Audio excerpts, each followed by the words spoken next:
Welcome to another exciting, explosive edition of a Collar Nation show. Welcome. Thanks for joining me tonight as we enter another exciting edition. And I promise you, like I said, now, when I've been telling you that we're gonna have an explosive show, when I tell you that things are gonna go in a direction that you probably won't know, did I tell you that it gets live on this platform? Tempers will flare, passions will rise, and people will be insulted. Whatever, it's gonna go down tonight. When you got titles like "Fear: The Last Great Obstacle," you know it's going down tonight. So stop what you're doing and like, share, and subscribe, and tell a friend that this is be here and be nowhere. This is where you want to be. Come on, you know what you want to do. You know it's the right thing to do. Pull up, get yourself a snack. I had today for lunch. I had corn chips. I like those things. What I found out is corn chips. Every time before anything I eat nowadays, I go chat GPT and I check out the phosphorus and sodium and potassium in there. I found out corn chips have very low sodium, so I bought that with my sandwich this afternoon. No more Lay's potato chips. This salty ass Lay's potato chips. So I had some corn chips. They're really good.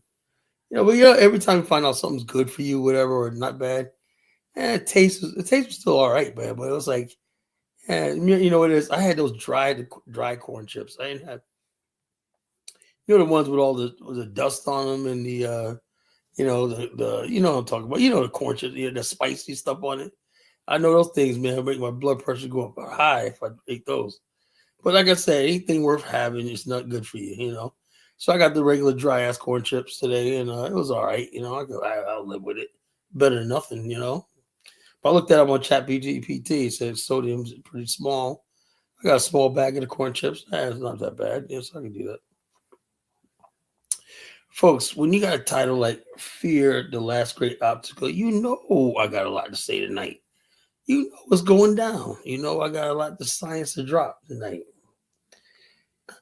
Now, the reason why I did this show tonight, this topic tonight, is I've been noticing something, right? Really, like anything, right?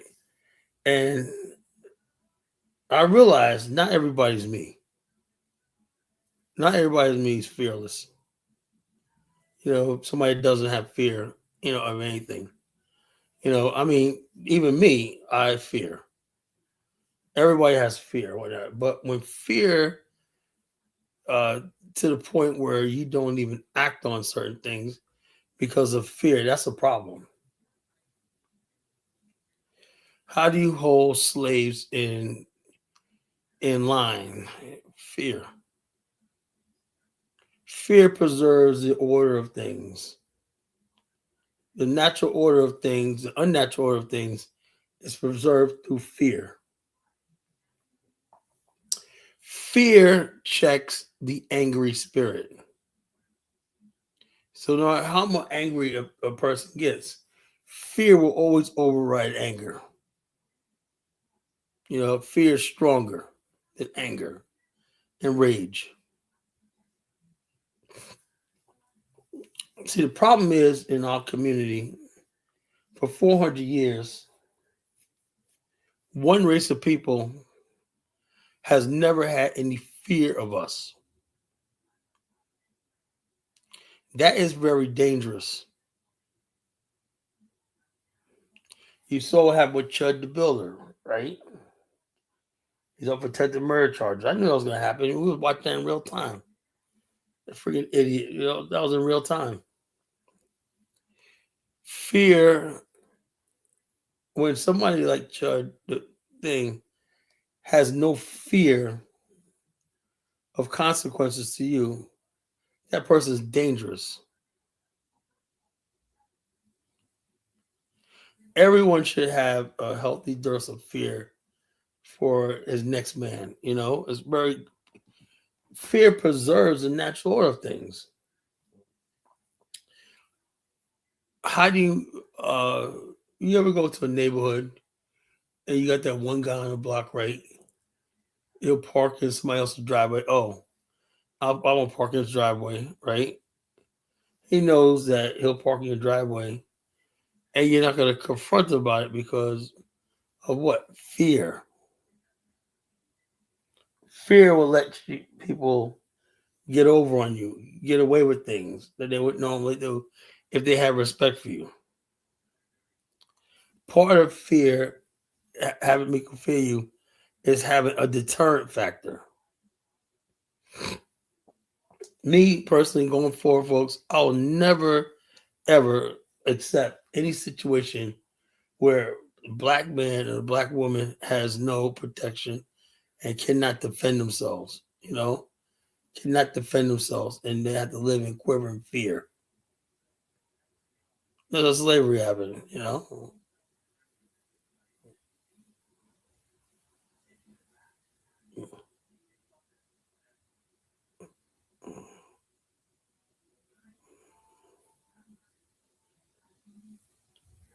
So fear has torment. Black Wall Street. Why do we know Black Wall Street? Because the people, the white mobs, anytime. It's like I always thought about the situation we are with white America. You ever have, when you was a kid, you used to play with insects. We all play with insects. And you have an ant, right? Let's say you have an ant. And you put your hand on one end of the pavement, the ant stops, goes in another direction. You put your hand in the other thing, and you keep him going until he's going back and forth, back and forth. So he's like mixed up.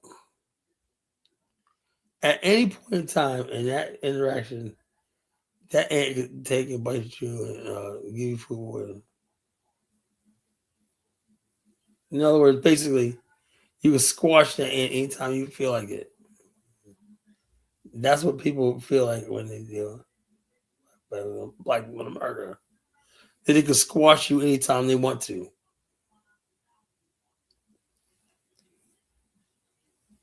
They asked some question. Where was the fear at? There was no fear. This is why any sort of accusation against Black Wall Street or whatever like that was met with violence because there's no repercussions.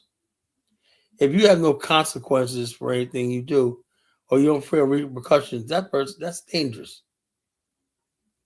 And so if somebody sit in a society and tell us we gotta be a part of society where at any good time the white man could come and just start rounding the black men up and shooting them and killing them and lynching them and everything, and we're so quivering with fear that we sit back and the white man knows we're not gonna do anything. Why? Because of fear. The race riot at the Atlantic Compromise, right? Booker T. Washington made his, I have a dream Negro speech before was that. And we were going to be this class was going to rise up and stuff like that. So whites supported it, because a new Negro voice of labor and reason. White people still needed black labor. So the bottom line is this. All the time, people writing articles about black men sleeping with white women. And I was enraging like the rural white area. So black, so-called black soldiers in the cover of white women.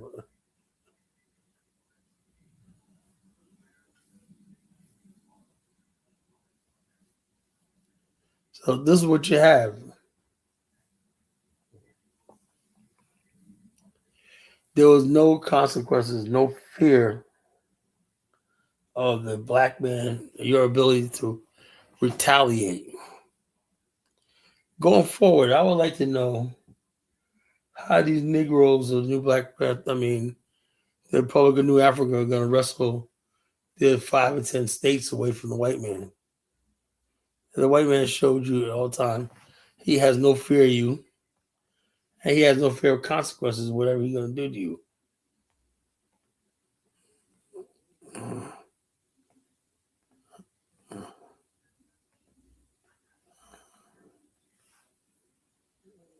So it is what it is.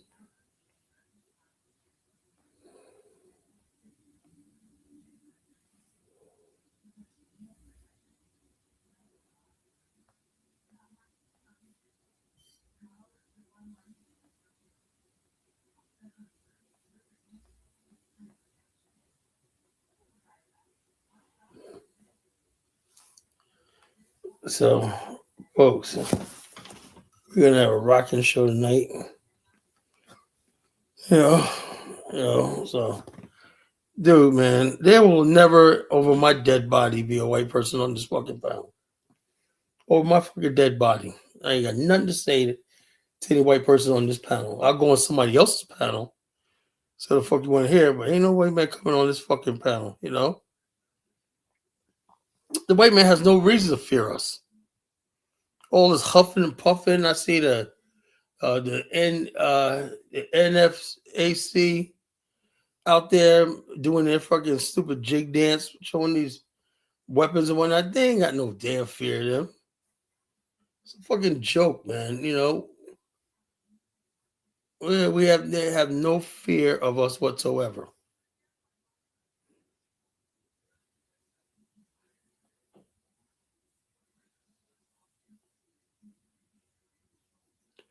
No, I'm just getting warmed up tonight. Just getting warmed up. Had a real tough today. I didn't get to take my nap. I used to take a nap before the show. I didn't. And so I was relying on my energy to get me through the first hour. Open the line up. Look,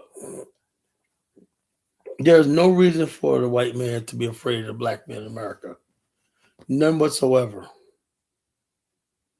And that is like the most dangerous thing you could be in.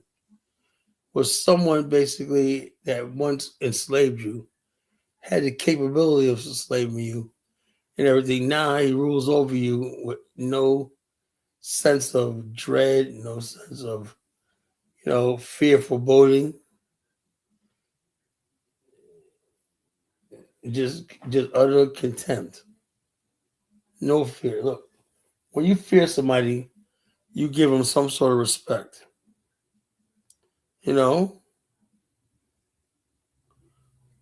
You give them some sort of respect.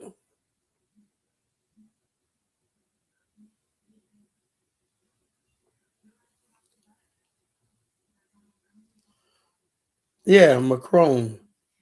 That's DK is about fear. Why they entertaining Macron in Kenya when not fear? It's all fear. The world works on fear. That's what keeps people in line. That's what keeps nations in line. That's what keeps nations on their knees. Fear, you know. He's emboldened in Africa, but who's going to stop him? Africans fear France. They fear the United States. They fear Britain. So fear works. How much tough talk they talk. They fear these people. We don't have a colonial past, so we don't really care about these entities, the World Bank, the IMF, or stuff like that, But these people are government. Look, when you're out there, you got a nation that you got to feed. When I see it happen, like eating freaking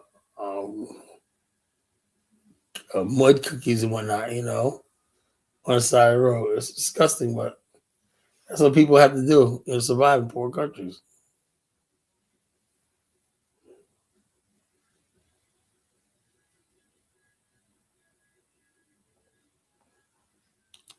Why is it fear of France? Because France is developed. DK is all psychological. All psychological. When they watch European, French films, European, you get the impression this person's fucking Anglo-Saxon, this person's name.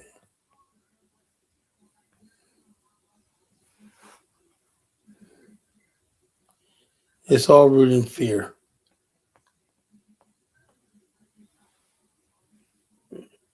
Fear. Another thing I want to talk about is this. I've been noticing something, right? Ever since the wickedness Chud the Builder clown,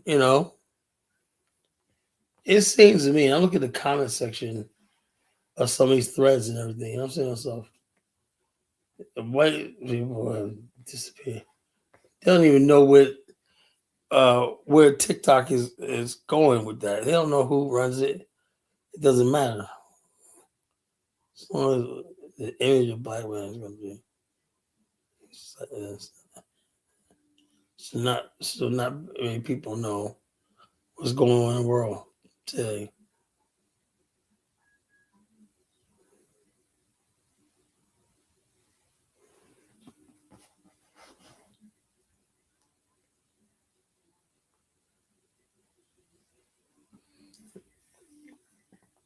Yeah, it's all about fear. Everything in this world is built on fear. You know, we could have all the stuff we want. I asked a question: why didn't the Nation of Islam do this, right? With the Million Man March? Fear. Why did the Million Man March the most successful? Fear. Why didn't Farrakhan had this? Build that. Fear. But I tell you what.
Yeah, I said that on the chat line tonight, and they're telling me. I said, "Dude, DK." I said to St. James all of tonight. I said, "Look, y'all here talking about Africa, mediocrity, and all this silly stuff, and I just saw a world meeting between two powers. Oh, America's not this, China. I mean, you got to be living in a fucking thing." And so I said, "Look, it's all right to be proud of Africa, but you know, at some point in time, you got to hang it up. You know, I'm talking about semiconductors, magnets. All the stuff to be made for you, rare materials. But don't trust me, quiet man.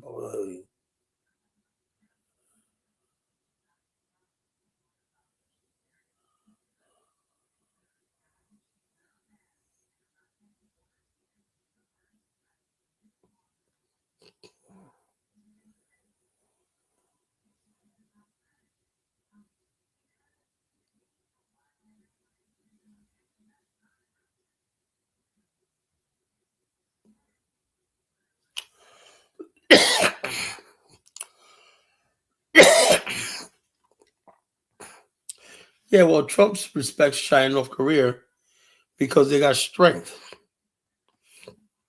You're not gonna just roll over North Korea, and you're not gonna freaking roll over China. What part of that don't the black man fucking understand?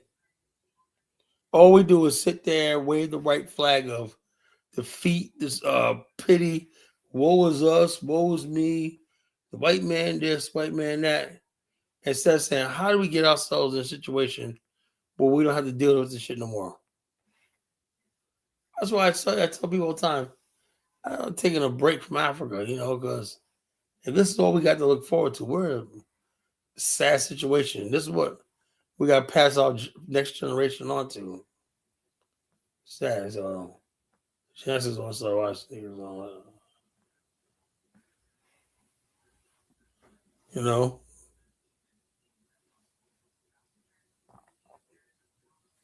it's fear, folks. Fear makes the world go round.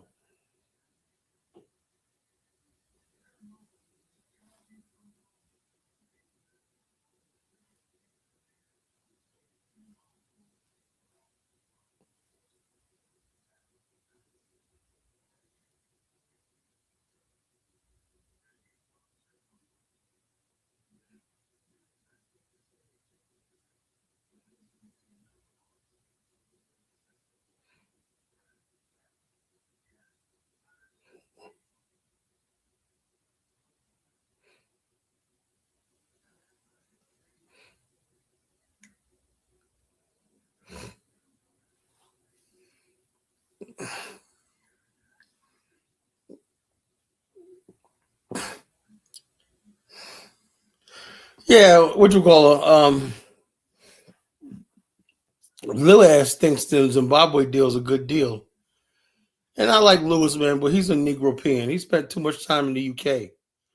He's starting to think like a white man. It's fear. Fear. Ghanaians are the most fearful of all the Africans I've seen. You know, God forbid if somebody says one NGO say they're gonna pull out, or by something saying they're gonna not invest or whatever like that, they throw them in a hissy fit. It's fear. What are we gonna do with our boss? You know, it's just sad situation. It's fear. Ain't nothing good about what's going on in Zimbabwe. You know, the Chinaman taking everything. He be knocking them Africans upside the head. It's that thing, you know. See a little Chinaman swing on these Africans and knock them upside the head. You know, I'm like, man, you gotta.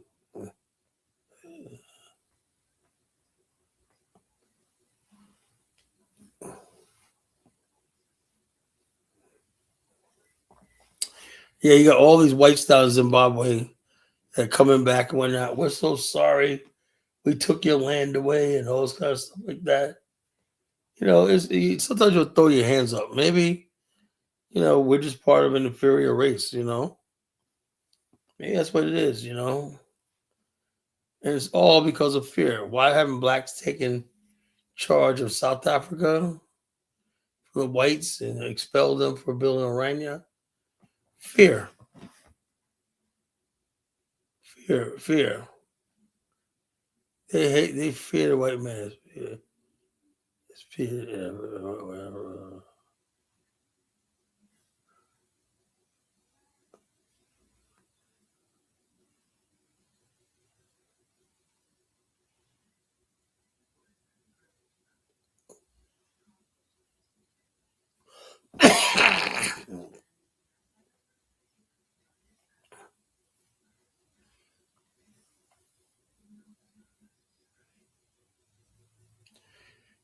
Yeah, Africa's looking really bad. I don't know anymore.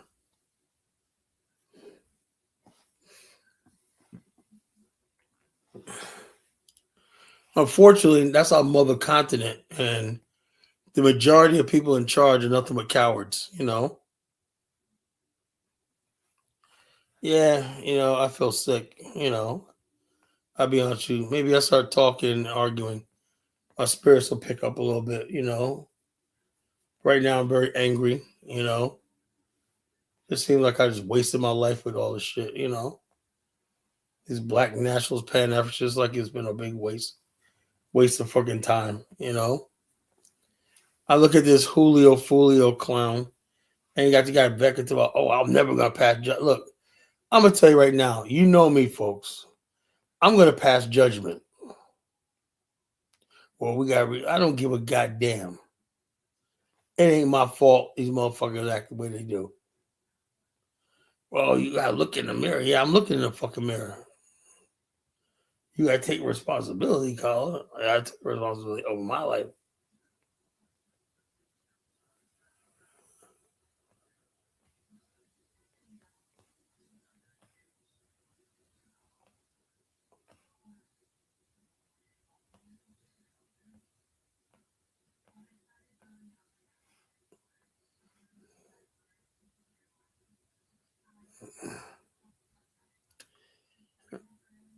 Yeah, I saw that. Well, I heard at least. He told him to shut up while he's talking. You know, I mean, the disrespect. So, like I said, I don't want to hear nothing from Africans for the next year. And these same Africans always preaching to us about what we ought to be doing, what y'all ought to be doing over there in America. Shut up. Third world ass the fuck out of here.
Yeah, I hope the AES prevails.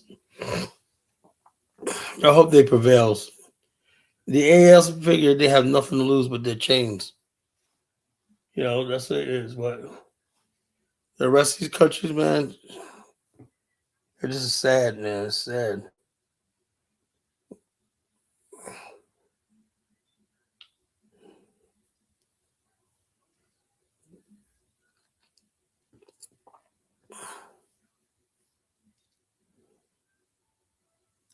And people think when I say don't fear the white man, that means you gotta go out there, be extra militant. I don't trust those dudes neither. Part of the fear I'm talking about is you got a lot of black people and Asian people who can't seem they can't envision a world controlled by black people. They give me more of.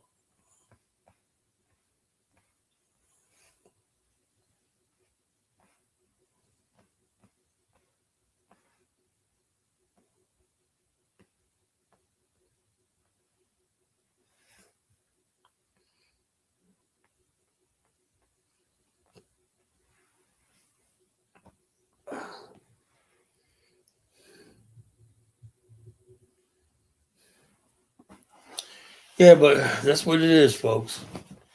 We live in a world of fear. And now this is where the conversation gets difficult. I'm willing to say I think a lot of these black men, I think they fear these YNs. These YNs, these little knuckleheads, have these grown ass black men in fear. And rightfully so, because they could take your life and you could be pushing up daisies. 1 minute you're alive, next minute you push up daisies. So it's a real reason to be fearful. But in the comfort of your home and everything, at least let your voice be heard. Stop supporting idiots with your money.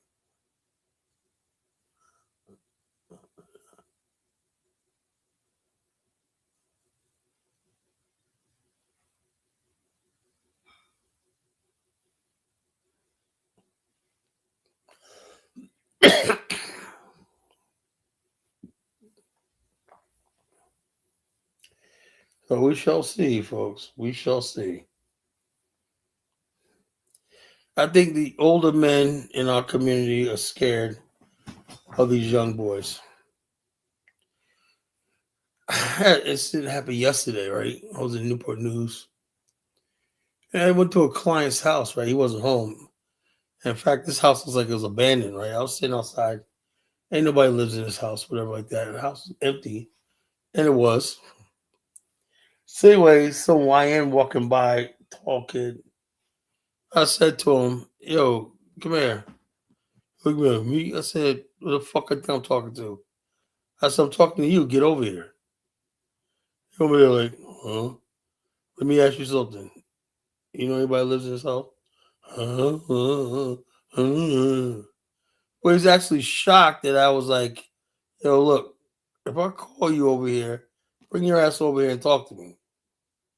They're not used to seeing older black men that have no fear of them. Everybody said, who is this guy? There was a group of them too, because they basically, the house they live in, I think it's like a boarding house, whatever, it's like a good 10 of them standing out there. When I still say to myself, I was saying, yo, pants sagging, somebody, one of y'all get a job, you know? It's 2 o'clock in the afternoon. Why are y'all walking up and down the street doing what? So I'm like, it is what it is. But you got these older black men, right? Like sitting there. One brother, I felt bad because he was out there in his minivan. And I said, bro, you know the guy lives right here? Nah. I'm just waiting for my daughter to get off the bus. Looking all timid and scared and whatnot, looking around like, oh, something gonna jump off or not. And I'm sick and tired of seeing good black men have to live like that. Scared of your own fucking race. However, I don't know how this is going to end, but we cannot continue being a people living in fear. Everything I hear from black people is a politics of fear. Let me tell you something. If you guys want to stay in America, love America, and whatnot, and that's what it is, you something has to give. I'm looking at that murder of Juan Julio, whatever his name is. And in case they're laughing about it, whatever, justified or not.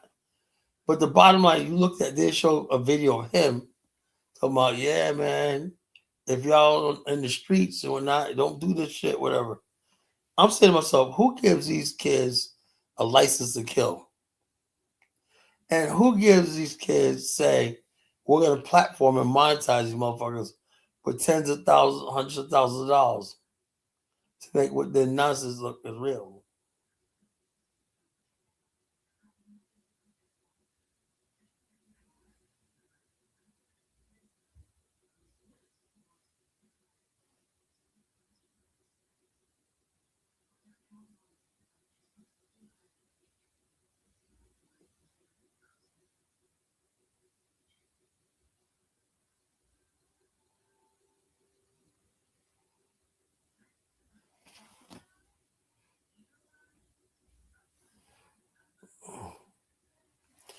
So that's what we have, folks. We have fear. Fear runs the black community. You got black men running around.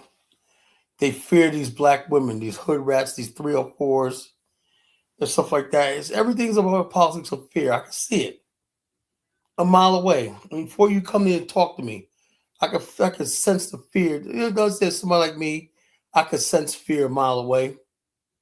I could smell it through the computer. Your ideologies, your worldview is based on fear.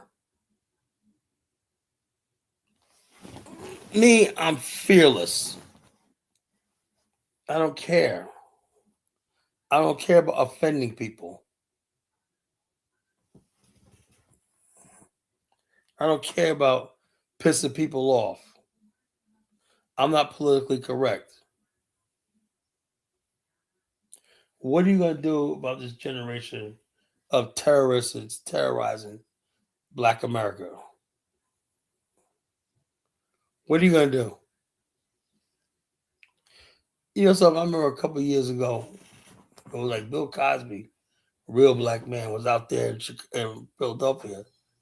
He was trying to raise a 10,000 man black man army. He was 10,000 black men. And the mayor of Philadelphia went along with it. That's why they had to get rid of Bill Cosby, because he was up for doing shit like that. That's the patriarchy. And nobody ever tried that after that. How dare him say, I'll help towards arming black men to control and bring order to the black community. How dare him talk about that? So anyway, basically what he was saying, the mayor of Philadelphia was like, I need 10,000 strong black men to go in there and clean up these communities and police them and like that. Now, why does that happen? Why don't we have armed men, armies in areas we claim as our community? Fear. Fear what the white man might say.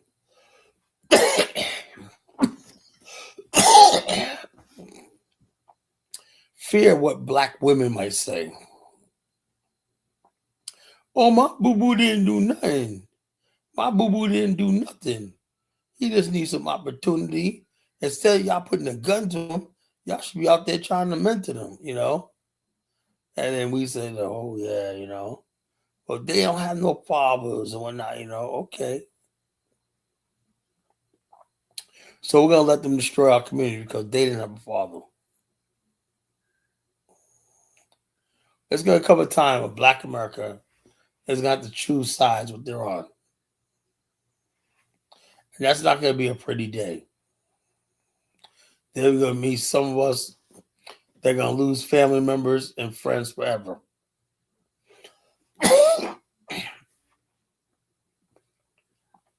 The Black people that want to go down that road, wickedness, sin, debauchery, and all this stuff like that, iniquity and whatnot, and just immorality.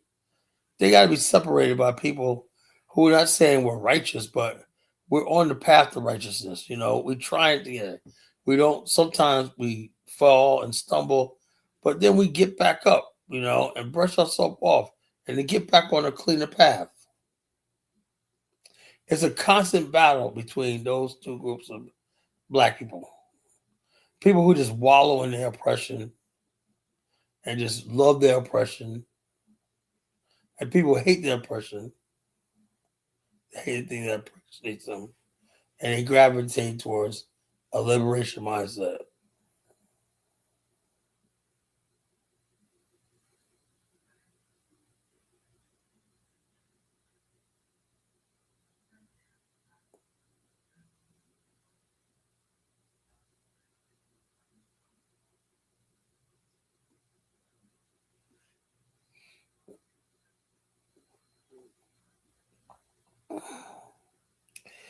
So that's what it is. We have a culture of fear. Ever since we got off that slave ship, the white man has bred us to be in fear. They say we were citizens of a country. They told us about a God above, but we never questioned it. Why? Because we don't want to go to hell. Fear. They told us to obey their laws, pay their taxes, stay out of trouble and everything like that. Do the right thing. Why? Not because it's going to anything edify us. It's fear. Because if you don't do that, you will be destroyed. Fear works. I understand that.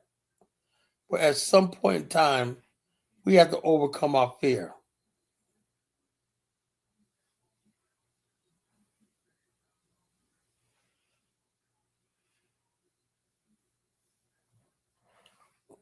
Fear is real. I get it. But fear to the point where we don't even try anymore. We're scared to be. The worst type of fear is people who know better. They become Stockholm syndrome and they begin to identify what oppresses them. Nowadays, you got a lot of so-called Black nationals, Pan Africans, right, who are defending the YNs. Well, the YNs, this. People had a lot of hope with the YNs with this Chud DeBilla thing. They were a flop. They didn't do nothing. Can anybody say the YNs showed up with Chud DeBilla's situation? No. They don't know how to oppress a Black man.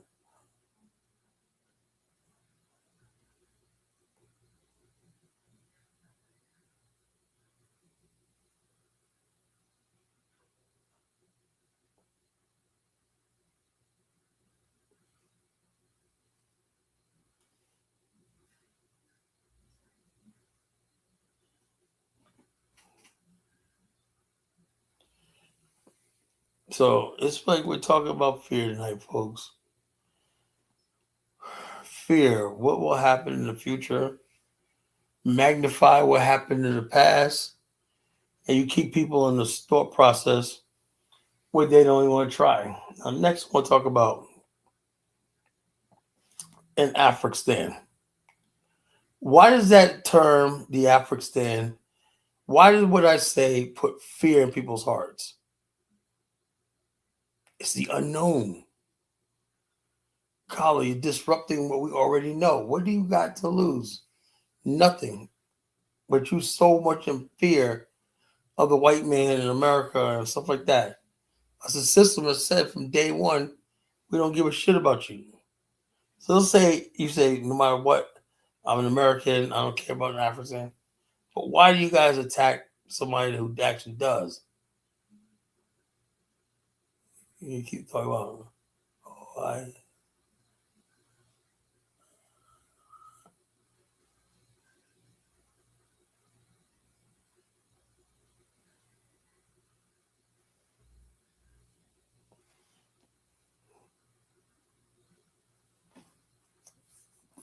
it's fear, folks. Fear preserves the order of things. It keeps people in their place. It keeps people in line. Now, how dare I talk about breaking away from America? That's fear. It puts fear in people's hearts. They gotta go white. They gotta go explain to their white friends. Oh, I thought you Negroes were happy. We made so much progress. Why did people try to talk about building a black American state away from their ancestors, oppressors? Why do that? Why? Because anybody is the same would have did the same exact thing. You know, it's fear. Fear that you don't know how to do certain things. You know, what's up, Focus Dave? Dave, we're talking about the politics of fear, the last great obstacle. I believe the friggin' fear is what's holding black people in the world back. Fear. Not laziness, nothing else, it's fear.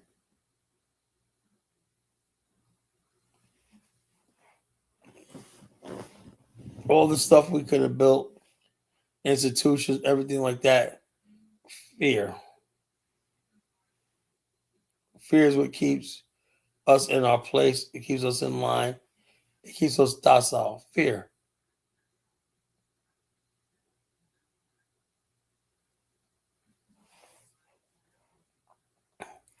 The white man put fear in you from slavery time. Don't even look at his woman. It worked. Fear. Fear that you're going to get lynched and killed and stuff like that, you know? It's fear. They use fear all the time. Cut your balls off. They fear. Nobody ever talks about this. So when people come here talking about black and white in America, they never talk about from the angle how white people and black people have a terroristic relationship. It's called forced intimacy, based on the fact that white people are dominant and they got absolute power over the black person, black woman's body.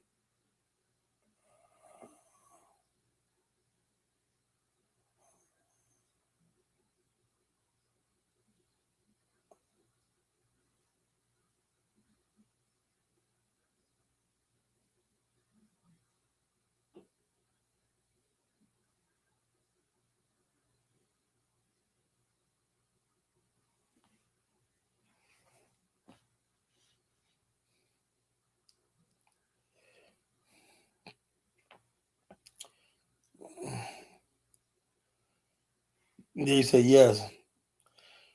Fear of the unexpected, fear of the unknown. That's why I will always, above every other group of black people in the world, I will always honor those American librarians. Because when I read this story and wrote my novel, I realized something. They got a hold to that fear, and it paid off for them. They built a country of their own, and they were free. Yeah, Ice Cube punked out on us, you know. Fear. Fear. That's all it is fear. And what gets me is when dudes act scared like that, they always come around with me. Well, Kala, don't you understand? No, I'm not a scary ass nigga. Don't try to bring your punk ass around me and tell me I gotta be scared with you. Our ancestors went to Liberia, right, with just the clothes on their backs and a prayer, and they built a country. They erected a civilization on the friggin' swampy coast of West Africa. A metropolis appeared, pure grit and determination, and those men were fearless. Those American Liberians are probably the strongest black men that ever lived. So when people try to minimalize what they did in Liberia and stuff like that, no, I'm sorry. I'm going to defend Liberia to the day I die. Our ancestors were great that went there. They were exceptional. People would say, oh, yeah, well, what about this? Look, having an organization where you're still under the hedge, the protective hedge of the white man is all right, man. You get to say some pop off in the mouth. Come on, the Nation of Islam. They built a lot of stuff here, right there. But the idea that you could, the man you call your worst enemy, that you could part ways with him, right, and took a risk, right, because you could have died. They could have all died. But they were so brave. They said, we could do this. You don't find these sort of black men nowadays. When I talk about in Africa, it's more than just having a land. It's a mentality. It's a mindset. Can we build something ourselves or whatnot? Do we have enough in us as men? The African will prove to the world and ourselves that we're really men. And when people, scary ass Negroes, talk about, oh, well, that's fear. Now, it's one thing to be cautious and not like that, but the idea that you tremble in your boots at the idea of trying to start your own nation, that to me is unacceptable. Fear.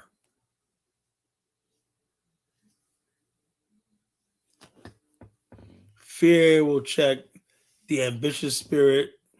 It'll check the angry spirit. It'll check the jealous spirit.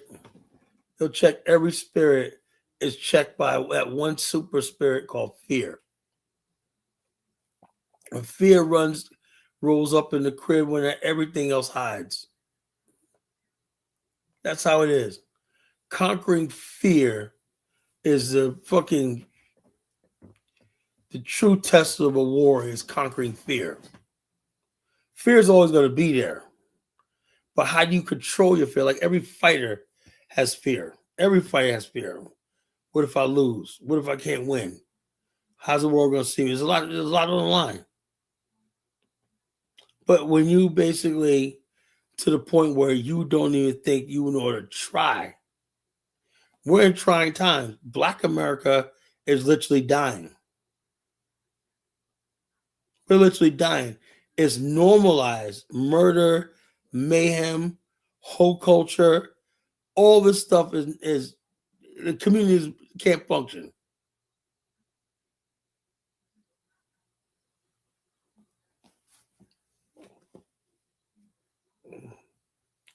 Anything is better than what we have right now.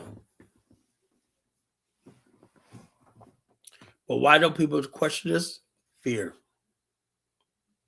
People are scared to speak up. They're scared to be ostracized, you know? They're scared to be the person on the outside criticizing or that. Oh, we can't criticize color. I was once out there. I don't give a fuck if you was once out there.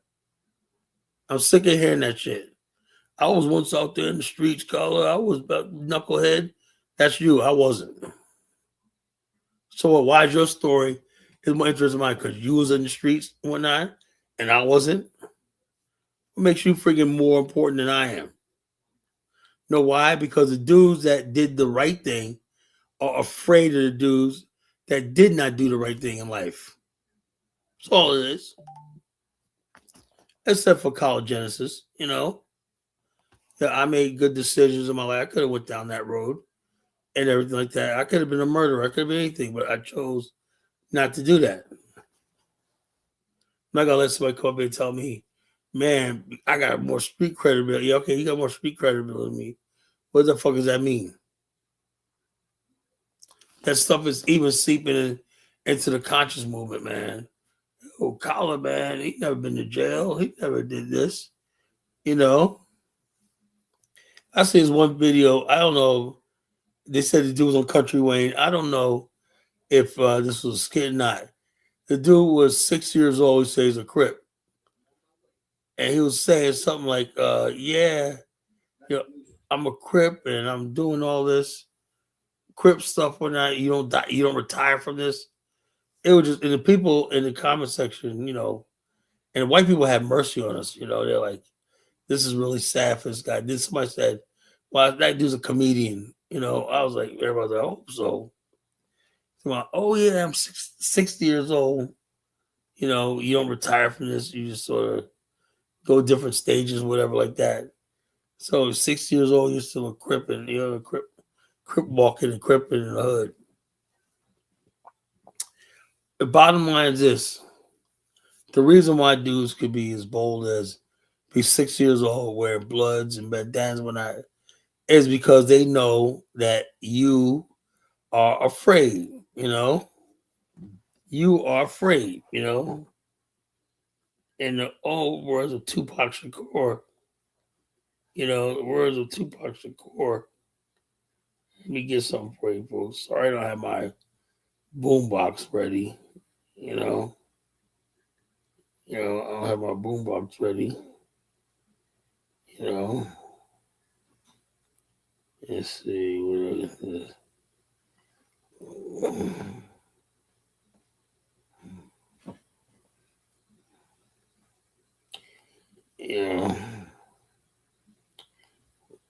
They'll give it. In the words of Tupac Shakur, I know I saved this thing.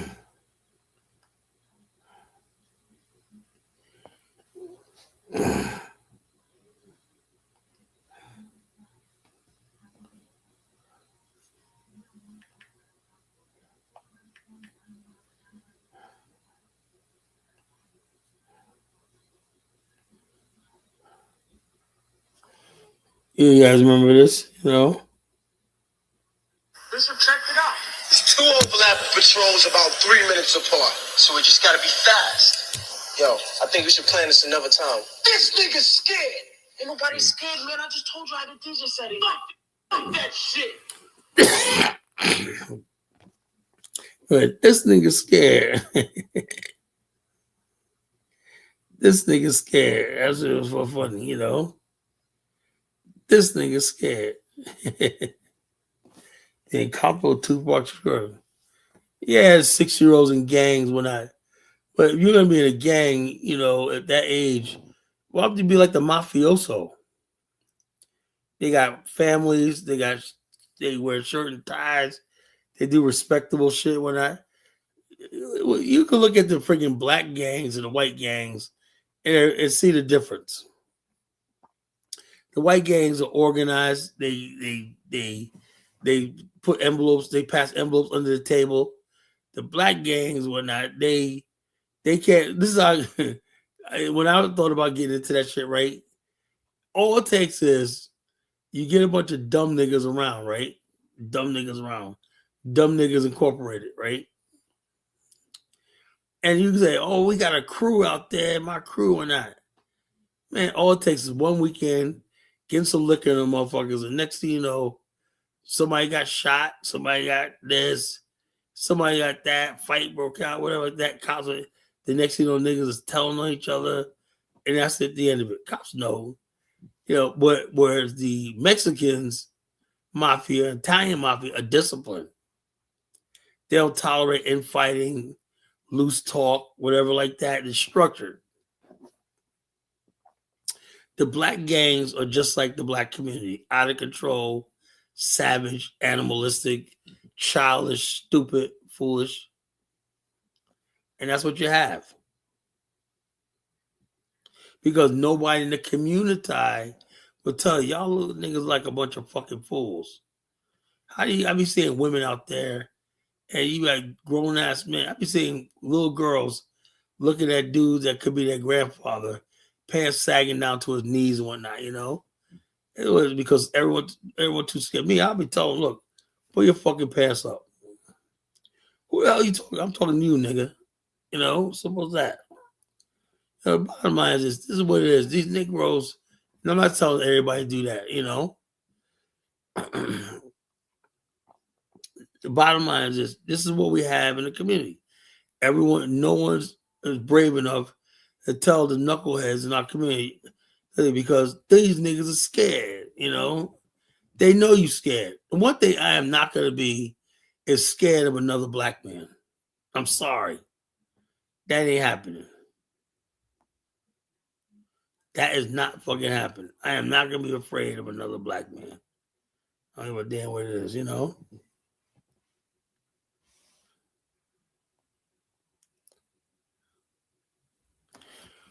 Yeah, well, at least they got structure. They know how to do what they call presentable.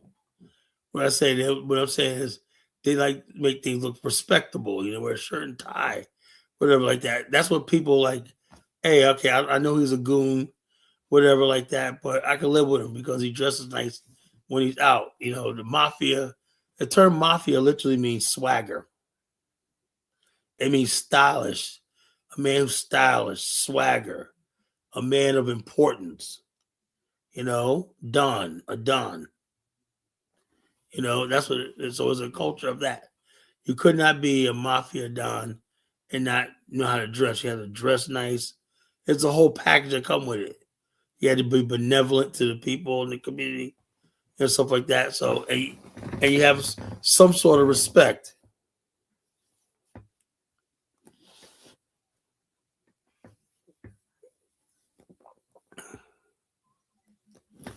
But this nigga's scared.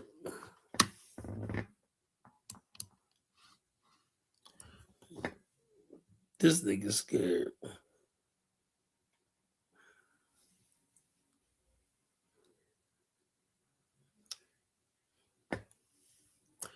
Well, yeah, so folks, what are we gonna do with the scary ass Negroes, you know? What are we gonna do with the scary ass Negroes? I look at this Chud the Builder clown. He's facing 80 years in jail. A dumb fucking white boy, stupid motherfucker. You know, like I said, I knew that was coming. Facing 80 years in jail because he's stupid.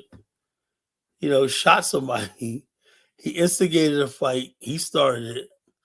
He got mollywopped, and then he pulled out a gun and shot. He is done. You know, Chud, it was nice knowing you, bro. For 2 weeks of laugh, you were good for 2 weeks, and good for the laughs and whatnot. You know, it was a clown show, but you were gone. You know, you were gone. Goodbye, Chud. You know, it is what it is. Next, I want to talk about, I believe, in my opinion, the real conflict in America is between the the original African American, aka FBA, versus those Anglo-Saxon whites that have held power for 400 years. The only people that's giving them any run for their money as far as power is us. It's not just that. Listen to me carefully, right? Now, they did this survey back in the 80s, right? Where young black men was just starting into corporate America, right? And before that, corporate America was a white boy thing. They could be as goofy, corny as they wanted to be. And then what happened was there was a lot of black men coming to corporate America. They're bringing their swagger and their style to corporate America, and they were advancing.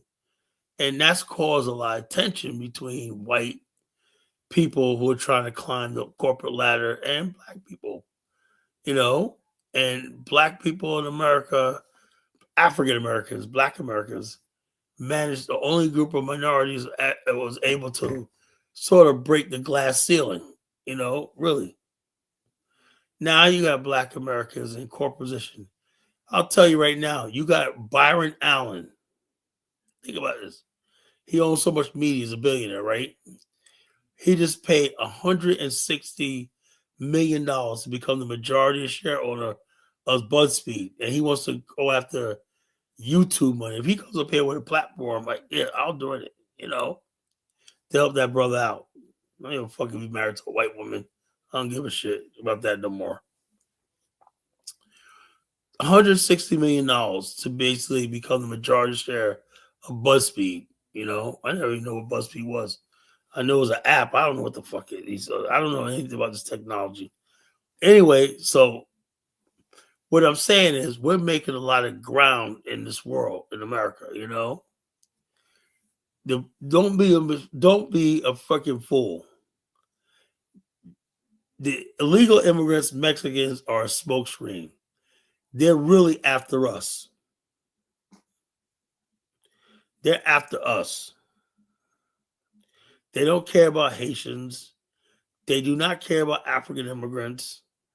They don't care about Asians, Indians, whatnot. These people consider their mortal enemy is the African American. And you don't want to take that mantle up because you're scared. You're scared of confronting the truth that these people consider you their worst enemy. Not China, not Russia, not even goddamn Iran. Now, how does that make you feel?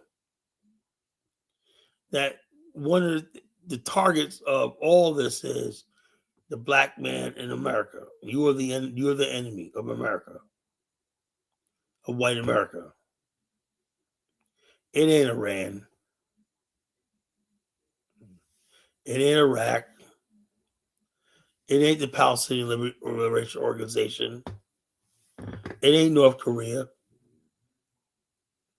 It's the black man in America. That's his biggest threat. When I say black man in America, I mean the black man who has a history here in America. That's the real threat to the power structure. That's who they want. That's who they have a grievance with. They openly talk about lynchings and killings and mass murder. Talk about just give us the word, President Trump will clean up. Who are they talking about killing? Take a guess who they talk about killing. You think they talk about killing illegals? No. You think they talk about killing Somalis? No.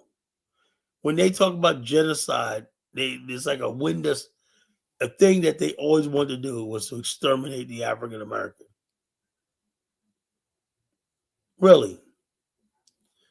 They don't care about no Somalis. You think they care about Somalis with their $9 billion or whatnot? Really, black people think it's because they're attacking Ilhan Omar. That's just warm-up practice, What you going to do about it? We got to be aware and be prepared for it if it happens. It's not even like DK. It's all about the fact that once they know, we're aware. For example, what you guys ought to do is listen to that dude, Comey. He's a young brother, like 20 years old. He has a group called the Zamit. He's a black nationalist, whatnot, I'm trying to get him into the Afghanistan, movement. DK, the problem in the black man in America is there's no deterrent factor. We're the only community or civilization that exists without a deterrent factor. That's how at any time they can destroy Black Wall Street, anything they want to do, because there's no deterrent. We have to change that and create a deterrent factor. Lines in the sand. Point beyond, a point no return. We do not have a line in the sand that we recognize. That's why I laugh when people talk about the Republic of New Africa, man. My good brother King Good, whatever his name is. It's a freaking joke. Because he has no means of deterrent. Just like Black Wall Street, when white people got tired of saying that, they were bombing from the sky. Same thing with Wilmington. Same thing with Rosewood. There's absolutely no deterrent. Not saying you could even win, right? But when you have a deterrent factor, people are going to think twice before attacking you. No, Liberia had a deterrent factor because it had borders. You know, Liberia had borders. It was a sovereign state. Anything that went on in Liberia came through legislation and stuff like that, through diplomacy. You have no diplomacy in America, you know?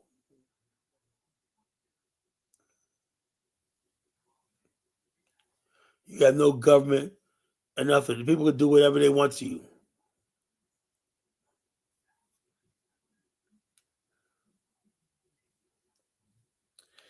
So, the African does not exist. But I tell you one thing, good king, when it is a thing, we're going to protect those borders with our fucking life.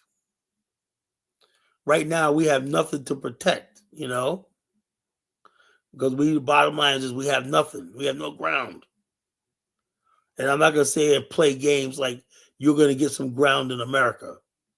We have a better chance at building Afghanistan over there. We have a better chance of making Liberia and Afghanistan. It's already there. We can do that. We can go someplace and build a whole new state. But whatever it is, we're going to protect it with our lives. You can't do that in America.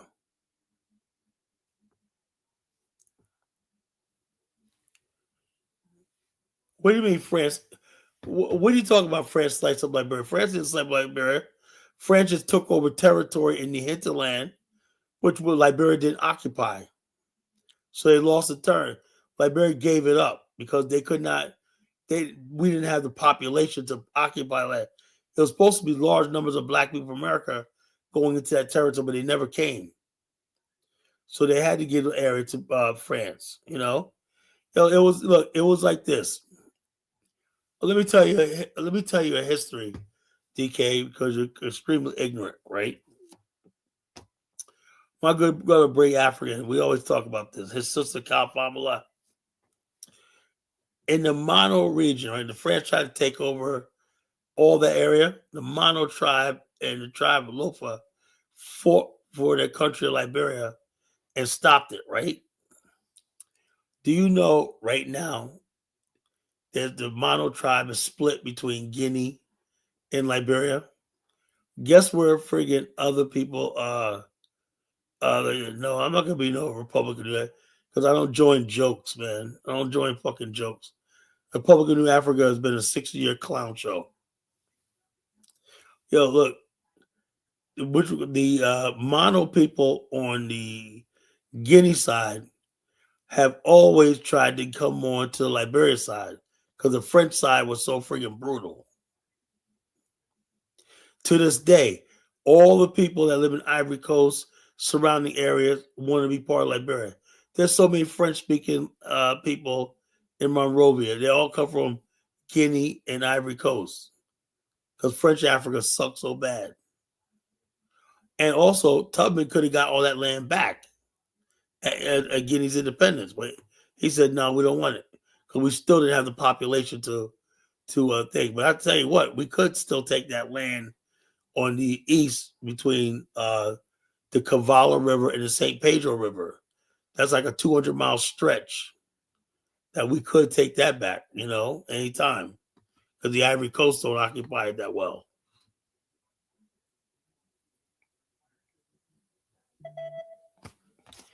But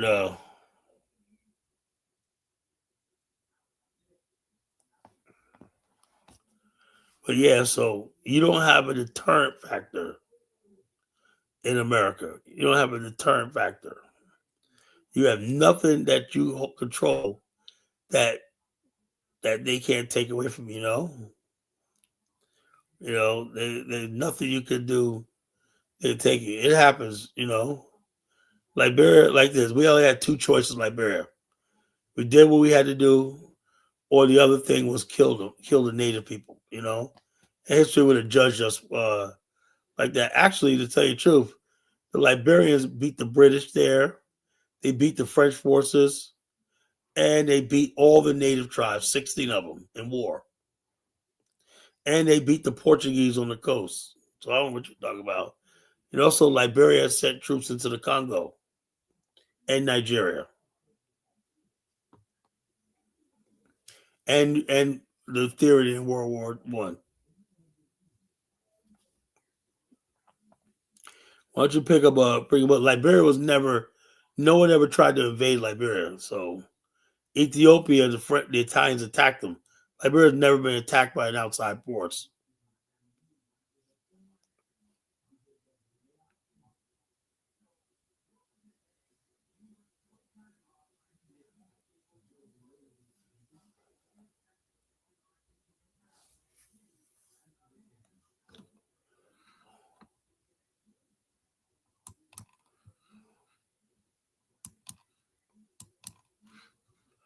But the politics of fear, fear and the Negro go together like frickin' frack. Fear and the Negroes go together. No, that's another myth. They were protected by America. America didn't give a shit about Liberia. America was expanding into Panama, Mexico, and all this, but America didn't give a shit about Liberia. Liberia was really on its own. And if you ever went there, you understand how. For example, DK, since you don't know anything, right? Liberia has a very dangerous rocky coast. Very dangerous rocky coast. So it's hard for ships to sail anywhere near Liberia coastline because Liberia has so many shipwrecks of ships getting destroyed on its coast. Where Monrovia sits, right, you can't access it from the Atlantic Ocean. You have to drive. You have to sail up the Maserati River. That's where the main administration is. So it doesn't have that whole thing of somebody coming there with a port and pull up to a port like Venezuela and stuff like that. So it is what it is. So well, Liberia didn't have no reason to fight Europe in war. Europeans never contested Liberia's sovereignty. Liberia had diplomacy at the time.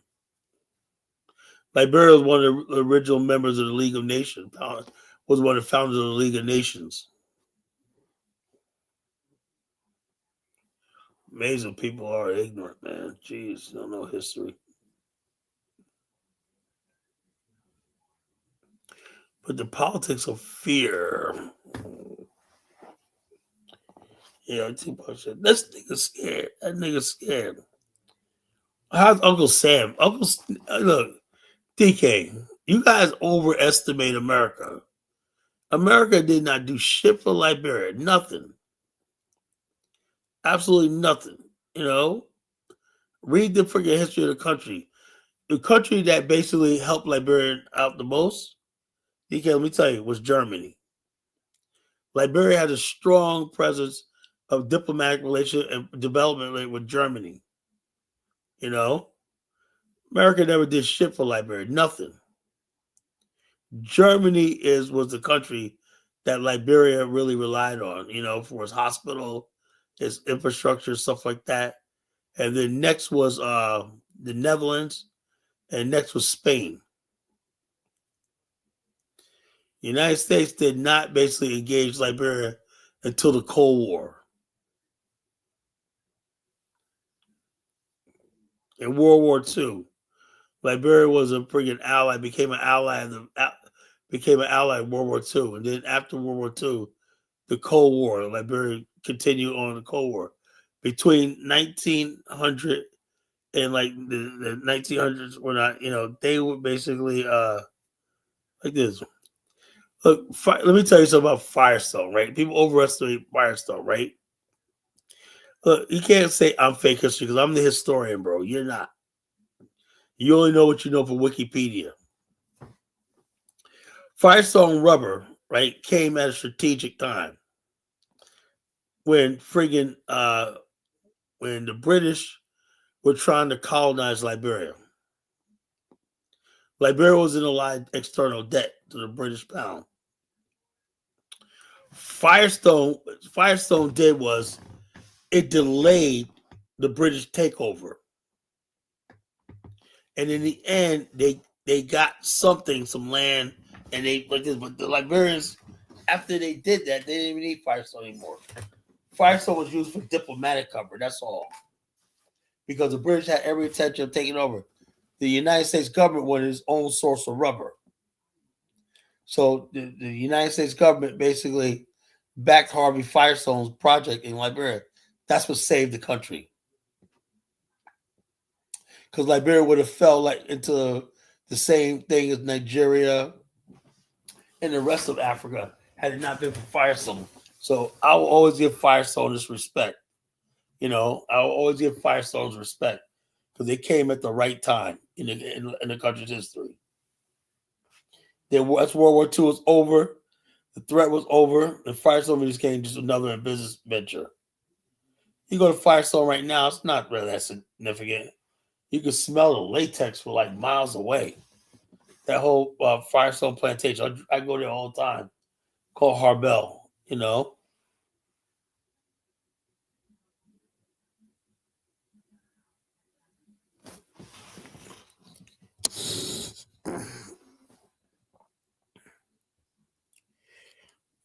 But me personally, I don't care about having access to the sea. I really don't. Having sea access has its own set of problems. You became reliant on the sea or not, instead of developing internal trade, internal stuff like that. Because I like this. As long as you have access to a port, that's fine. You don't have to me personally. When I talk about an African, I don't need a coast. That's what people don't understand. How you gonna get a coastline? They think I'm gonna take over a coast. I don't care about a coast. There's so much unoccupied territory that's not coast. What am I gonna do? I want an African, but I won't get the African because we don't have a coastline. No, we're gonna get the African coastline, no coastline. You know.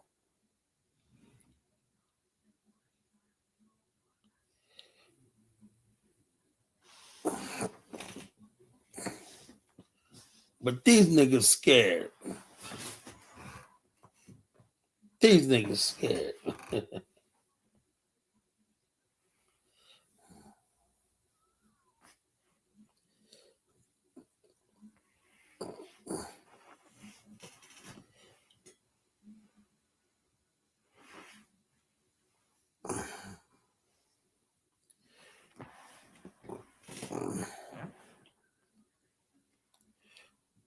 So we have a good show tonight.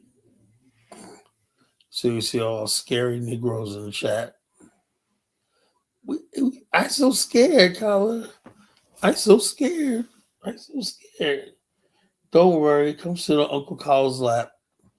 Sit on his knee and whatnot, and I'll play horsey with you on the knee and whatnot. I understand you scared. You scared? Say you scared. Scared? Say you scared. Look, we were all scared at one time. Ain't that right, Focus Dave? Hell, we all scared, but when people start listening to College Genesis, they know you got a brave brother right here. They ain't afraid of anything. Somebody that will carry that. Somebody that will act on this thing. I'll act on it. Because I got absolutely nothing to lose. Say, oh, African, look, I'm going to do everything I can to make it happen. And I'm not playing. I don't give a damn. I ain't scared to sit down with anybody. I know what I want, and I know what most black people want. Deep down inside, every black person knows I'm right. They want a new start. They want a new land. They want to start all over again. They want to build it. They want a new identity. They want to get the fuck out of this miserable ass existence called America. That's all I need to know. Then I can work with that. Doing nothing is not an option. So all you scary Negroes, I so scared. Kala, I so scared, man. Can you please hold my hand, Kala? I so scared. I scared. Please hold my hand, Kala. Yeah, it's time to be fucking brave. Be brave for once in your fucking life, man. Our ancestors did it, right, Dave? They did it in the 19th century. But like I said, this is like the most pussiest generation of black men. I so scared. I so scared. I can't go nowhere. Look what happened to the Liberians before. I so scared.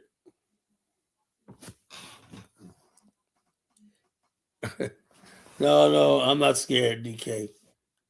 I so scared. I so scared. I so scared. You know. If you're scared, say scared, DK. I love you. Scared, say scared. You know. I so scared. Well, American Liberians, Garvey. This is what let me talk about Garvey's problem was. Garvey was actually bigger than Liberia. But here's the thing.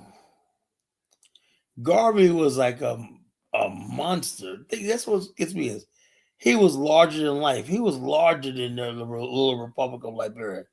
He was bigger than Liberia, bigger than life and everything.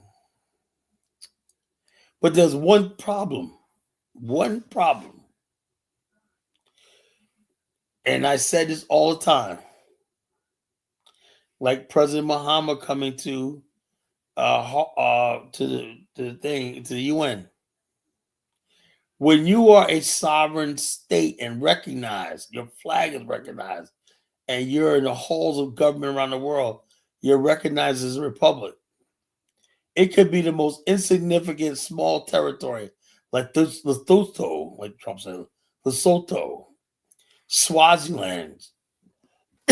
You guys may laugh at these countries, but these are sovereign states. They're recognized around the world as sovereign states. The black man in America, Garvey, and all these other people, despite all the pounding and hollering, yelling, and the possibility, they didn't represent no state. Garvey was stateless. That's why his movement collapsed. Because they're like, wait a minute here. You got to come and be part of this. Garvey had every intention of taking over Liberia. And the people, not it wasn't so much Garvey, a lot of his followers in Liberia wanted him to basically take over. They feel that Liberia was part of the UNIA now, and they was gonna. You got a lot of UNIA members were just openly disobeying the government in Liberia, and so therefore said this is dangerous to our national security because Liberia was a state. A state always comes before any individual organization. People try to dislike. I have no idea why they try to diss Liberia. If you're African American, you understand what our ancestors tried to do, wanted to do, you know?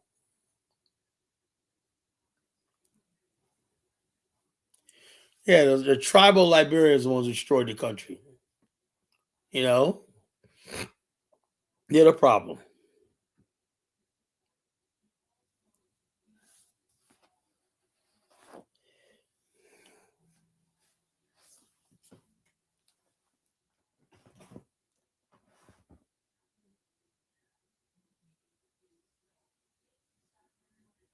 Liberia was a sovereign state, BK.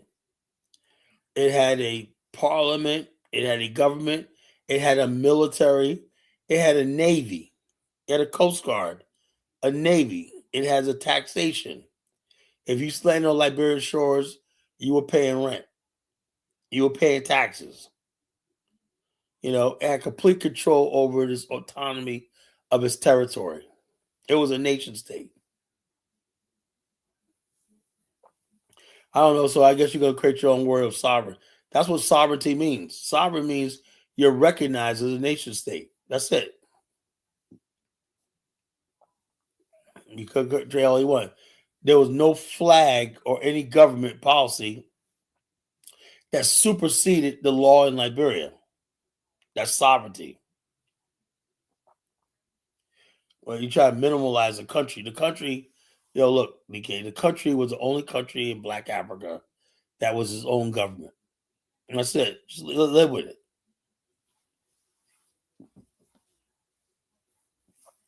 They weren't given independence; they took it. What bigger power did they have to obey? Now you sound really stupid. What other bigger power did they have to obey? Liberia. Okay, let me tell you a story. Let me tell you a couple of stories about Liberian history. You don't notice, right? A Liberia didn't have to obey America. This is what I'm talking about. When people don't know the history of the country, Liberia had nothing to do with America. America had nothing to do with Liberia. America had no sovereignty, no influence in Liberian history, throughout history. That's another big myth that Liberia was telling Liberia what to do. Man, Liberia and America were always real enemies, to tell you the truth. They always saw America as their fucking rival and enemy. Liberia did not take orders from America. What are you talking about? In 1920, there was look. I never said that because I said that I was being lying. America as a country didn't even really exist. America as a country didn't really exist until after World War II. Before that, America was a collection of states called these United States.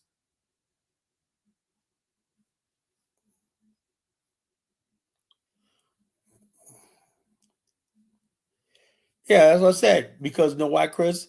Because these niggas are scared. That's why. America basically did like this. This is what it is. America used Black America, right, at the time, Black America at the time, right, to force Liberia in World War I and World War II to basically get rid of the Germans out of expel the Germans, right, twice, right? And the thing was Liberia would get help with the Lend-Lease program. That was something they had to do, right? The Lend-Lease program, you study history, right? The Lend-Lease program was funds for anybody who joined the war on the Allied side. Look it up. Look, folks, I'm gonna give you a history lesson. Look up the Lend-Lease program. So if you was a country like France, you need a couple $1 million to build this. You need this. When not, you join the war effort because at the time it was hard to get countries to join the war effort. Nobody wanted any part of it because they just got to doing World War One.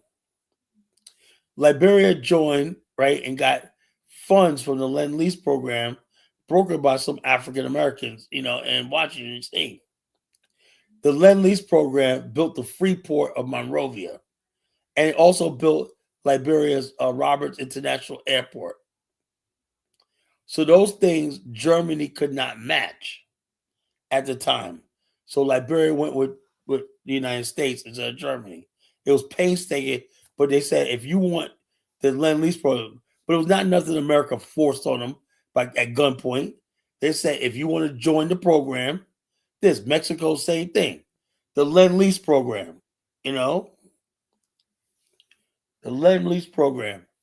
The Lend-Lease program was any country that joined the war effort had access to a line of funds for the country. Liberia took that and built the modern free port of Monrovia, which is still there today, and also built the Roberts International Airport and several highway systems in the interior. That wasn't done by force. That was diplomacy. So DK don't understand the difference between force and diplomacy.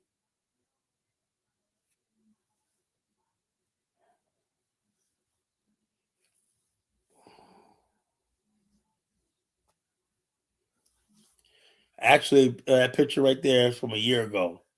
Like a year ago, I lost a whole lot of weight. But I put some of it back on. I'll be honest with you, I'm not that skinny still. I put some weight back on.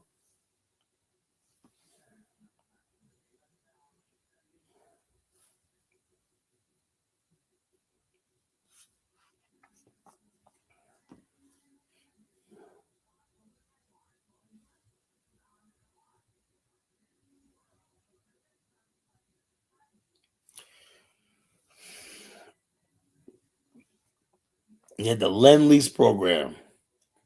So I'm here to give you history lessons, real history, not fantasy, real history. And how is it that we always end up talking about Liberia every night? How is that? Oh, yeah, DK will always be prodding, talk about Liberia, and I got to defend Liberia all the time. I got to defend my ancestors who built Liberia, the so-called Congo people, American Liberians. You know, I got to defend my peeps.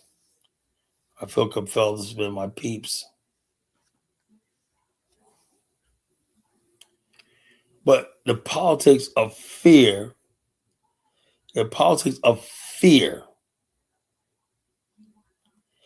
is what's basically destroying the black race, destroying mankind. But black people, think about it. 100 years ago, more than 100 years ago, I think the year was 1924. I think it was right. Marcus Garvey, Modern Times, spoke at Madison Square Garden. He said, "We are descendant of a suffering people who are determined not to suffer no more." And he listed a bunch of grievances, exploitation, blah, blah, blah, the mother continent being raped, whatever like that. 100 years later, and we have not made any goddamn progress. Why? Because black men are scared. You don't want to do what it takes to free us.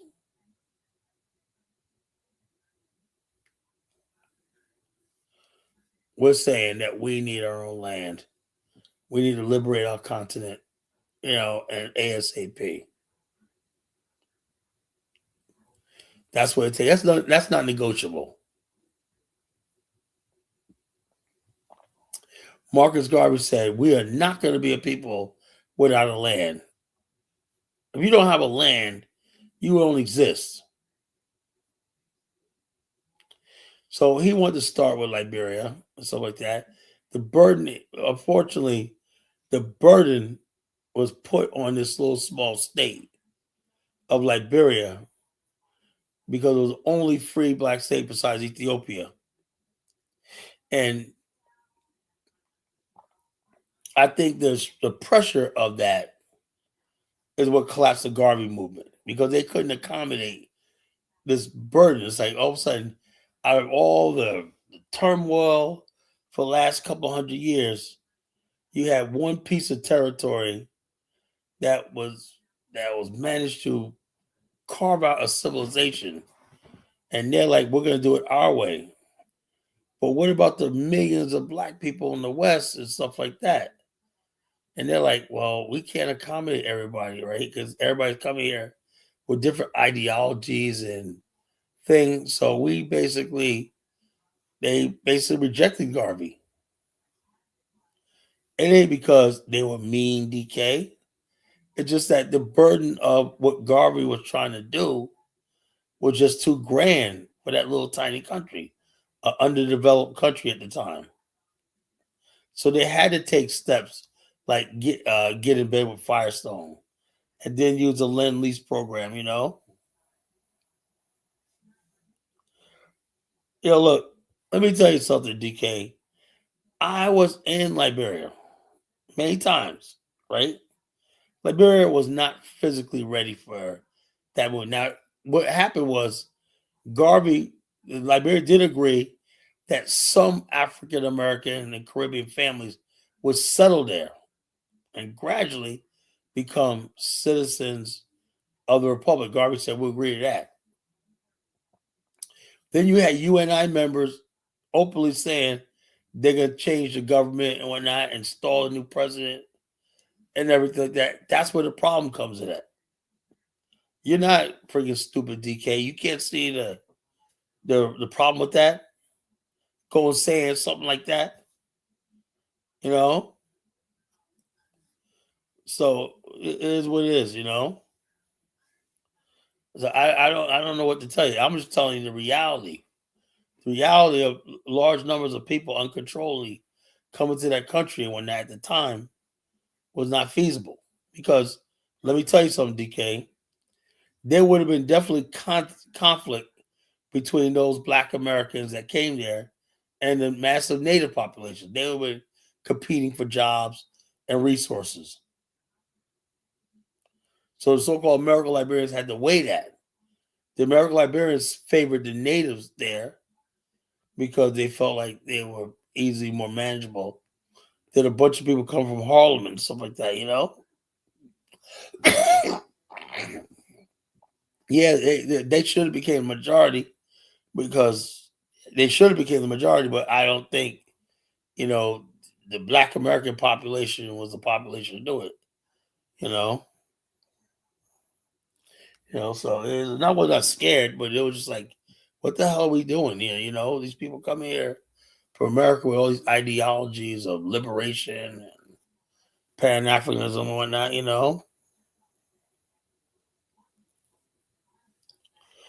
So what the hell are they talking about? What are they talking about coming over here? You even had the mayor of Monrovia. He was a UNIA member, some high position in UNIA. He was in Harlem, and he's the one that's been sitting there in the grand finale with Garvey. He was the mayor of Monrovia.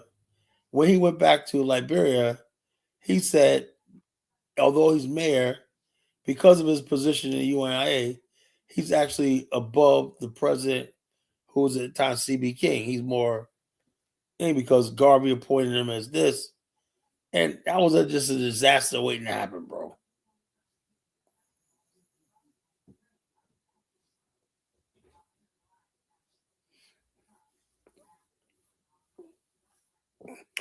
That was just a disaster waiting to happen. Yeah, the politics of fear. The final obstacle. Fear rules everything. Fear is the reason why people take the easy way out, come to America.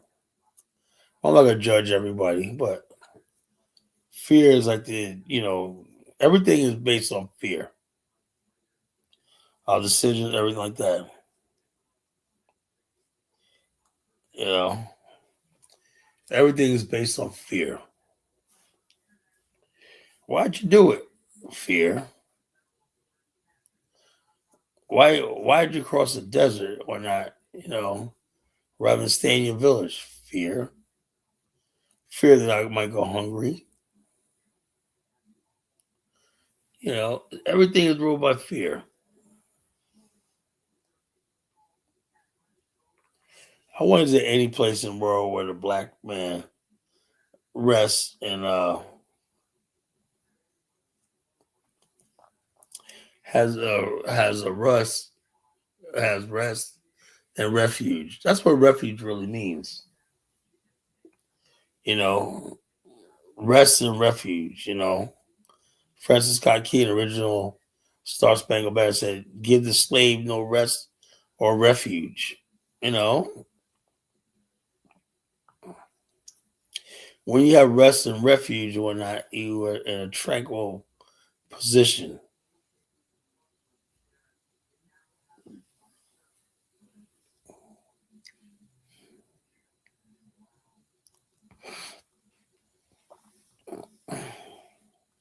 So we're talking about that tonight. And like I said, I want what we have to do is decide, side once and for all. We need. I would love if we had credible white Americans that I could talk to. At this point in our history, we need to understand because you got I heard Aaron Kasparian is turning like right wing now and whatnot. You can't trust none of these people, you know. And I'm saying to myself, we need to know what is the consensus among these people, right? Do they want a war with us? Do they want to kill us? I mean, we can handle it. We're not scared, right? We can. At least we know the truth. Like you hearing grumblings, the fatigue is real. Usual suspects and all shit like that. Oh man, saying Lincoln made a mistake. I said, sorry, I fucked up. It's over. Basically, you're saying ending slavery was wrong. And so I'm saying to myself, at some point in time, we gotta have this conversation. It has to be really fruitful.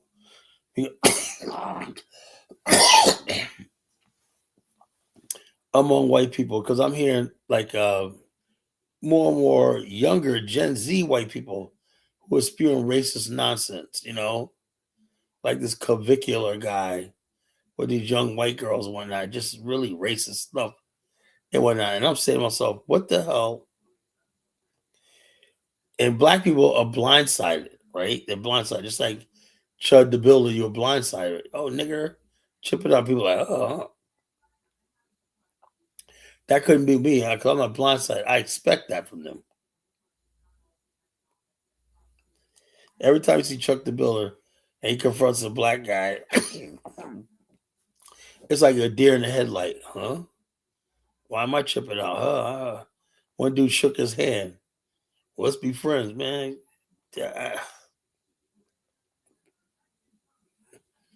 Ridiculous.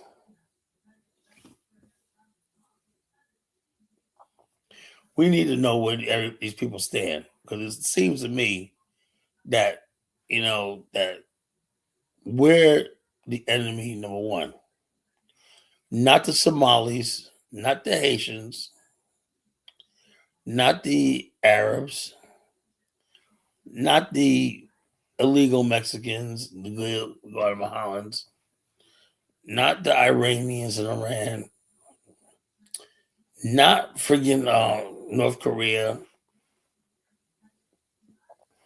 Who else is a badass in this world? Not China, anything. It seems to me that the most hatred I see out there is directed at Black Americans. And they always use that same trope, you know, that black people this, black people ratchet and ghetto and whatnot, this and the other. So they basically find the same five ghetto ratchet people, do hundreds of videos about them, say that's how they are. And what that draws is these people need to be put down. They're the roaches of society. That's dangerous right there. That's dangerous right there. That means somebody can be walking down the street and he sees you and whatnot, and they have a flashback like that. He blows your brains out. Chud instigate shooting. Sorry. I thought FBAs care for everybody or donate to. Yeah,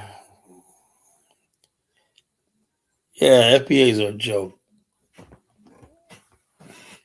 That's been the biggest hoax of an organization ever created on anybody.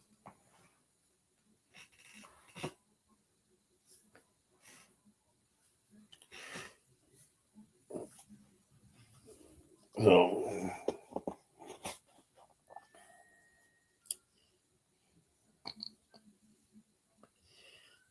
am I in good health? Right now, I don't think so.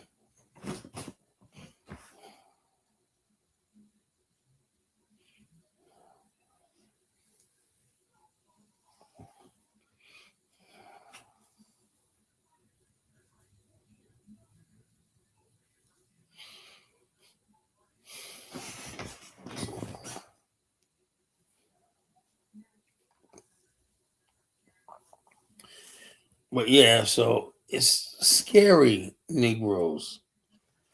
I so scared, Kyle. I so scared. What he's gonna do? I'm so scared. And bottom line is we gotta stop being scared. Stop being scared. Stop being in fear. Because fear has torment. Me, I'm not afraid of nothing. Afraid of no one. I don't care what the hell happens. I am gonna keep saying what I'm saying. You know, we have to become a people. We have to become a nation. I know it may seem late in the game, man, but I sat back. We sat back for years, and you can't say we didn't give this fucking society a freaking chance. Chuck got over 100K and go for him, but black man barely got anyone. Yeah. Yeah, bottom line, yeah, the racist is going to support this guy. He's a folk hero to many white people.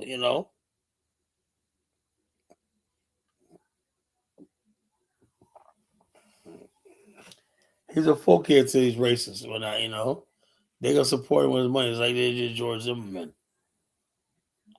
So, it's not going to do him any good because he's he's going down. He's going down. So, I like that. All you racists out there, you just wasted your money. He's going down. Imagine you're so full of hate. Just like that ugly chick, Charlotte Hendricks. That chick was ugly as hell. She was like, what Charlotte Hendricks looked like? That hen from Foghorn Leghorn, you know? From Foghorn Leghorn, the hen. Prissy, whatever her name is. What? Prissy. That's what Charlotte Hendricks looks like. Not even about that, bro. It's just about being like, I just want to be clear where we're going for, because what's got to happen is this: in wartime, right? What you start doing is you start doing a strategic withdrawal.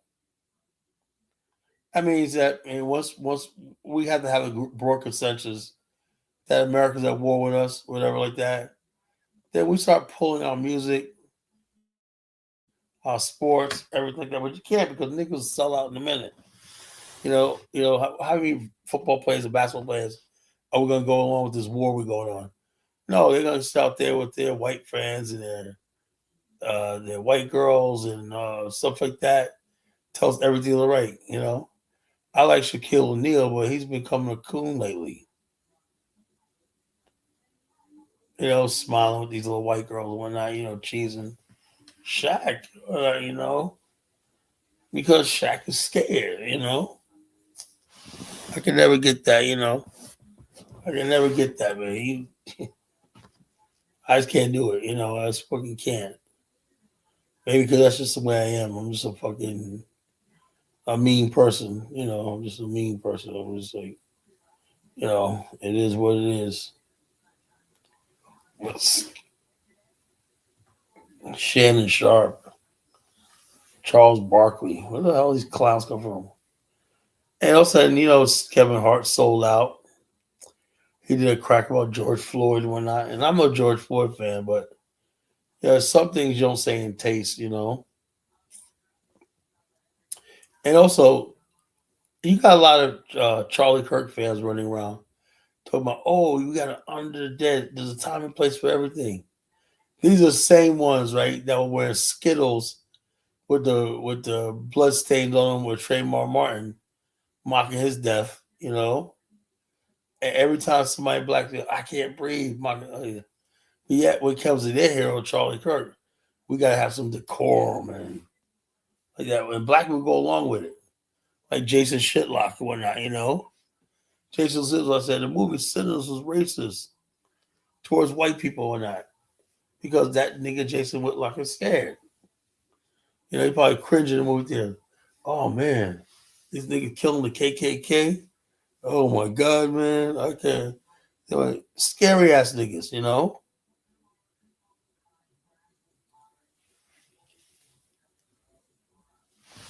This nigga scared.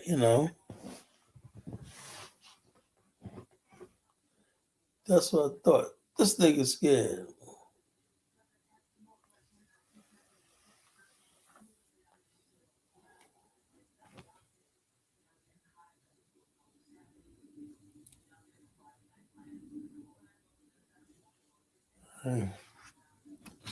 Put the link in the chat room one more time.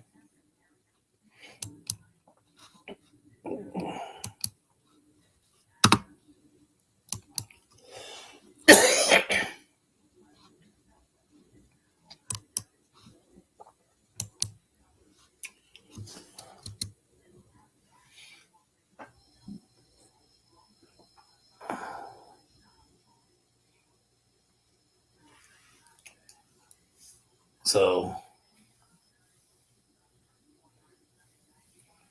we're talking about people who are scary. The fear factor, fear factor.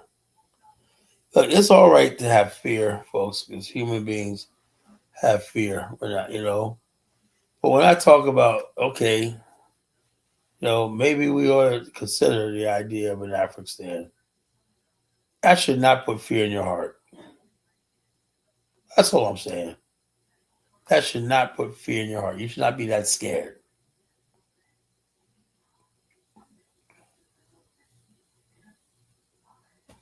Your dude's up there. I'm so scared, Colin. I'm so scared.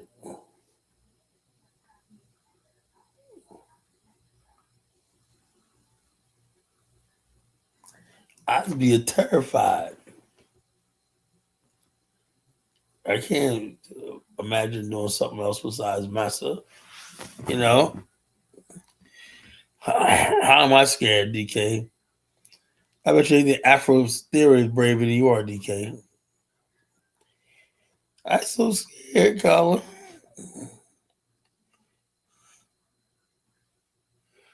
Yeah, because they're scared. Afro theory, they're scared. It's fear. Yeah, they're attracted to America out of fear. America has them. It's fear. America doesn't have to do anything, just exists. It's fear. It's all fear. The whole thing of fear. It's all fear. Yeah, bro.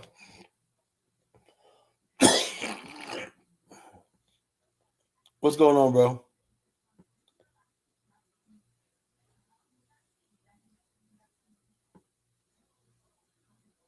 Hey, what's up, man? What's on your mind? Ain't shit. Fear.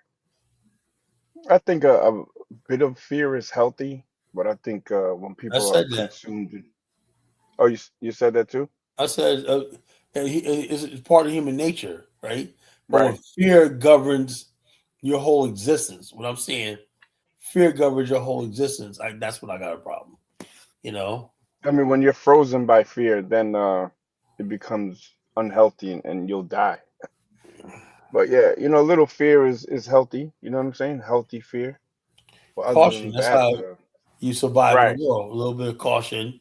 It makes you alert. If you're fearless, you become what do you call reckless. um, less cautious, and you make mistakes. You gotta keep on your toes. You always gotta be worried. But my point about tonight is, I was basically saying that everything I'm seeing right now in Black America, the reason why we let shit go is because Black people, like, like Tupac said, this nigga scared. The movie Juice. This nigga scared when and I know for a fact of the matter, people are just terrified of everything. It goes back to, like I said, I saw a video today where a guy was talking about, I'm a 60-year-old crip and whatnot. And somebody else said, does anybody in your neighborhood ever tell you, dude, you look fucking ridiculous? They won't, because them dudes rely on fear to control the neighborhood. I know it. I had a dude yesterday, the young guy, about 18, 19, you know. I was in his neighborhood looking for somebody or a client. I said, yo, bro, you come in for a second? Look at me like, what do you want? I said, and he stood over there. I said, didn't I ask you to come over here and talk to me, a little YN? I said, I said, I said, I'm talking to you. Get over here. I said, well, you know anybody lives here right here? No. And he just walked up and said, no, I don't know. I'm not from here. But the bottom line is what I'm trying to say is, when and he was hanging out with a group of them. They got like a little boarding house, right? They always have these little boarding houses in Newport News. And I said, bottom line is if you act scared of these motherfuckers, right? You act scared because they got the whole neighborhood in fear. People scared to stand outside. People got to sit in their car to pick their kids up from the bus to a bus stop right there on the corner. And I said, no, this is living in fear like this. I said, the people that are paying the taxes, working hard and whatnot, got to be afraid of this. And I said, no, this ain't right. That's what gave me the idea to do the show, fear. So you saw a young black man and you were fearful. So No, I you didn't say I approached him was in an fearful. aggressive manner. Oh, no, I Well, didn't when say, you said you have to, people are scared of him, so you have to speak to him in a certain way, no, which no, is no, no, actually I no. making him. Whenever you tell a young man, "Come here," No, no, look, no. instead of approaching the young Hold on, man, hold on, you hold on. I was right next to him, right? I said, yo, let me talk to you. And he kept walking. And then I told him, I said, I'm asking you something. I didn't say come over here.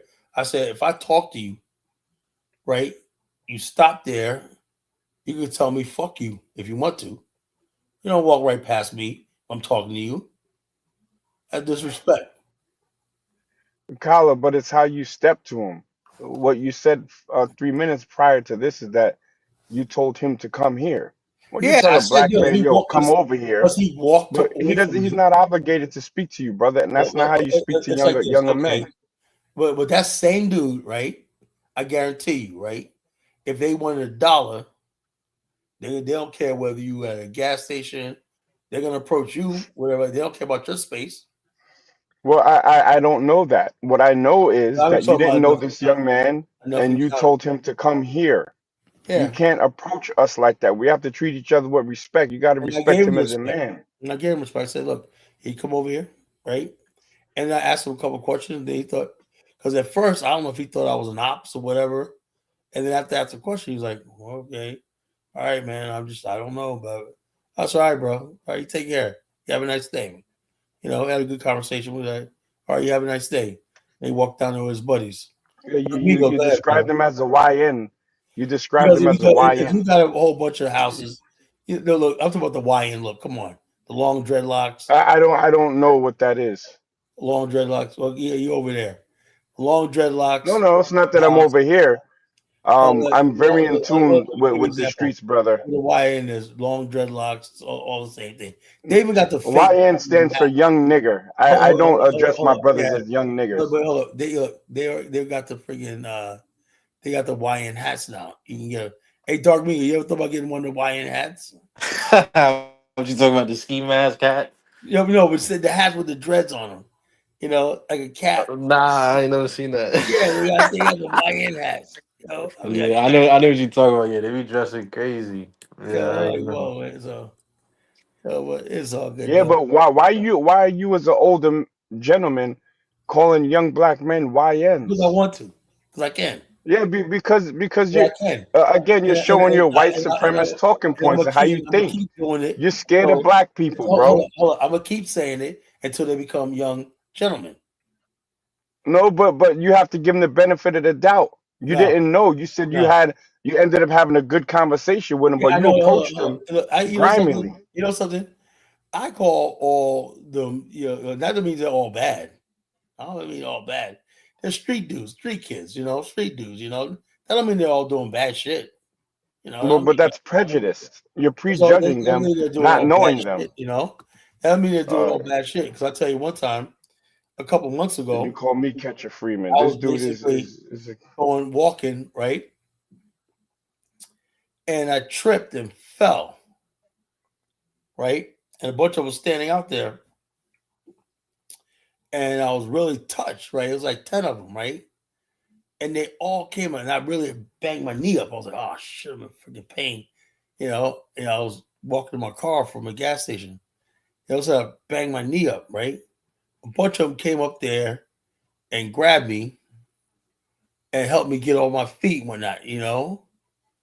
They was like, okay, OG, and helped me get up on my feet and whatnot. So I don't judge people like that.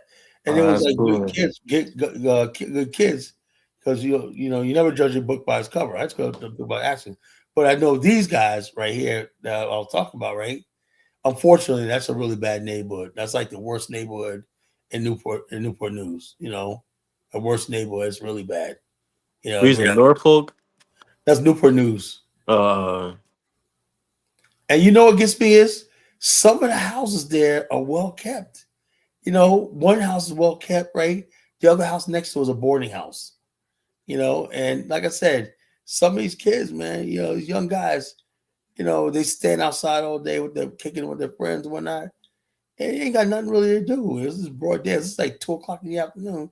They ain't got nothing to do. And I was like, man, it is what it is. It is what it is. So the guy, all the guys, people pulling up were in their cars. I said, why is everybody in their cars, standing out there, sitting in their cars, waiting for a school bus? And I'm like, I ain't used to that. I mean, I used to freaking people sitting there and they're like, as soon as the kids come out, there's like, get the kid and they're bolting. You got to live like that. I'm like, nah, that ain't right. That ain't right. That ain't right. People like that. So what's on your mind, Dark Migo? nah, I was just listening in. You was talking about the fear and stuff. I kind of agree. I think it is a lot of scary niggas. Scared to talk to the alleged YNs. The old ends too. There's a lot of old ends. I guess You used to be scared of another black man. yeah, like you're just another man in general. You just Yeah, shouldn't have fear. especially another black man. I'm sorry. Yeah, I yeah. realize if you're scared of another black man, there's something wrong with the fucking system we live in. It's time to tear it down. That's the way I feel. If you gotta live in a situation where everything's life and death or not, it's time to tear shit down. Especially after I seen what happened with this Chuck the Builder guy, Mark Migo, right? And I'm saying to myself, people have killed other black people over less. Yeah, yeah. Where was he at? Was he like down south doing that? Like, Oh, Chuck the Builder. yeah, like I don't even know That was what state you Tennessee, ten. Nashville. Well, technically, I kind of consider that the Yeah, it's the country, South. but Tennessee's the so South. that's why I'm like, I don't. That's why I'm kind of like, I don't know how nothing happened to him. Those usually the guys that get it done, So Because the thing eh, is, in those states, red states like that, black people have a thing, right? They they see this guy Chud knows the people black people gonna pick on, right? Are gonna be the dudes that look like they work a job, they're respectable and stuff like that. oh, okay. Yeah, I seen he was messing with some dude with a Walmart vest. I'm like, come on, man. And so yeah, Like, working so black that's man. what he messes with, right? Yeah. He's not gonna mess with some street dude, stuff like that, because he don't know how it's gonna work. So he messes Yeah. with people and then what gets me is the comment sections, all these places. He's like a folk hero, he's like a folk hero. Oh, look how he told them. I thought they were so tough. Tough. He looks like he's on his way to grammar school one night. He's talking about he's tough. He ain't no tough guy, you know. Now, Yeah. if that was New Jersey or New York, get caught with a gun in New Jersey, see what happens. Yeah, so yeah, it's like automatic. You know what it is? It's like automatic, I think like 10 to 15. Then About 10 every years. book You got yeah, 10 then years. then every bullet is like an extra year. It's insane out Yeah, here, so bro. you ain't gonna be walking around threatening no branch, no gun, threatening somebody starting shit in New York. Just so that he can only exist in that context. Yeah, in those areas, yeah. I understand. Yeah. So people are like, oh yeah, well, he's a tough guy when not black people ain't shit. Like, yo, look, man, it is what it is. That one dude mollywopped his ass. He said Yeah. he That's mollywopped his ass amazing. and he shot him, and he attempted murder whatnot. So I'm like, yeah, he got what it is or whatnot. That dude's facing 80 years. Yeah, that's a long time. I He didn't did even like a little expect. skit where it says, he goes, "You gonna make me kill one of you, and then y'all gonna be chipping out when I walk when I come out of court walking free." These guys Oh have it in man. their head, that they could get away with anything. The black people or not, like Yeah, just because they white or something. Yeah, they're, they they're think white, that. not. Now, But I was saying this tonight, Dark Me. I don't know if your opinion, and I don't like imposing my opinions on everybody. uh, Um, I was saying tonight, my opinion, right? And I'm noticing something, right? In the level of hatred I'm seeing out there, right? It ain't Iranians, it ain't Mexican illegals, it ain't Somalis, it's not any of these people, right? The people these people hate the most are who? yeah, black people, yeah, Yeah, black Americans. like Americans, yeah. And it's like I was trying to tell John and all them on the conference, right? I said, look, we're the only real threat to them. Why? Because we cracked the glass ceiling in corporate America. You know, we cracked the glass ceiling. You have black men. You heard about Byron Allen buying No, I'm not too sure who that is. Who's that? huh? No, I'm not too Byron sure Allen, who this that was is. before your time. Before your time. Go back.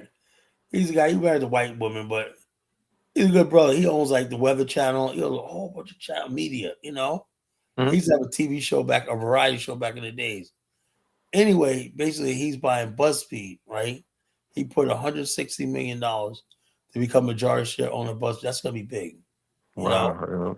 So BuzzFeed's gonna be competing with YouTube and everything like that. You give a YouTube on that. He's coming for YouTube audience. Yeah. It's gonna be like Parler when that. Doubt if it's gonna be like pro black, but the bottom line is that's amazing that we're making moves like this. Some black men are making moves. The white man power structure, right? People like Chud, see that white man up on top. I know this, right?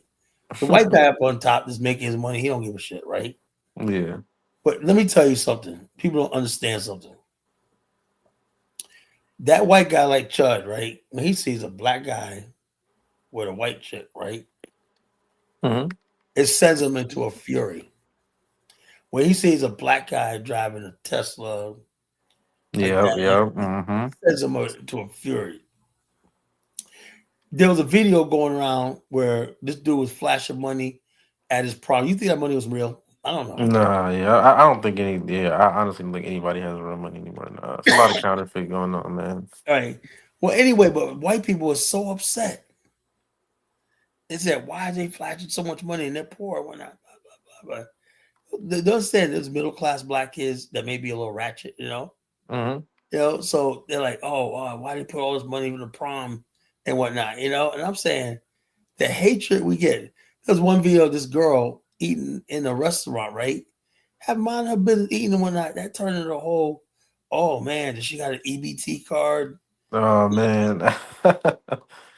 Can you even restaurant with EBT? I don't even think you can do that. It was let white people tell it, man. Oh yeah, yeah. But the bottom line, my main thing is, I say to myself, why is it's us that they hate so much? And then I tell people, my African brothers and sisters, right? I said, you guys are no threat to them. We are. We're Yeah, a threat to them.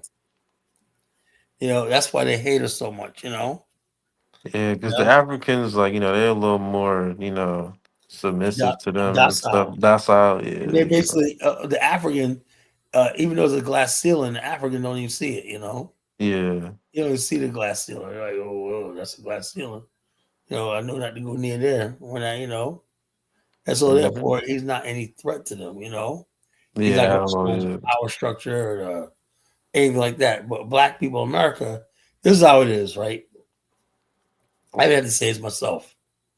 If I had a job offering, right, and I need a receptionist, right, in my office, and I see two names, Abiola Atunde or Boomquisha Jackson, I think I might go with Abiola because I'm thinking, yeah, what if Boomquisha's boyfriend Pookie comes up, and Yeah.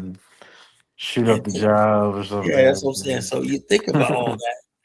So therefore, Africans got that edge because they have that model minority thing going on.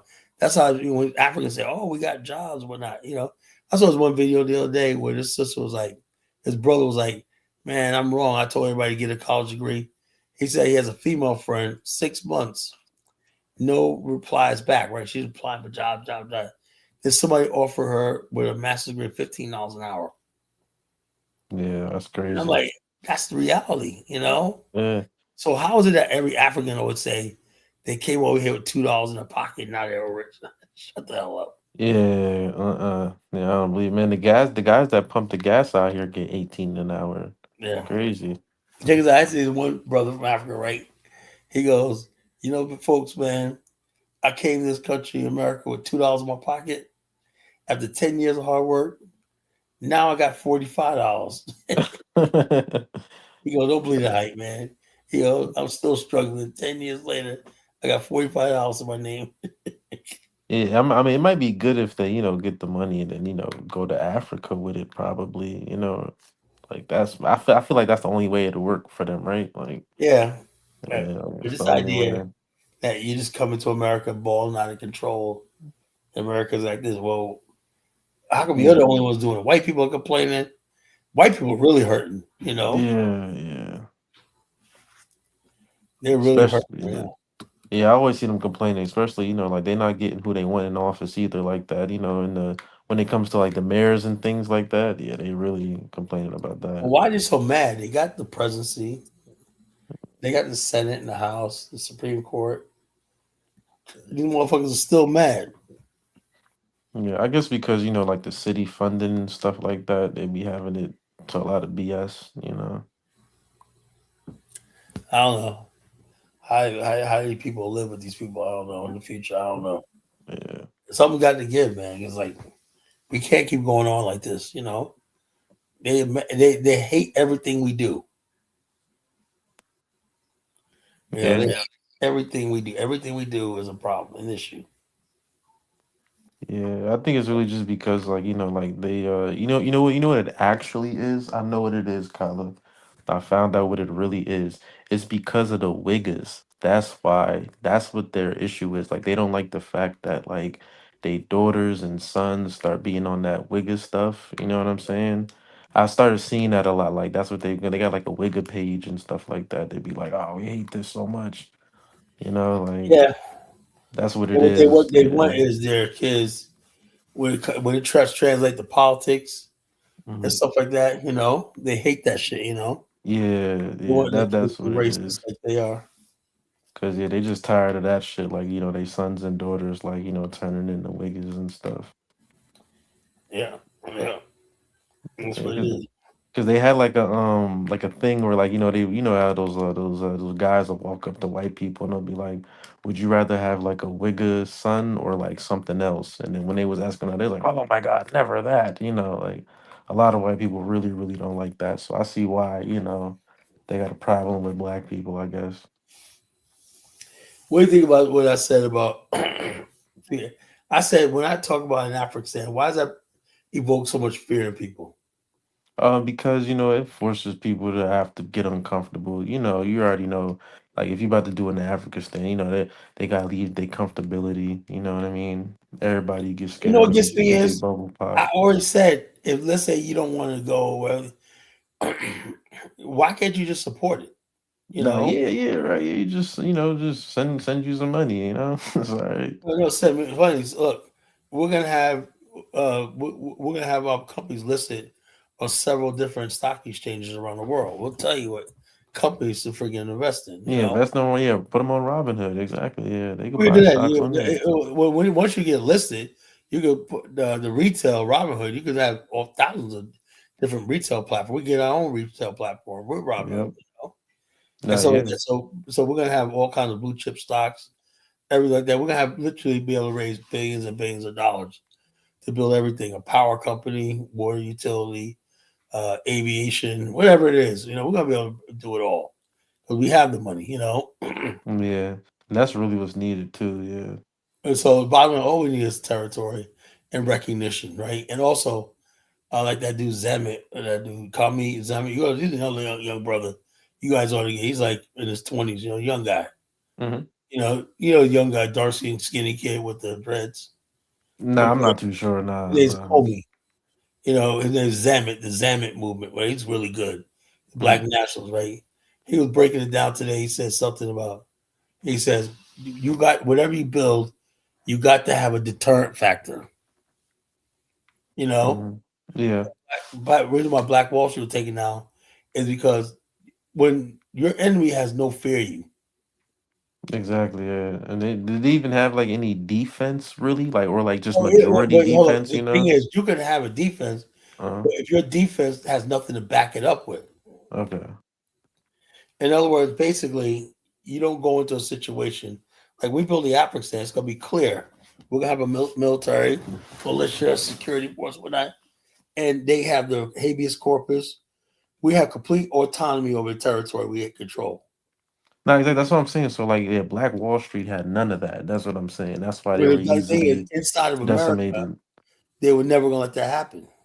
You Okay, know, yeah, yeah. That's what I'm saying though. But like overall, they still didn't have that. That's why you know what I'm saying. Like they didn't yeah. have a military or a militia or anything like that. Yeah, that's But the crazy. thing, even Okay, if they had it, they had to be recognized. You know, exactly. Yeah, yeah. It still wouldn't have been formed. But yeah, yeah, I'm still seeing that the fact that it didn't work out was solely because of that. Really. if they had a militia and military, right? You know, there was times where black people try to form their own towns, you know, and put their own sheriffs in there. Whites would come in, kill the sheriff and everything, you know. That's crazy. Wow. And, you know, and nothing you could do about it because the law didn't recognize them, you know, as illegitimate. Yeah, exactly. Yeah, yeah. So it's just like a terrorist technically, right? A homegrown one. Well, it's like, okay, you're a sheriff or not, but they'll let you be a sheriff over Negroes. But if white people get involved, you can't arrest no damn white people, you know. Yeah, like yeah, it's just some white people just come in there and just start doing some bullshit. Like you probably can't penalize Can't them. do Yeah, nothing, you know. yeah, that's crazy. Yeah, that's crazy. That's what And it then if is. you do, right, yeah, your town gets fucking destroyed. Okay, Yeah, wow, you get arrested, everything, you know. that's insane. Yeah. So people don't seem to understand that. Hmm. And the reason why we did settle for that was after the Civil War, this is going to be America. It should have been clear. We're going to have our own towns, states, and everything. And we want absolute sovereignty, yay or nay. You know, Hmm. yay or nay. We have the right to punish anybody on land. We have the right to police and all stuff like that. You know, we have our own district magistrate court, whatever like that. You know, Hmm. I remember you were saying that one time. Like that's kind of only the only issue in the black community is that we don't have the power to enforce law and punishment. Oh, we have no amongst other reward black and people. punishment in our Yeah, community. reward and punishment. Yeah, yeah. And the Bible, so you got a bunch of YNs. I'm gonna keep saying the word YN. Yeah, you can say that. Yeah, I don't know what that means. I'm gonna keep saying it. No, it's Don't funny. You said he's like you're not over here. get over here, man. Yeah, You turn this fucking place into a hell on earth, you know. yeah, So you got people out here, you know. I'm like, we can't build a community. How you gonna honestly build a community in a war zone? yeah. You can't do that. What do you think about that YML? That Julio Fulio situation. Yeah, that situation was pretty crazy. You talking about the kid that killed him? Yeah, That guy. there's four of them, Yeah, right? And the one is like laughing. The dark skin one, he's like laughing. But he said, yeah. man, because the dude was making fun of his mother or someone that had a heart attack because whatever. I don't know, Oh whatever. yeah, yeah. I think they said that the Julio guy was dissing they cousin, I guess, that passed away, but like they found his body like rotten, so that's why his grandma like had like a heart attack, like probably like from a broken heart thing. So I was like, yeah, that was pretty, that was crazy. And this Julio Fulio guy, listen to him. He was no prize. He was a leader of a gang, you know. Yeah, he was doing the same thing. Yeah, he was very demonic. Yeah, saying a lot He's of like, saying that he basically, you know, oh, you got, everybody know what this life is about, whatnot. My whole thing is, how is it that if you're about that life, how is it record companies are doing legit business with you? right is crazy, right? It's insane. Like I said, it's we're like, do you think if we had an Afghanistan, we would let freaking record companies monetize all destruction? Yeah, nah, not at all. Exactly, nah. No. What about freedom of speech, Colin? Man, I'll freaking will arrest you for even saying some stupid shit like that. You know, Yeah. Yeah. Yeah, I'm but like, that's yeah, I don't what we know need. what's You going on know, in Cali. Yeah. just talking this nonsense we're doing here. The only thing that'll work is we have our own state, our own land. We can start all over again. We know what we need. You know, Yeah. it's sitting there just going back and forth with these Negroes. You're never gonna get them to comply. You know, And right, yeah, it's just either like, like we either gotta go to war with them or they just gotta comply. And seeming like, complying but isn't if we gonna have ever reward work. and punishment on our side, we'll win. Yeah. Right now you cannot beat them in America because America is rooting for them. Yeah, yeah. You see how much they be letting them out of prison, right? It's insane. I'm like, Every time wow. you look around, like this guy Y.E. Melly, his trial been going for 8 years. Yeah, man, since I've been in high school, man. Yo, he Like, no shot this lie. dude in the car, Yeah. and he's still going on about this trial. It's sick, man. Right. So, and that's the thing. Like, I'm pretty sure like a lawyer's being paid this whole time, right? Like, where's all this money coming I think from? for the most part, they like this stuff. They like, oh man, because they know we have no power to control our community, and so they white people get off on seeing the destruction of black community. We're gonna never unify. We know we're gonna because we put our future in their hands. You know, Yeah, we do. we put our future in their hands, and bottom line is this, and that's what we get for what we chose. We chose America, right? Without Hmm. any sort of real agreement. How these communities going to be governed? Who's going to provide wealth? Who's going to provide jobs? Who's going to do this? How are we going to educate our kids? How are we going to have housing? All stuff like that. We were given nothing. Yeah, not even the 40 acres of mule, man. We were Crazy. given nothing. Nothing. They said they turned us loose and let us. I said, look, you got a group of people. First thing you do, we have people. You have to settle where you're going to live, who's in charge. Hmm. You know, where do you live, what do you live on, and who's in charge of enforcing the law. None of that was done with Black America. Nothing. We're people that don't fucking exist, and they got nerve to call us African Americans. Africa.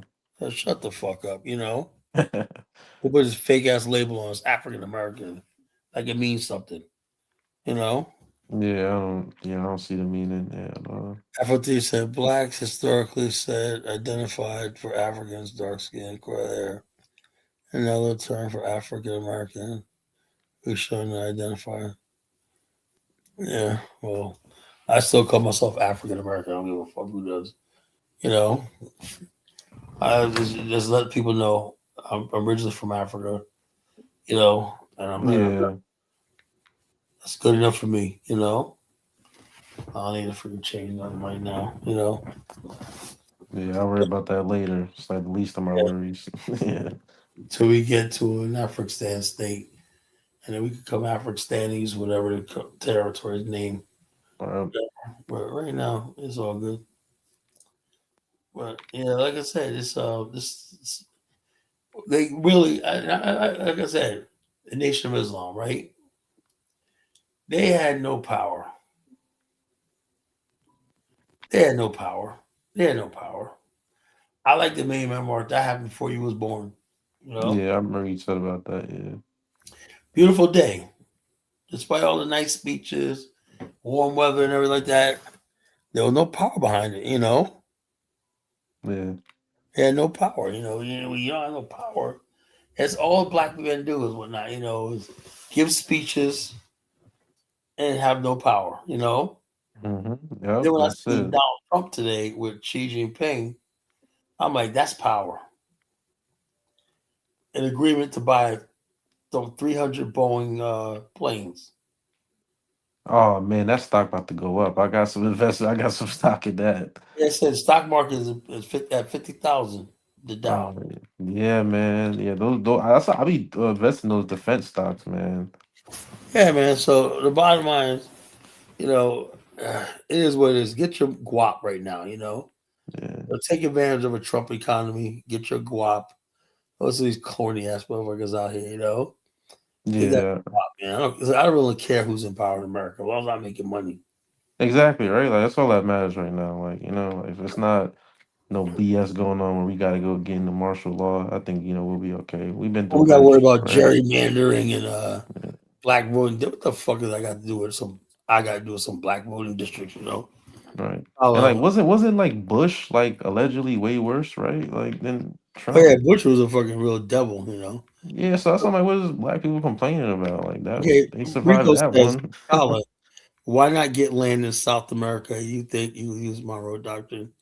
Yo, look, the bottom line is this, again, that seems to be people just don't want to leave from the hegemony and the protection and the influence of the white man. That's being scared, Yeah, you know?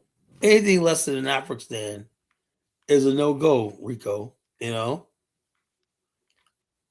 Anything less than an Afghanistan is a no. Yeah, and the bottom line, the Monroe Doctrine still applies. You go anywhere in the West End Hemisphere, they can do whatever they want to do. hmm yeah, they have territory over there. So you build something in the African continent, you're free, you know, and we will do it. We'll have it. The younger generation, y'all gonna want to take it to the next level.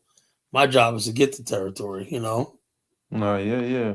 Oh, And I'm next, trying to be in charge of the mining, man. You know what I mean? We need some actual, some collar coins. You know what I'm saying? Some silver dollars and all we're gonna have, that, all- man. we're gonna have everything. I We're gonna got have you. everything. We're gonna have our own cryptocurrency. We're gonna have everything. We're gonna have fucking everything.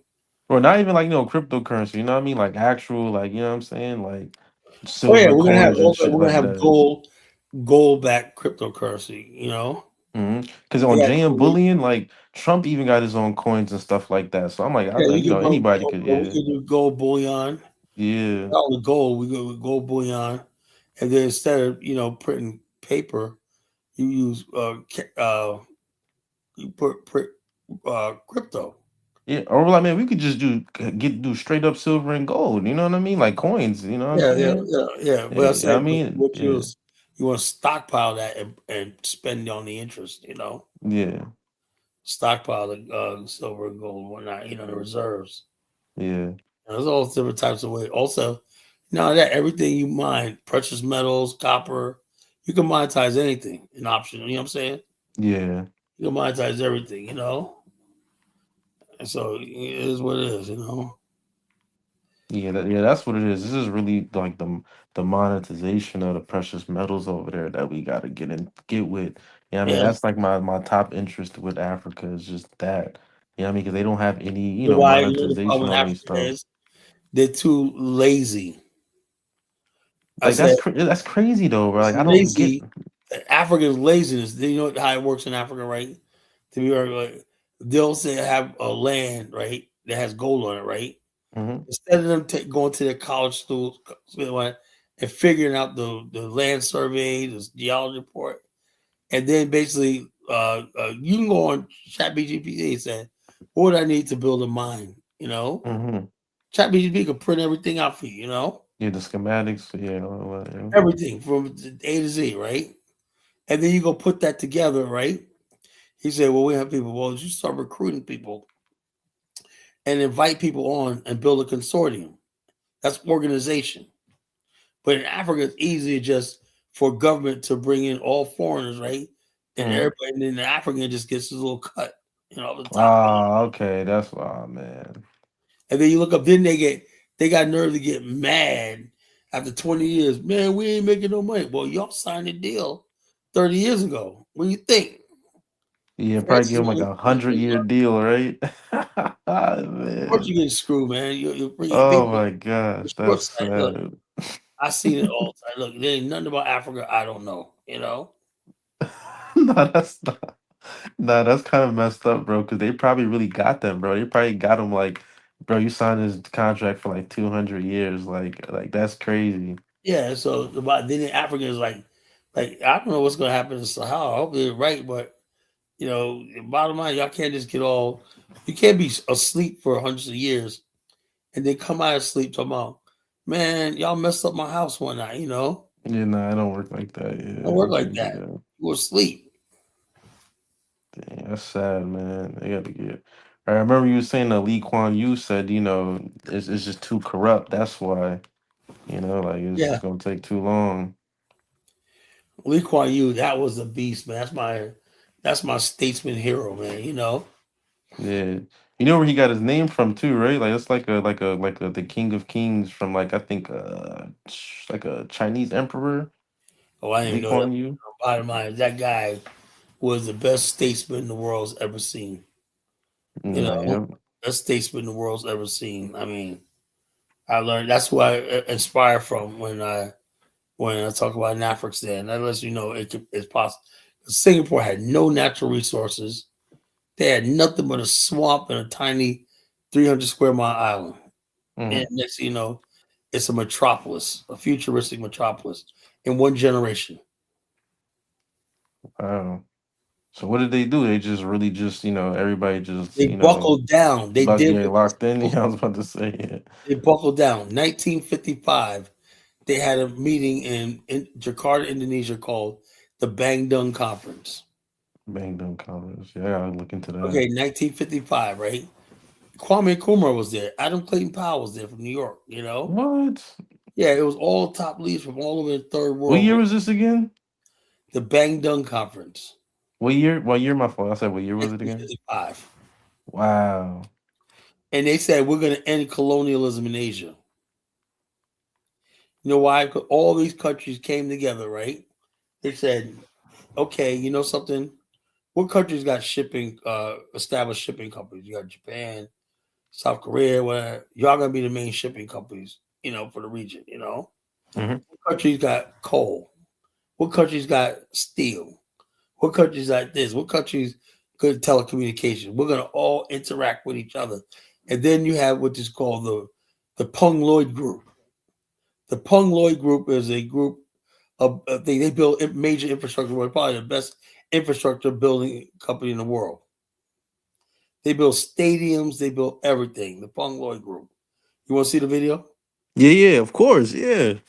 All right. I like Definitely. having you up here because everybody else be like, "Oh no," if I'm not talking stupid Bro, shit. Kyla, I'm forever a student, bro. I'm always trying to figure out this stuff, So man. yeah, Like, come on. I like that. Cause I know like a lot of the Chinese immigrants, they used to come over here and take pictures of like our skyscrapers and our Yeah, our they buildings take and it back. stuff They and took it back. replicate it. Yeah. I was like, oh, that's crazy. When the Japanese come in and take pictures, what do you think they were doing? They'll send it back to an intelligence lab and copy it and whatnot. Next, they're putting their own skyscrapers up. Yep.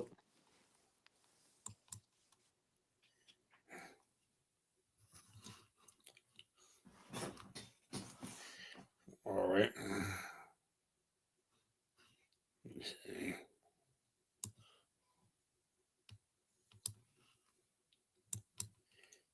All right.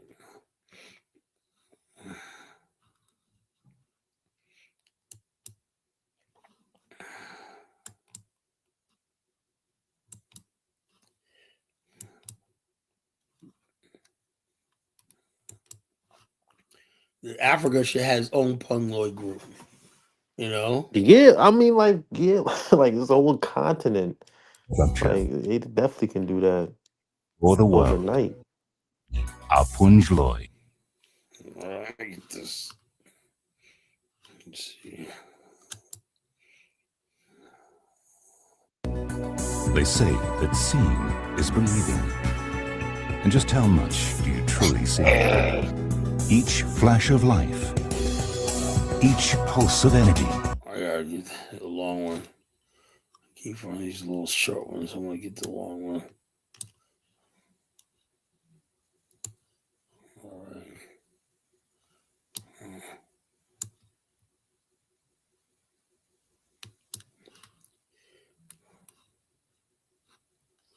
All right. There we go. Welcome to the next generation of website creation. Wix Harmony. Get the power of AI and the freedom of drag and drop to turn your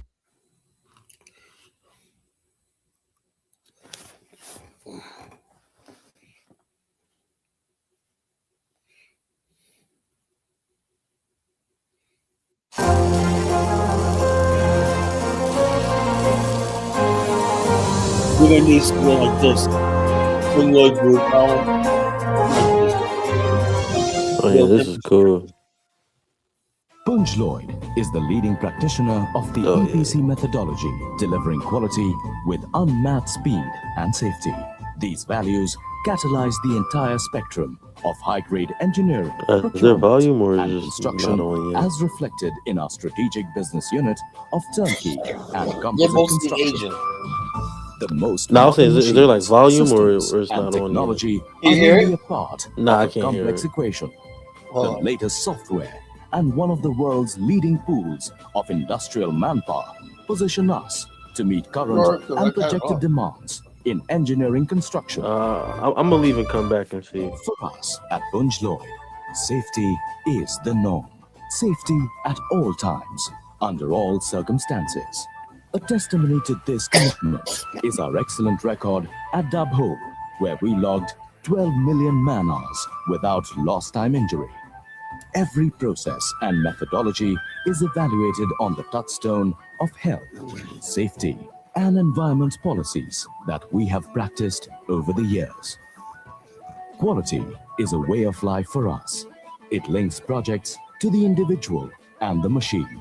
We choose to observe the most stringent governance and international standards and practices as recognized by certificates and memberships awarded to us. A measure of the faith in our quality and safety practices is the award to Punj Lloyd to build the world's largest above-ground LNG terminal and the contract to build the water cooling systems at the atomic power plant at Kota in India. Our on-site testing capabilities and laboratories facilitate major tests traceability to the National Physical Laboratory. Our quality is constant, deeply emphasized. Our speed in the execution of projects is led by a pool of experts, often achieving timelines that have become industry benchmarks. We have integrated mechanisms into our systems to evolve solutions to all project execution in the close issues of engineering procurement, construction, and management. All this complements our hardware assets, managed, maintained, and operated by our specialist subsidiary, Spectra Punj Lloyd Limited. Quality and deadlines are important criteria. Our central equipment facility at Barnmore is rated among the best in Asia, with an inventory coverage for all critical components and parts in equipment for repairs. We maintain an extensive database on each item of equipment. The database provides scientifically determined timelines for positive and predictive maintenance, spare parts sourcing, and planning for on-site requirements. For the client, all this means guaranteed machine uptime. Streamlined procurement is support of our extensive track and scan procedures for vendors and their track record, delivery schedules, and pricing. We buy the best and most appropriate. We bring to every project a sense of ownership.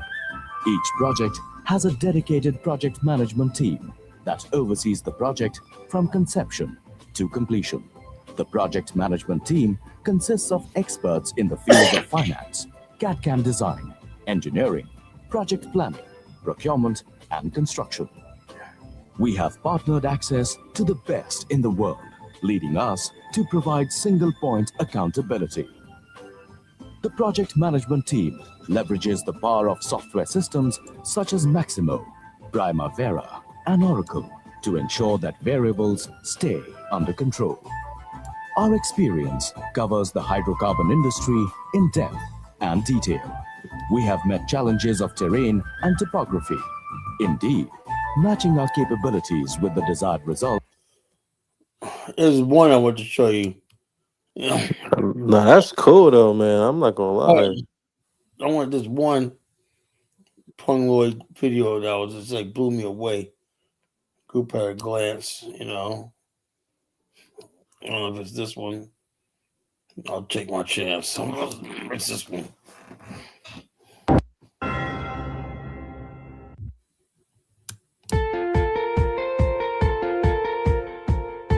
What else is this movie?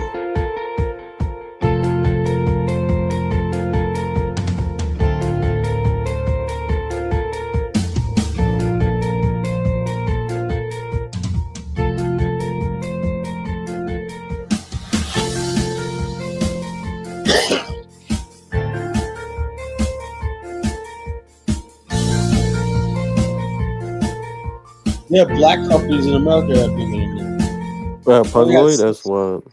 600 million a year. We got several black companies in America billionaires. Doesn't mean we can't do it. Yeah, everybody focused on entertainment. That's anything what I want. But I was like, yeah, everybody focused on entertainment. That's why. That's amazing, man. See, like Yeah, 7,000 employees. yeah.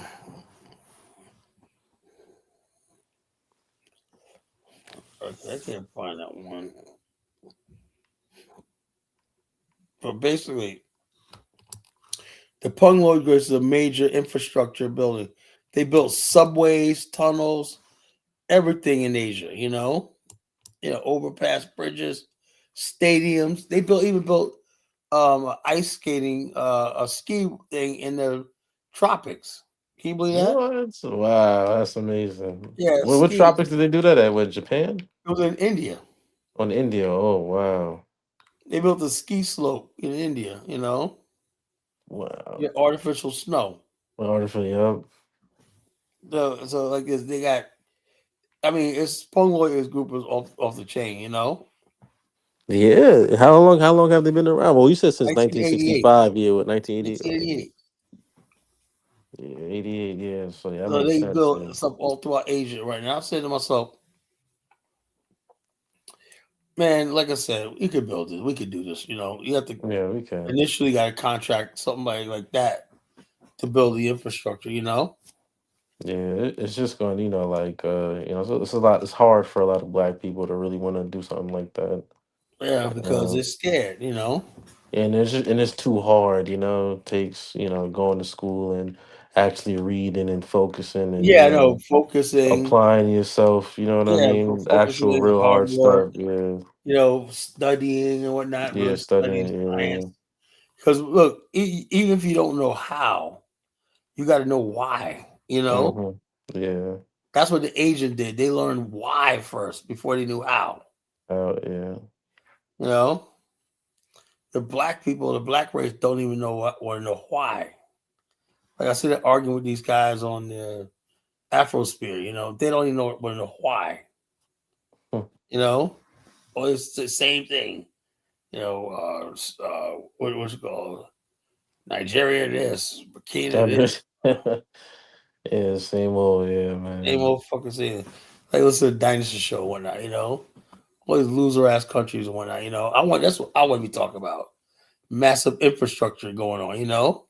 Exactly. Yeah, I don't even watch that platform anymore, man. Yeah.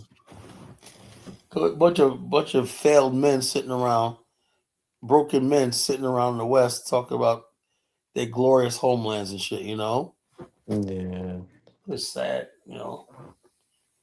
Sad. Yeah, I'd just rather focus on something else. You know what I'm saying? Like at least building something towards my homeland.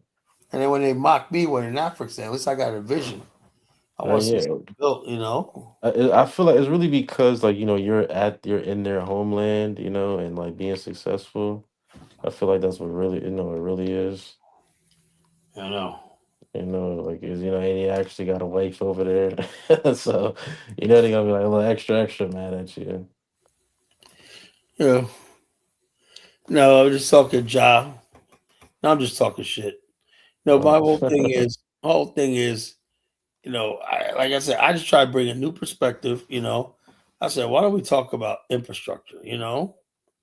I never hear anybody want to talk about infrastructure. It's all Yeah, politics. never. Everywhere you go in Africa, the black race, it's about politics. Yeah, it's politics. Asians are building. Chinese have no politics in America. Look how powerful they are. Yeah, We got all the politics. We ain't got no damn power. crazy, right? That's insane. Yeah, We ain't yeah. got They no- really have like nobody like big in politics like that at all. Yeah, Ever well, have yeah. it. Do you ever hear Chinese talk about who they voting for and all? Room for it and stuff here right now. I've No, of course never. not, because they know it ain't putting money in their bank account. You Yeah, know, that's hilarious, man. What? so I'm like, what the hell? But the black man, all you gonna sit around and talk about politics and all stuff like that. Politics, this politician, this politician. That's why I mean, modern Liberian politics, I gave up on that shit. Yeah. It's like fucker just want to talk about endless politics all day and all night. Same stupid shit they talk about. I'm like, God damn. I don't get into African politics like that. I don't get into it. All you just talk about this. It's like your countries are poor. Y'all ain't got no money, no goddamn infrastructure. Why y'all fighting over nickels and dimes? These guys motherfuckers be acting like they got 20, $30 billion budgets in the fucking way, Mm-hmm. The average African country got a budget less than your township and your county. Yeah. That's crazy. Yeah, I've noticed that. Yeah. So yeah, I don't understand what the hate and the competition really is about. Because it's just like they see a job, whatever that job pays. Man, that job is coveted. In America, we don't even know who your fucking. Do you know who your city councilmen are? I actually don't know. Nobody knows because, like, Yeah. I was trying to tell them today. I said in Virginia, we don't give a fuck about who's in office because that shit gets done. Yeah. The only time people start paying attention to politics if something happens. Yeah, stuff not getting done. Yeah, exactly. Yeah. Then people start saying, "Hey, who the fuck is involved?" Yeah, I ain't money's listening missing. every Yep. day talk about Paul who's getting elected and all this. Nobody gives a fuck about that, here. Yeah, I think that's always a thing out there, right? They always having to, get a better leader and stuff like that. And they do the same thing, nothing. You Damn. know, Africa they do absolutely nothing. Like get rich and look good and basically be in front of the white man, the white benefactor. Or this is how it is in Africa, right? And I'm not trying to mock my African brothers and sisters, right? But they got to rise above this idea for who could attract the most either foreign investment uh, or who has the more friends in the international community. Every time they meet a person, they go in the West and they meet a white person, they take a picture. See, I was with such and such of this. Then we go to their local town clerk. I met with such a well, nigga, that's just a fucking your freaking your town councilman. Think it's like you got some big connection into America, or whatever in America, whatnot. It's crazy. You got people they do that. They sit there and go around and they'll find a congressman on his way to work and say, "Let me take a selfie with you." Then they put it all over their media. See, I was talking to Yeah. congressman, such. You elect me, I can get shit done. It's a fucking joke, you know. Yeah, you gotta get shit done, man. A lot of people don't be trying to do that. Do you see Afro Theory's comment? I was trying to read it. You know, do you think we can build type of infrastructure and be in priority with opposition? Really quick? Well, the bottom line is if I have my way, if I have my way, it's gonna be like 20 years before we have to make that decision because it's gonna be a black nation controlled by real black nationalist people. Only the true believers. Afro theory, there's things called people sort of believe, and there's the true believers. A nation should be built by the true believers. Hey, Kyle, you're right. The Afro have foreign direct investors, but not building efforts. So why do I have no idea? Bottom line is, it's just they think foreign investment is like it's not Nigerian guy gets up. We need foreign investment and let foreign investment come in, but foreign investment that's not channeled and directed is not good. You know, I don't know about the African mind anymore. There's definitely we're just two different types of people.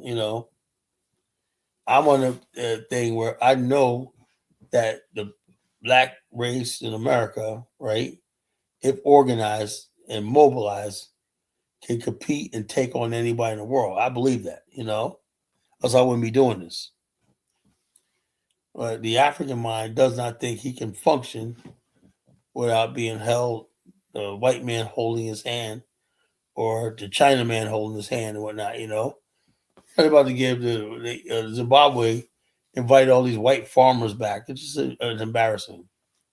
Invite all these damn white farmers back for what? Gave them what? And then compensated them. This is insane.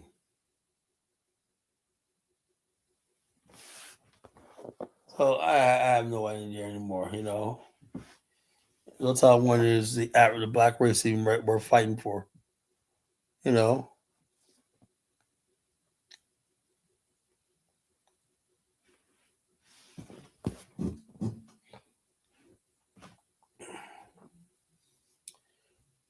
the problem is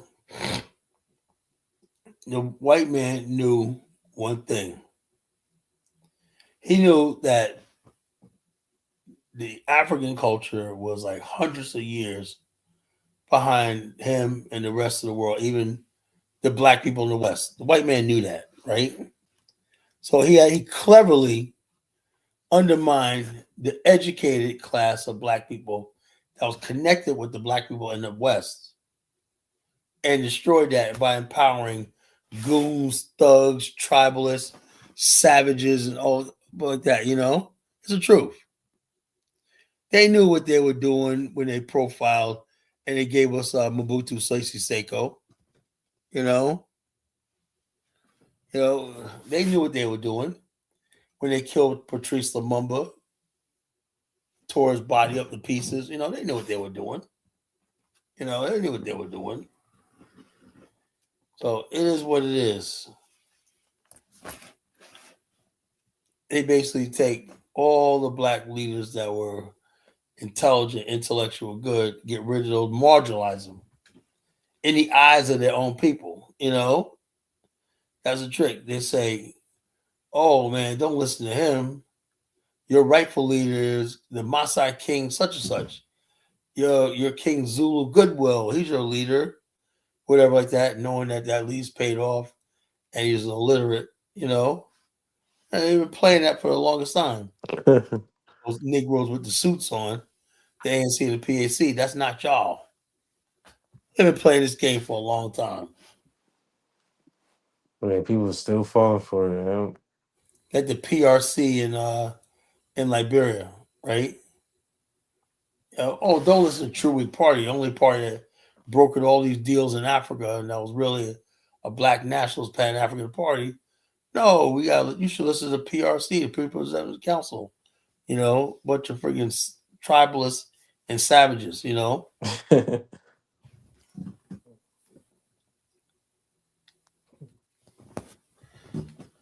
I Yeah, guess it's like it's, we're fighting for, but it's exhausting, Ja. It's exhausting. You know.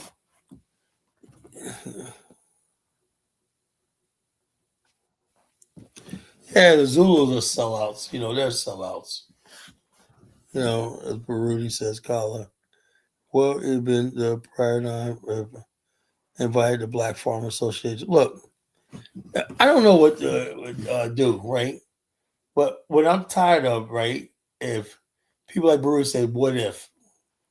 Ja, in what world do you think the so-called Black Farmers Association would ever get land and a square deal in Zimbabwe? yeah, I don't know. That would never happen. It'll never happen. So why does Baruti keep bringing it up? Yeah, I don't know. He got the craziest what ifs, man. He always got Yeah, something. that's what I'm saying. And that's what when he comes with this abuzu what if shit, I don't deal with what ifs because I know nothing has panned out. Nothing's panned out. This whole movement is a joke and a failure. Africa's controlled by white people, tribalists, greedy motherfuckers. We're Uh, going to establish ourselves on our ancestral homeland as we have a right to do. Period. End of story.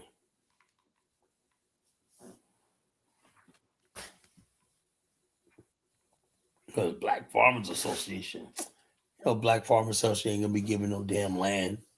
It ain't never happening. No,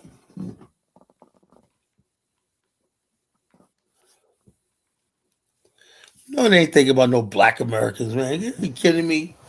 fuck out of here. That's Baruti selling us his Ubuntu dreams. He got to stop doing that, man. I don't know what's up with him.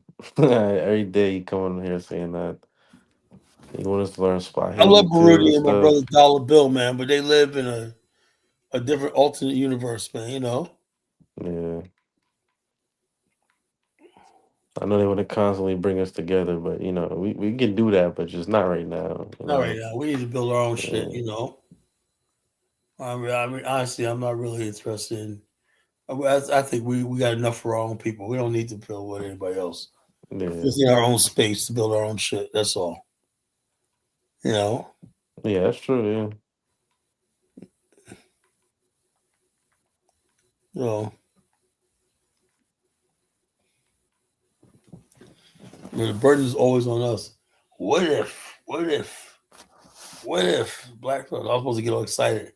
Yeah, the black woman Yeah. was supposed to get the fuck out of here. I had so much letdowns in Africa, man. You don't have no idea, bro. Nah, I believe it. I believe it. No lie. All the years of doing this, man, everything is one letdown after another. Yeah, because I told you, like a lot of guys out here in New Jersey was doing the Pan Africanist thing, and they was saying the same thing. I was like, yeah, they don't really, like want us over there like that, and then like when you go over there, it's not really anything lucrative. Yeah, I have yet to see anybody really caking off over there. I really haven't, Yeah. I would love to give you a good report saying, yeah, I went to Africa and I got into the diamond industry and the gold, and I'm a rich man. Now, to be honest with you, right? There are people making money in Africa, right? But it won't Hmm. be you and me. The Africans who got in Liberia and Sierra Leone who own gold fields, and all they're doing is mining gold dust and selling it to Lebanese and Turks and all that, they're making money. Because you take a ounce of gold one night, that's like $1,500 in your pocket, Yeah. So they're making money driving nice cars, everything like that. But people say, "Oh, somebody make money in gold." That don't mean you and me gonna do it. Yeah. You don't own no land. I don't own no land, and nobody gonna give you no land with no goddamn gold on it. Yeah. Yeah, yeah. Nobody's give you land with gold on it in So that's Africa. the Yeah. thing. You got people over there. They got everything locked down. The people who making money in Africa, the few people got it locked down, and they ain't trying to share that shit. Yeah, at all. Rather die than do They that. ain't trying to share nothing. Which well, it is what it is. Yeah, I can't blame them. I wouldn't be upset. I wouldn't do the They same got their thing. own shit and money when not they're thinking, I got the money, man. And all Africans think about is money and pussy. Yep. That's all they think about, money and pussy, and chilling, drinking with their fruity wines and drink liquors, you know, and looking big. It is what it is.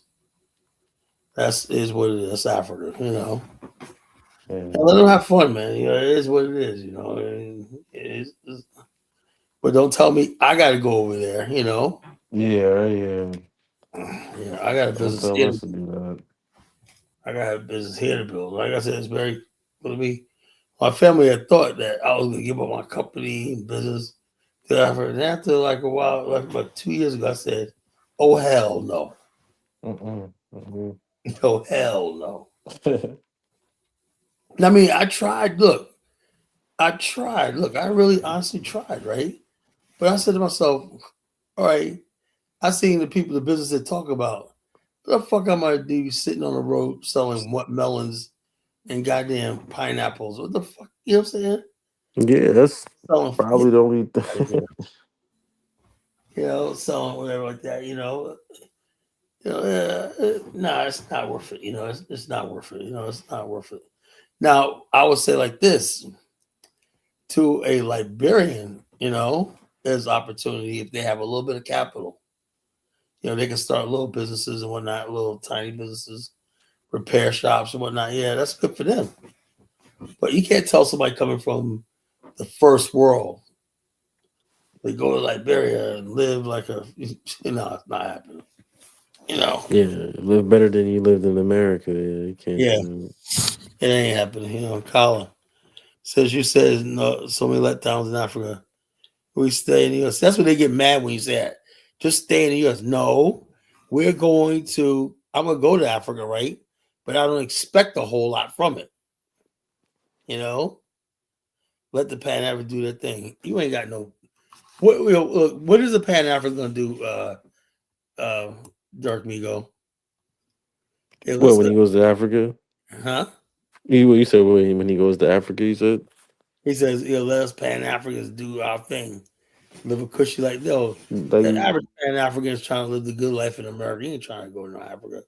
they're not trying to go over there. Too. If they could just go over there and extract some gold and go back home, they would happily be doing that. But Hello. This is another thing, Ja and that Vector was saying. You can't develop a colonial system government. Ja, every country in Africa, except for Liberia and Ethiopia, was developed out of a colonial system. South Africa is the most advanced country. Egypt was the most advanced country in Africa. Morocco is an advanced country in Africa. Algeria, those are all colonies. Africans, black Africans go to Kenya, which was a colony, right? They go to the most developed countries, which is the most westernized.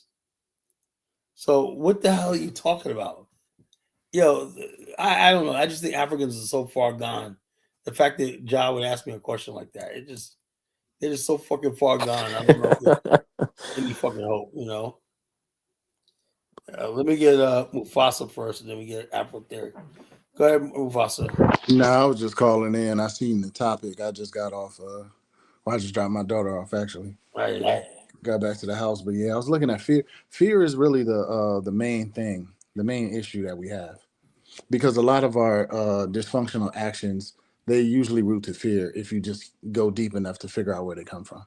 It is fear. It is fear. You know. What about It's, the fact that we didn't wasn't bold enough to ask the white man if you're gonna leave us here in this country, right? How come we don't have a border, a territory, a district, reserve territory, where we had our own courts, police, we asked. autonomy, whatever like that? We asked. That's what Most Honorable Elijah Muhammad was asking for. Yeah, but like I said, he was asking, how come we didn't demand it? When they said no, that should have been it. Well, I mean, you can't really do it. That's where we go into fear because okay, if they say no, right? We know this is the reality of life. Any man knows this, right? There's what's right, but then if a person chooses But not the to thing do is, what's black right, people will say, okay, we no, know no, it's no, no, right. no. But if a person chooses not to do what's right, and they say, okay, or what? What you gonna do about it? So what are we gonna do about it, Kala? Well, I'm like Nothing. this. I can help you out. Nothing Yeah, but hold up. because we're That's militaristically if outgunned. hold up.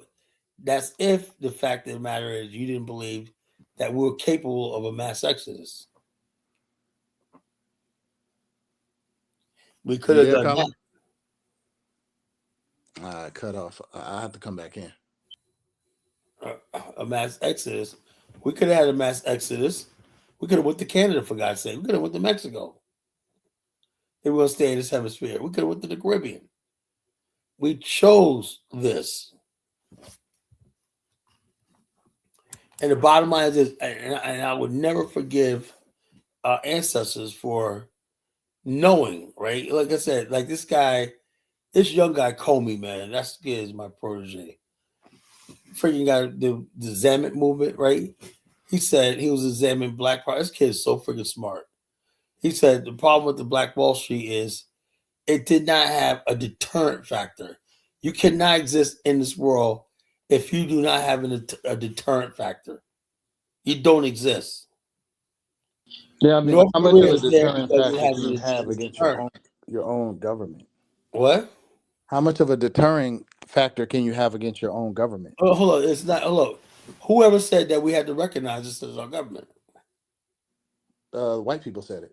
Hold The up. White people military have said it. no right to impose them on us. We didn't ask to be brought here.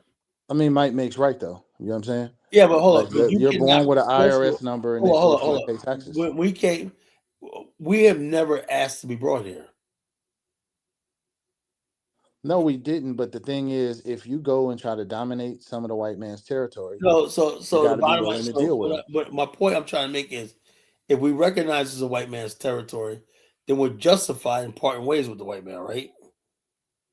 You said Oh, we're you know what you're justified saying? in doing that. Well, we're in this eternal relationship with white man. No matter what happens, he's still always going to be in charge of us.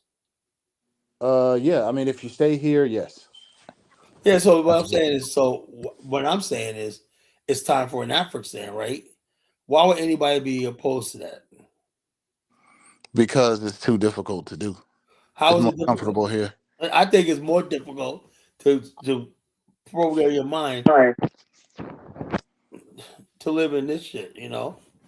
Well, I mean, like for instance, I've heard you many times on the show talk about the living condition and standard in Africa and how you don't want to go to somewhere that's not Yeah, I socially. know, but we could build. Look, we're capable of building our own shit. The only reason why Africa has a living standard is because of Africans. That's how they live. You know. Right, but they want to up their living, but it's No, they not don't want to easy. up their living. They don't have. Look, they don't have it in them to build. You know, they don't. That's why they got to go to South Africa. That's why they got to go to Europe. We're not them. You know. What people don't understand, you keep comparing us to Africans. That's the freaking problem.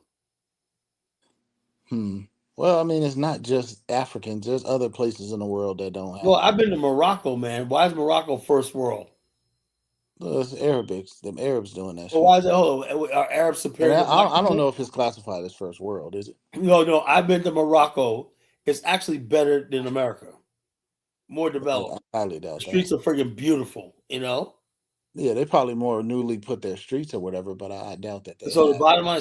What I'm saying is, that all over the world, you said they got smart cities right now, and places like Pakistan, South Korea. They got smart cities that are futuristic all over the world being popped up where people are turnkey, you know.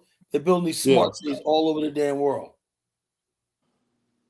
you and know. but the Africans can't do it because Oh, black because people the are. Africans don't have the mind. They rather migrate to somebody else's country. I can't disagree with that, but I feel like that can be fixed.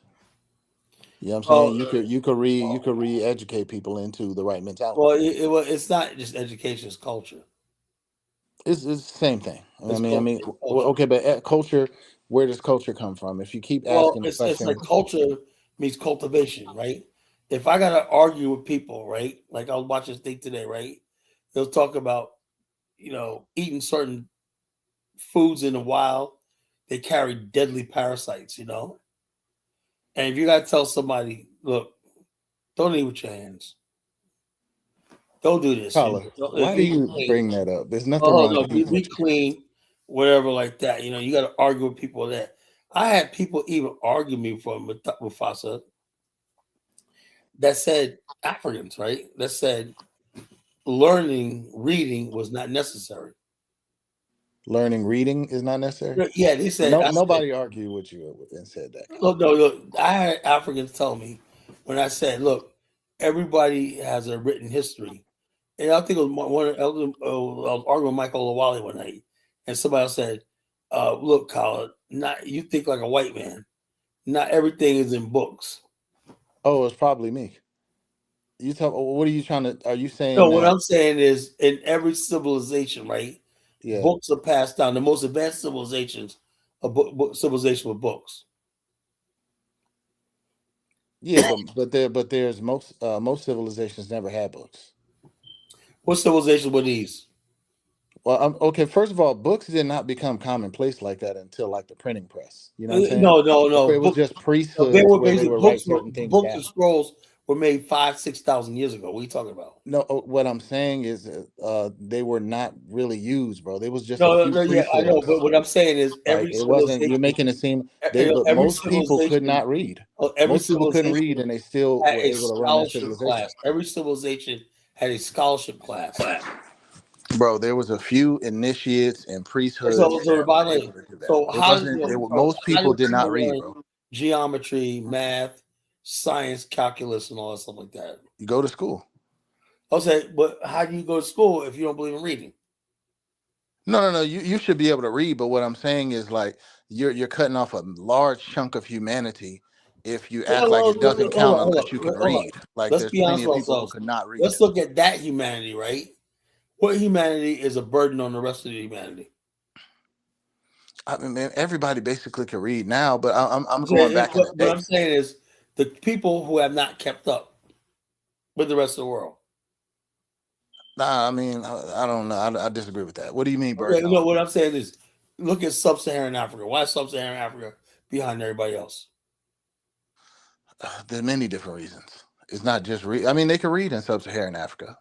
No, they Many people can't. can read. You know, I sub-Saharan meI'm Africa. they're lower than the other people, but they got way bigger What I'm problems saying with is reading. sub-Saharan Africa is it's the poorest region in the world.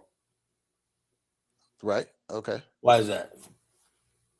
I mean, it goes beyond many reasons. Reading comprehension is one of them, but it's many other reasons as well. Let me get Afro theory on. Let Afro theory. Hi, gentlemen. This is a really awesome topic, and stance that Mufasa is bringing. And I was wondering how much. How do I put it? Okay, so African civilizations before white people came and gave Africans their education, African civilizations thrived and Where? prospered with whatever Where? education system that they had in place through Where? history, through ancient history, and What is before. okay, give me a date and time. I don't know. The See how you gonna empire. say stuff? That's You'll say I don't know. I mean, we go to okay. Egypt. The Songhai Empire, the Benin Okay, the Kingdom. Songhai Empire that was in the 1500s. Thousands of years of civilizations already passed by. But still, white people came. What when did white people bring their education system? My No, point is, hold up. Songhai in West Africa was only advanced because we had Arabic teaching, Arabic writing, Arabic calligraphy, Arabic algebra, all these I things mean, you that can was say built that about in Arab anybody, culture. though, Colin. That's You not know, what you. So that's The Arabics just they that's just the send it from absolute heaven truth. with that information. Timbuktu and whatnot was basically was an Islamic civilization. So everything you do for the rest of your life can be attributed to white people because you I'm can not think. saying that because I already That's got what my you're own saying. education. You Because know, because the point I is got that my education. Look, the bottom line is this. Bottom white line is, people educated you. hold up. You just got to say, Mufasa, that you gotta live in a white man's country and obey his rules, right? Yeah, that's what I'm doing now. You I don't guys are want to. talking out two sides of your mouth.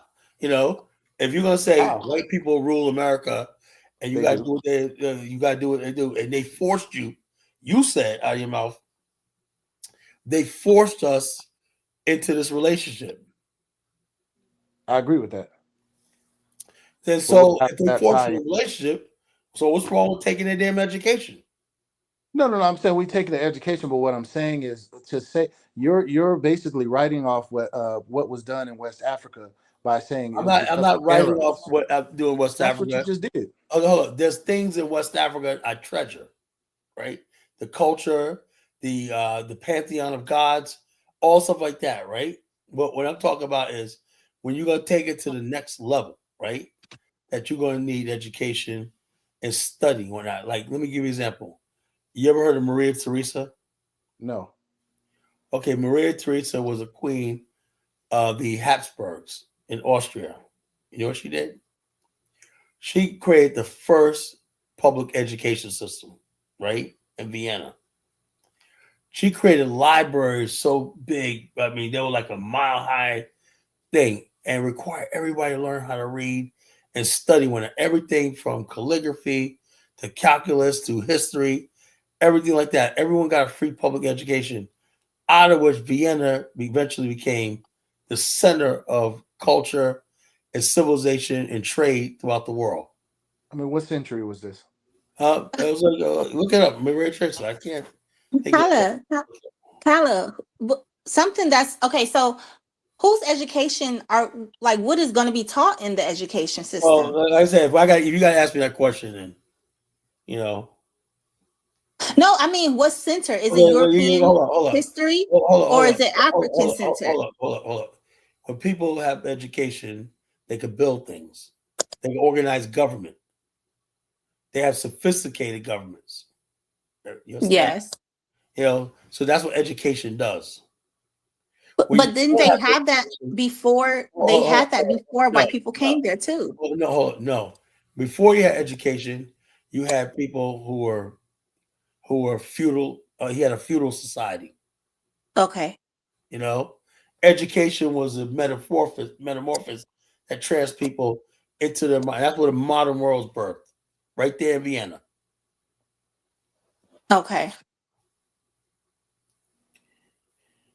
Oh, okay. I mean, my point is this. My point is that when the only reason Europeans got to where they got is because they were learning from other people. You know what I'm saying? Other Mhm. people come, you peep game, and then you learn, and then you incorporate that into your own system. You know what I mean? So my only issue with what you were saying when you said, "Oh, that was because the Arabs brought them algebra." The Arabs didn't discover algebra. They had algebra thousands of years before the Arabs. See what I'm saying?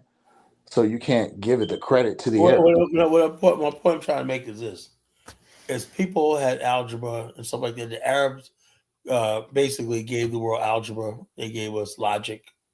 They gave us the science, the mathematical equation of logic and stuff like that. They gave us all stuff before Islam.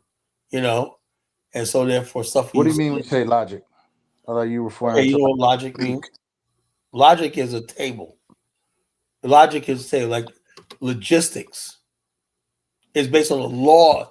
Logic is scientific law, not Hmm. theory. It's law. The law of logic. Kyle, how could that be if it was African civilizations like Ethiopia, ancient Ethiopia, Egypt, I who don't had subscribe. those, I who don't subscribe. already had that? Look. I don't subscribe to the Afro. I used to believe. Oh, I used to be like you. I used to be an Afrocentric. We built everything and all stuff like that. I don't believe that shit no more. You know. well, I mean, I believe that civilization started in the African world, but other cultures, I don't believe that anymore either. I used to. but other civilizations have built upon things and made things sophisticated, And so systems I don't believe that sophisticated. no more. I want me. I want truth. I want truth. Yeah, but Kala, there's nothing we My can do. So ancestors, I hold up, could bring you the evidence, and no hold matter up. what, My you won't believe it. ancestors come from the Congo area, and I studied my ancestors right. And my ancestors were not advanced people. I studied them and whatnot. Much as I love them and I'm proud of them and whatnot. They didn't build anything. They didn't build nothing. We were down there in the Congo fighting that river, hunting and gathering for the white man brought us here. That's my story. Which ethnic group? Oh, the Congo people. And they were all hunter and gatherers. They no Basically, civilized, yeah. no That's the no rules no of. established I'm saying civilization, the no Congo Kingdom hierarchies, was no powerful, right? chieftaincies, nothing. Hold up. The Congo Federation was powerful, right? But I'm willing to bet that my particular ancestors weren't shit. They were probably somebody fishing, hunting, gathering, and got knocked over the head and put on a slave ship. You got Igbo in you as well. That's what you think about the Igbo. I got very little, but I'm mostly Congo. You know. So bottom line is this. So I'm like this. If my ancestors did, I'm just I'm like this. Look, I don't need anybody telling me, "Oh, you built pyramids or you built this or whatever." I don't need that. No, but the logic would indicate, okay, how did they bring millions of hunter gatherers across the I seas? said my ancestors were hunter and gatherers. Okay, but I you ain't say seem to anybody come from else. one set of Like, people, bro. if You're you if African you American. say if you say my ancestors were Yoruba, what you say we built this, we were that, we're not. I'll say more power to you, my brother. I know what my ancestors were. You don't know what your ancestors were, Kyle. You got so many ancestors, bro. How do Yeah, you I know? know that, but for the most part, You can't just claim one group in I'm the the, world I'm the group of land, majority of Congo. That's a majority. That's the largest group. Kyle. So You don't even know that. Okay, they I did know my some blood DNA tests test, off of bro. what I hear that, but I'm saying you can't tell me you didn't have many other haplogroups, bro. You I didn't have just look. have Look. Hold up. I have no ancestry in the Senegambia region. None. I have I would love some to see that ancestry paperwork. in eastern Nigeria, Cameroon area. Some ancestry in Mali, and the rest in the Congo and Zambia. right? I would love to see that paperwork. And then also too, this is I either look at Dynasty this Show. is either maternal or Let's paternal. see what Was this a maternal or paternal both lineage? both mother and Okay. father. You know, All right. All right. So all your ancestors were hunter gatherers. I well, just, most I I just would don't say buy it. majority of them I, were. I just don't buy it. I don't buy it. That you Most cannot of have most of the hunter gatherer societies are very small, bro. Like you don't get listen, millions of look, people most of out of that's what hunter hunting and gatherers. gathering. Hey, I could accept it. You don't. You don't get millions of people out of hunter gatherers. Well, I don't know. You I need say organized anybody else. societies with 'Cause hierarchies also, and rules, Mufasa, my folkways ancestors and were mores, among religions. well, my ancestors were actually the first Africans brought to the New World. You know, Hmm. that's what it said on my thing. I was part of the first ancestor Africans that were brought to North America. You I know, mean, that's probably one out of like how many generations back is that? I don't know. It was the 1600s. You know, That's so what I'm saying. So if you stretch your generations all the way back to 1600s, you probably got like 512 grandparents, Kala. well, so well, it is what it is, man. You want to pick the hunter gatherer. That's what I go with, The bro. reality is this: you cannot have millions of people to smuggle out into. Remember, they weren't going in and just setting up nets and catching Negroes swinging from trees like you're trying to make it seem. Like we were just a bunch of savages. They had organized trade routes to the Arab lands and out of the coast Yeah, to Europe. that was in West They Africa. were working with civilized people. That was in West Africa, man. You know, I just No, they were running networks up through to the Arabs as well. They I don't trade know. networks for years. All I know is my ancestors went through a hard shit, you know, and I want to do right by them. Rude How says, does it benefit you to just like not want to acknowledge the anything that we did? knowledge what? What made you change your mind? Knowledge what? You're saying, "Oh, we didn't build anything. My You know, ancestors are." look, I look at the condition we're in right now. Okay, so if we go to the Dark Ages in I Europe, don't look. Look, the bottom line is I'm looking at Black America and the Black race right now. That's all I care about. You no, know, I hear that. No, okay, I hear you. But for the audience at least, 500 years went by and not a goddamn thing has changed. so for the audience, if we look at the Dark Ages of Europe, you know what I'm saying? They've had nothing Yeah, but going. hold on. At Pretty much least a backwater Europe, continent. Europe admitted it was in the Dark Ages. I understand. We in the Dark Ages now, but what I'm Yeah, saying, so if you hold on. And condemn a group of people by their I lowest had a point, simple that's bad philosophy. logic. I had a simple philosophy that if you want to get out of Dark Ages, you need to part ways with your darkness. And I get back talk, lip, and everything else telling me, Kyle, you can't do that. We belongs here and whatnot, you know. You tell I me, no, I agree that we need our own land. It's just difficult. You know what I'm that's saying? all. You know, it's not It's difficult. easy to say it. It's You easy know, to say it's it, not but difficult. doing it is another thing. It's not difficult. All you need is somebody brave, somebody like me. I can make it happen, bro. You know, I fear hear not, brother. Fear not. Bruce I hear says, I'm just Kala, if you claim you're Afrocentrist or Pan, why should you believe it? Look, I never said I'm a Pan Africanist. I don't know what people get that from. You know, I have never said I'm a Pan. The way Pan African is explained nowadays, no.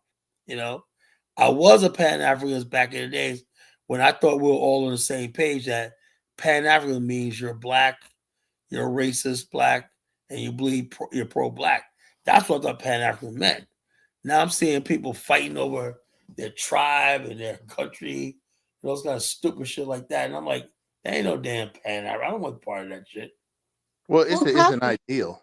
Go ahead. yeah. I look, let somebody else have the ideal. But why not stay to why allow other people to steal your idea for Oh, Pan look, Africanism? look, the thing is this: if people want to do what they want to do with the so-called Pan Africanists, they say I'm a Pan Africanist, but I don't see any real Pan Africanism. I see crass nationalism and tribalism, foolishness, and everything. I don't see no Pan Africanism. I don't. I really don't. You know. But wouldn't that but why would we allow that to change how we practice and apply Pan Africanism? Hold on. What I'm saying is, you don't have any power. You have Afro theory. Listen to this very carefully, right? Okay. All right, and you're a beautiful soul, right? Thank you. Right? She's like, oh, it's coming. But listen to this carefully. Yeah. I want to be very clear about this, right? In the scheme of things in Africa right now, you ain't got jack shit. You know, the Africans are carving up Africans like a fucking like a dead elephant. And they're diving in carving with the Europeans, Turks, and the Lebanese. And they ain't thinking about your damn Pan African. I'll just be honest with you. Ain't nobody Okay. thinking about that shit. Well, it's like an idea though, Kyla. It's like Now, let somebody else have the idea. no, I feel that. I feel that. But what I'm saying is like Afghanistan. Afghanistan is an ideal. You know what I'm saying? Yeah, but, Now, if I tell but the you, if thing like you is, just got through saying that, the you're difference talking to a is bunch of the people difference trying to is get them to agree to it, and they don't hold agree on, right hold on. now. The difference is this: the Bible says, "If true, if any." I know you're an atheist, possible. Bear with me. I'm not an atheist. I have Is it? religion. Oh, you're not an atheist no more. No. All right, good. You know, your soul's saved. Anyway, Mr. No, Kyler. my soul is condemned. I believe in the African religion. I don't believe in check Christ. this out. Look, Yeah. uh, what you bound on earth shall be loose in heaven. What you loose on earth shall be bound in heaven. Right? If any two shall agree, right? But as far as like the African ideology, all I needed was that one person, and I got many of them. Right? Say, Kala, I'm with you. Say you all in this world, your idea has to connect with one other person at least. And then it becomes real. Like Jesus when he had his first disciple. If you have a movement, right? You know how your movement starts, Mufasa? That first person that's your witness, that you reveal yourself to. And that person understands you. That's how movements grow. That's how Nazi movement grew. That's how Mussolini grew. That's how the American ideology grew. You know, somebody had an idea, had it in their head, right? And he was able to communicate that with somebody else. And then it spreads. The African is going to be the same way. I It's mean, going what to spread. and Pan Africanism? People Because the believe. Pan African movement does not have an end game. It doesn't have an end game. The African is an end game. The Pan African movement doesn't have an end game. It's just overall Pan African. And like I told you, the average Africans, I've seen it up close or whatnot, you know, and rightfully so. They're not interested in that, you know. And the bottom line is this: they have the power, right? Not rightfully so. They're dumb for not being interested in it. Well, hold on. Are you going to go up to a bunch of Nigerians and tell them they're dumb? Yeah, why not? I mean, I'm Okay, not. so but I'm saying, I will. hold on. What you need to do is I've done it. hold on. Talking about You that. hold on. What you got to do is you got to get me on a conference call with a bunch of Africans, and you convince them that what you're saying is, and you tell them, well, what do you mean by Pan Africans? They got Africans that's Pan Africans already, bro. What? They got Africans that's Pan Africanists. Oh, I know that, but I'm saying, but the Pan Africans, we got them in Liberia, but they have no power. They have no voice. Nobody listens to them. They sound good, man. Like my guy Ross, man. He sounds like me. He sounds like my fucking nephew, you know? But the bottom line is this: when it comes down to who's in office, who can sway the crowd to vote for him, and stuff like that, the Pan Africans ain't got a chance in Africa. Wait. I have a no. Wait, Kyla. Okay, so Pan Africanism is being practiced at a large scale right now Where? through the AES. They are practicing Pan Okay, Africanism amongst right. themselves. Look, okay. Let me say this. The AES is the AES. Those three states, right? And that's good for them. I hope it works. But that has nothing to do with me, you. Anyway, now, if you want to go to one of those states and live there and it works, that's fine, right? But the bottom line is this: that's not going to affect you, me, and the overall scheme of things, you know? Because they got decades away from achieving it. What about the African Union? The African Union? Oh, well, no. Look, the African Union is a dictator's club. The African, let me tell you something, Mufasa. Break it down to you. The OAU was the original body of things. That was going to be the preemptive body in Africa. The last OAU convention was held in 1979 in Monrovia, Liberia, right? The CIA came in, destroyed it, right? if African Development Bank ended up going to Abidjan instead of Monrovia, it was a mess, right? The outpouring of that after that 1980 coup in Liberia, and the whole thing fell apart. The Lancaster Agreement in Zimbabwe and stuff like that. The over the years, right? See, when the OAU was around, right? The African identity was defined by race, not geography. The African Union right now is a branch office of the European Union, financed by the Chinese and headquartered in Ethiopia, Addis Ababa, Ethiopia. And their whole mission is to be like the African Union has not 1 inch of sovereignty in Africa. For example, the African Union said, you know something? Why don't the African Union, every country, we have 4 regional port authorities. The African Union will oversee the port authorities as a super commission for the whole continent. Nothing. You know, how come the African Union does not have its own peacekeeping force? How come the African Union does not have its own tax revenue base? You know, it still relies on charity, right? So what I'm saying, Africans aren't strong enough to have all that right now. yes, they are. Yes, they are. You Why you know, say that? look at the World Zionist Congress. Look at the Brene Brooks, all the Arab League, and Well, all you that. just said the sub-Saharan Africa is the Hold, poor. hold on. But what I'm saying is this: the money that Africa basically generates. You know, Africa is after the African Union got in power, or like that. The African continent owes over $700 billion in external debt.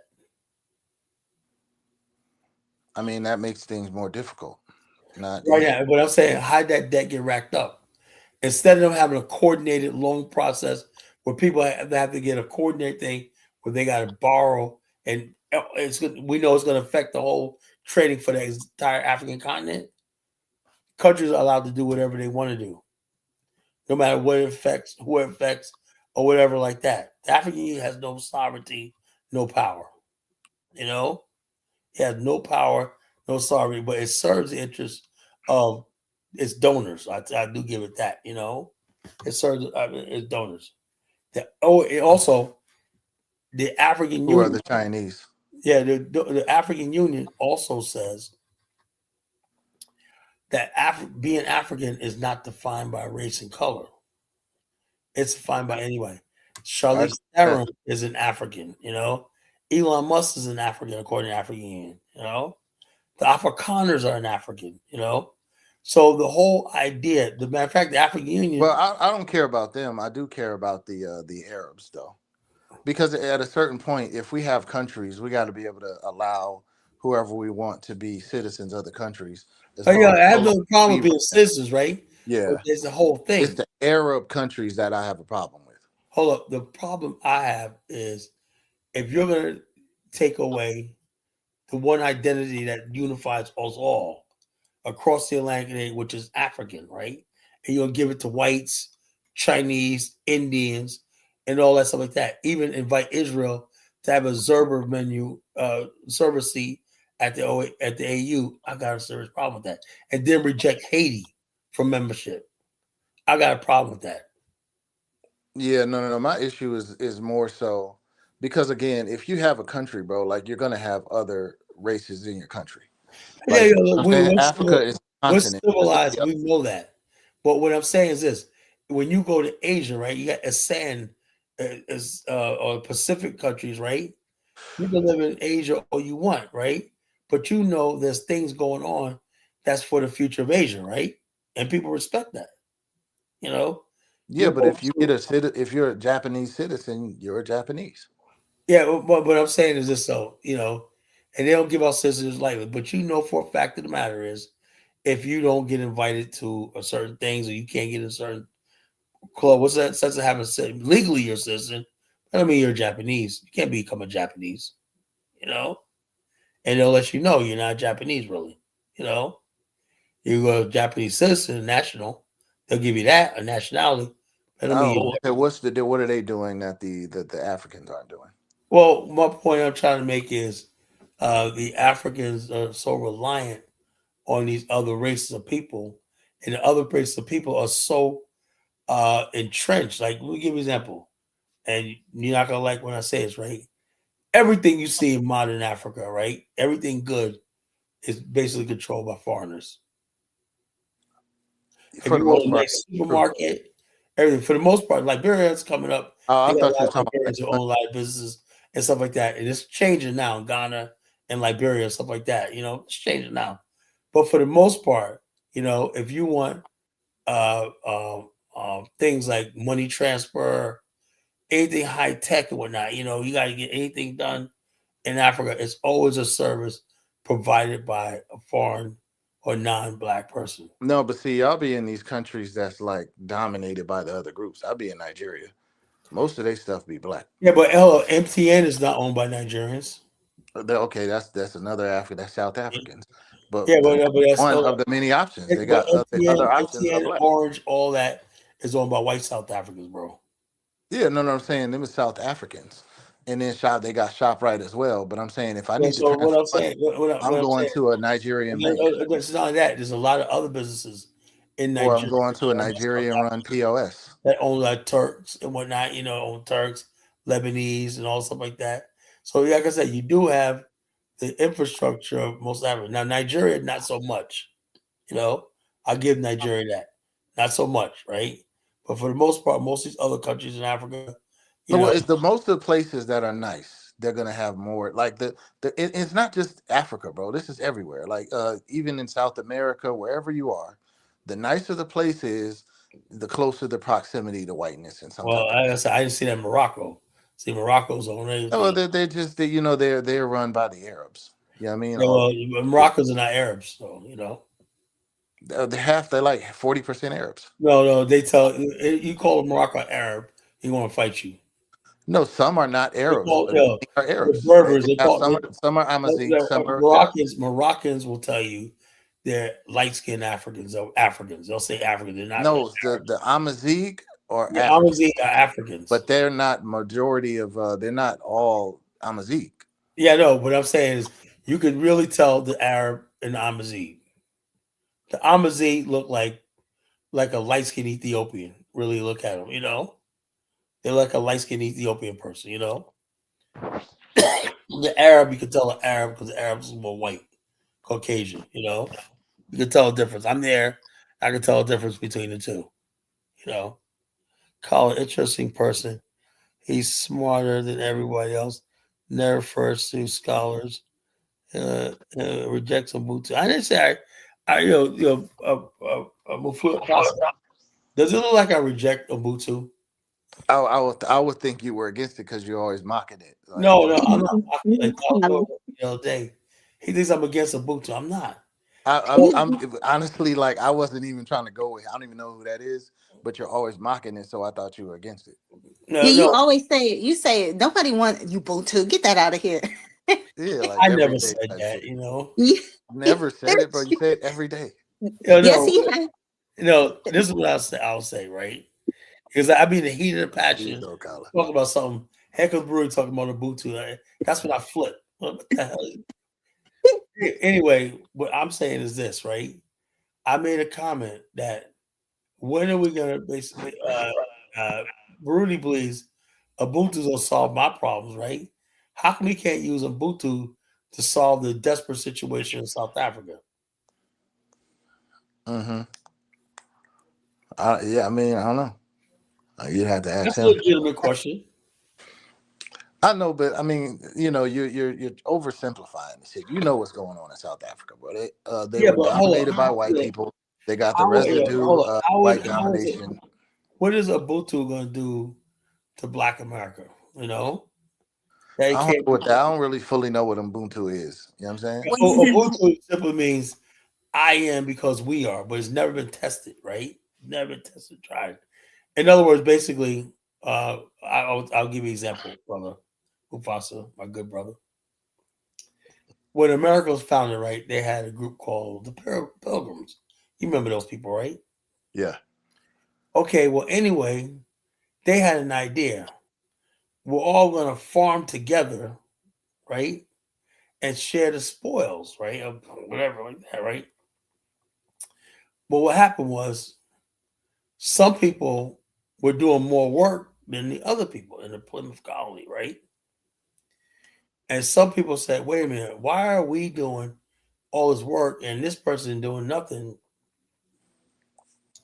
And we got to share our crop with them. So they came up with a thing that's been like that ever since of called rugged individualism, which everybody was giving their own individual plots of land. And that's been like that ever since. Hmm. Everybody had individual farms, family farms, as opposed to everybody working community together. They divided the farms up on individual families and whatnot, because they tracked as a sort of a Ubuntu. And it didn't work because Ubuntu sounds good until your thing. Let me give you a perfect example we'll talk about. I Yeah, tell that's what I say because that's an illusion. But go ahead. Oh no, listen to me, man. Listen to me, bro. What's an illusion? The whole idea of rugged individualism. That it's Oh, still we I still love work it. together as Oh, a group. so in other words, basically, um, Mufasa, if your neighbor came to you and say, you know something, Mufasa, something, I want to take off a year work. Can I move in with you and eat your food and stuff like that? Would Well, you he move? doesn't need to do that because he could Wait, get hold up, hold up, unemployment hold and up, it comes out of hold up, our hold up. taxes. But you said you're So we've against rugged systematized that already, bro. You said you're against rugged individualism. No, we've already systematized it. So, like, say if he leaves No, work, let's he say can get somebody unemployment said for a year off of our somebody taxes. has a grand idea that part of Ubuntu is that you're gonna take somebody from your church in your house where you're gonna feed them and whatnot, you're gonna do all that for them and whatnot. I don't think Afro theory go for No, this is what I'm that. saying, Kala. What do you call it when you're paying taxes and then a bunch of poor people could run into the emergency room all year and get Medicaid? What do you call that? Well, Medicaid is I paid. am, so you are. Medicaid is different. Medicaid is an entitlement, you know. Bro, coming from He's talking about But the taxmoney. look, concept. Yeah. my point I'm trying to make is this. Medicaid, something like I believe in social services. That's Rugged I am, so individualism. you are, Kala. That's Hold on, hold inclusion. up. Rugged individualism just simply means I'm ultimately responsible for my life. Whether I get on Medicaid or I'm rich, I'm responsible for what happens to me. That's all it means. Now, I'll tell you what happened. Like, I'll tell you a story. Back in 2010, right? I was working in Emporia, Virginia. This is a sad story. And I was driving down this one back street, right? Looking for this lady's house, right? And then I pulled into this what was the place? It was like a community center, right? The community center right there, and I was going to go to the community center.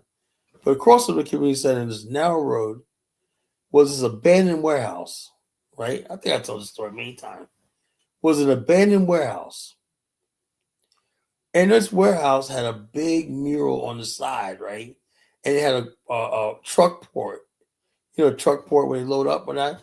But the whole building was empty. It was like gutted, empty. On the side of the building was this beautiful kids and it said Ujama, something like that, Ujama, and the kids were carrying fruit baskets and whatnot, and the paint was faded. I said, I wonder what happened here, you know? And so it looked like the project was abandoned. Like black people had tried to get together under some Ubuntu thing and it completely failed, you know? And so I said, Calvin, what?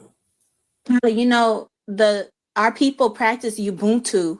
They didn't call it that, but after Reconstruction during the Civil Rights era, they practiced that, and we lost that. And if we did adopt that type of mentality, whether we call it Ubuntu or not, it will help change our culture, our current Hey, culture, well, hold up. and get us My unified. family, my family are farmers from North Carolina.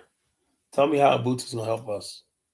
Ubuntu is basically working together, considering the next person and Okay. seeing yourself in the Hold next on. Check this person. out. Hold up. Hold up. Hold up. I work with my family right now. Is that Ubuntu? Yes, But I make my own money. My sister makes her money. My brother make my own money. We're a family business, and we have people. right. If So y'all not working together, then why would you say you work? You're saying you're individual, then you say you work with yeah, for. hold on. Well, I'm saying, what is it in Ubuntu? We got a family business. Is that Ubuntu?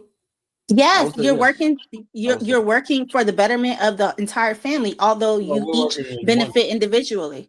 Yeah, we're working better because we're all together. We're brothers and sisters. We have a close family. You Right. know, That's the mindset of my, Ubuntu. my point I'm trying to make is, and the only reason why we work together is because we are family. You know, I don't see anything that I don't believe in working with people who are not my family. So does that make me a Ubuntuist? Ubuntuist. You be making up terms. No, really, I don't believe in. Like I've tried before. You know, So then, what's the point of African? This If works you're for going me. to try to work with those it's going people to who are be not your family? individuals, individuals, right? Individuals. If a person like Mufasa have an expertise, he contributes to the society. If I got expertise, I contribute to society. We all contribute to the society by being the best we can to make sure that our task, everything is done. That's how it gets. And by right, and by doing so, everyone has to play their role and contribute. Oh, hold up. Do you have a job? Do you work? No, I'm retired. Okay, you're retired, so you don't work. So the bottom line is this: when you go to work, you go to work, you basically are basically responsible for your job. Are you responsible for if your coworker doesn't show up for work and didn't do his work? Carla, come on now. You how is it that you can understand the concept of or create the idea of African and understand working together and this and even this topic about fear, the last great obstacle of Black people needing to work together, but you don't understand Ubuntu. It's the same thing. Look, I understand perfectly, right? I just want to see when people tell me Ubuntu, right? And just like Kwanzaa, for years people tell me about Kwanzaa. Kwanzaa 60 years old. It's still not one principle has ever been implemented to improve our community. That but people, you got to work together, Kyla. That's how human beings Well, I are. know we work The only together, reason they kick that rugged Oh, hold on, individualism, hold on, pull hold on, yourself up by, hold on, hold on. hold on. The Look, only reason they kick I know that people shit that is work just together, to. but let's be honest with ourselves, right? Let's be honest with ourselves, right? People say that until it comes down to actually doing work. No, but I'm When saying it it comes don't down to matter what it doing is. work, Like if you work a people, company, yeah, y'all that working together. look, Mufasa, that sounds noble, but black folks, right? As soon as you start telling you have a fish fry, and you try to tell Negroes to clean up afterward, I ain't cleaning up.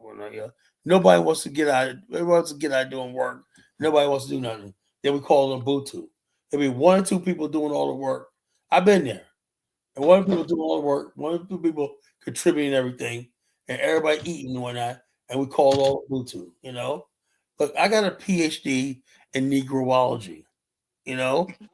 I know my people. I know how they think. They use any obstacle to get over and friggin' try to get out doing hard work and putting their responsibility on somebody else.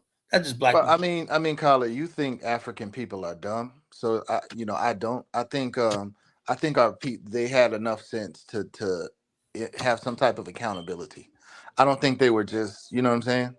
I know you think we're African people, sub-Saharan African people are like knuckle draggers, but they had to have some level of accountability, bro. We can get there. We can get there. No, I'm saying they Why? had You it know when why? they You came know up why I with know it, we so can they get weren't there. dumb. I know we can get there, Mufasa, because no matter what, right? You can be sub-Saharan African like I am, right? But if you work hard and do the right thing, whatnot, we can succeed heights that we would never dream of succeeding, right? But we just gotta be honest with ourselves. Gotta be honest with ourselves. So when I say when people tell me Ubuntu, right, I want to know is that's an honest question, right? Can Ubuntu work to diffuse a situation in South Africa? Can you go to these South African Dula and say, I am because we are, and he's a Malawi, he's a Congo, he's a Zimbabwean, whatever. I am because we are. Oh You yeah, know, that's what they're practicing right now to go against the native South Africans. That's what they're practicing right now to go against the African immigrants, the yeah, ones but who what are I'm saying, fighting against them. my point I'm trying to make is, where is the Ubuntu? And Ubuntu is practiced in South Africa. They always talk about Ubuntu in South Africa. I believe it's a Bantu term as well. That's why I heard Ubuntu for the first time among Black South Africans. Now, where is that at right now? Well, I guess Ubuntu is something that will result in something positive and not harming other people. So I take that back. They aren't practicing Ubuntu. They're practicing a distorted view of Ubuntu because they're using it. They're coming together and saying that I am because we are, or whatever the saying is, and going against other Africans who are not from South Africa. So I don't know, but that's not to say that South Africans who aren't the Dudula class, they're not practicing Ubuntu because there are South Africans Yeah, who are I know out that. there But the protesting against. thing They're is, protesting against the South the thing is, Africans. so you got people out there. They're living in terror. It doesn't mean that you know what's gonna happen. The people that are victims of all this, they're gonna turn and say, you know something, we believed in Ubuntu. Look what happened to us, man. They're killing Somalis like crazy over there. You know. Caleb, you're thinking, yeah, Ubuntu can be should be practiced on a national level, but look at even with amongst tribes, like the God bless you. I think you sneeze. I think you sneezed. That's But off. African Americans, we've practiced Ubuntu concepts, especially after the during Reconstruction and even during slavery.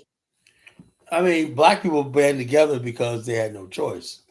But still, the whole I think point it was is like that they came together. Okay, we let's had no choice. We had no choice because we it was a basic survival. It wasn't because everybody practiced Ubuntu. It was just like survival. You had to survive. You know, as a people. You know, as a families. You know, Okay, let's instead of calling it Ubuntu, we could call it something else. I'm sure it's a different term in each I'm all for tribe. black family, black African unity, and black family, and all. So I believe in that, right?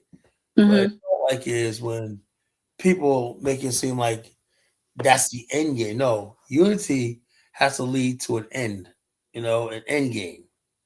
You know, you can't just say, "Oh, we're gonna have unity for the sake of unity." I said, "What's the bigger picture? Where are we going with all this?"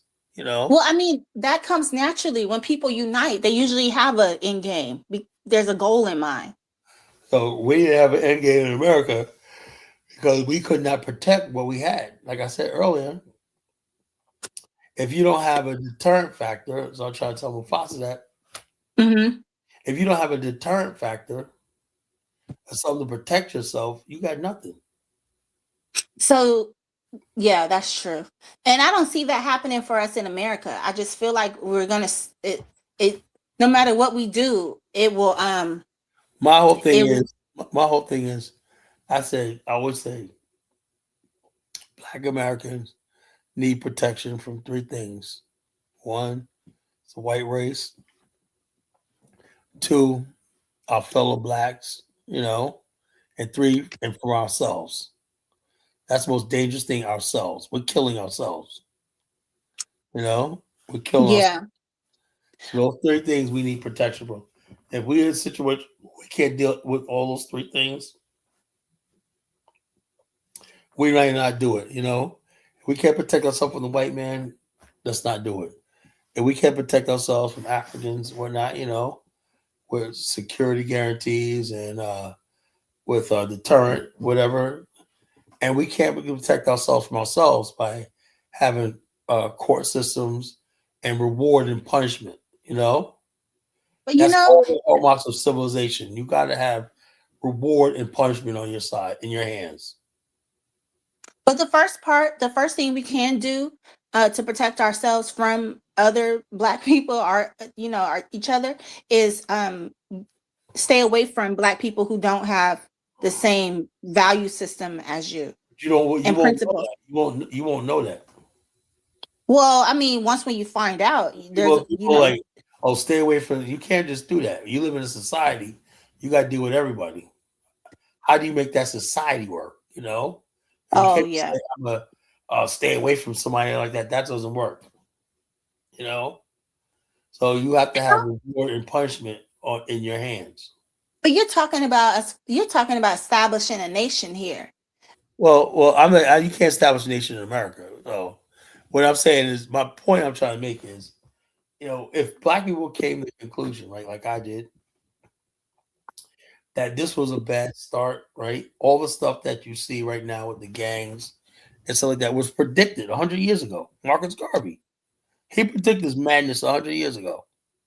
Mhm. Malcolm X predicted. He said, "Look, he said you got people out there in the ghetto. Listen, he goes, you got the wrong heroes, everything like that. You don't give them no space or room to think or grow and be real human beings, whatever." And he said, "What's going to happen is this culture, this ghetto culture, glorification, is going to take over and destroy black." Malcolm X predicted this. He predicted all this shit. Mhm. He said this is what's going to happen, and he was right. You know, and so I don't know what to say. Look, if we went into a situation where we didn't have the means to give people reward. Reward means, oh wow, we got a lucrative contract over there that we're building this road right here. Hey, we heard you're an engineer. Hey, you're gonna get 10 miles stretch. Your construction company is gonna get 10 miles contract, right, to pave that road. You're gonna make $20 million. That's reward because you did A, Y, Z all your life. You got a track record. You got a resume, everything. We can't give that. We can't reward anybody for anything. So when you reward people, people stay in line. Right. When And you they'll have something to work towards. yeah, when you punch people, stay in. People stay on. You have no means to punch people, and you have no means to reward people.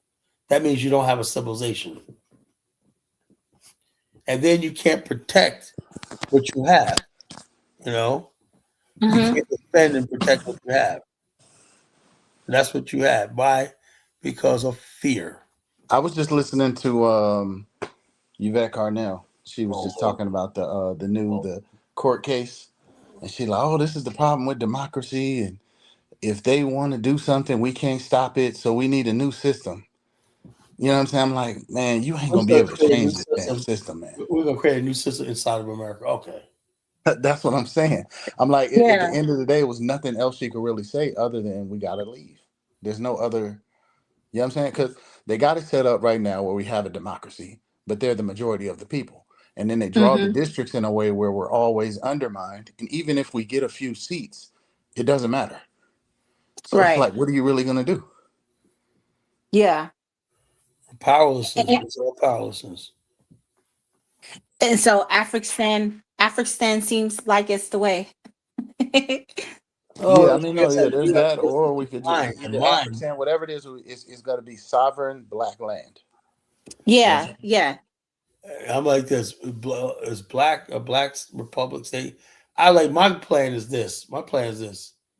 It's gonna take 20 years, right? Being governed by a supreme council. I'm gonna work on that as soon as I get to over the next year. I'm just gonna set up the council. Whatever.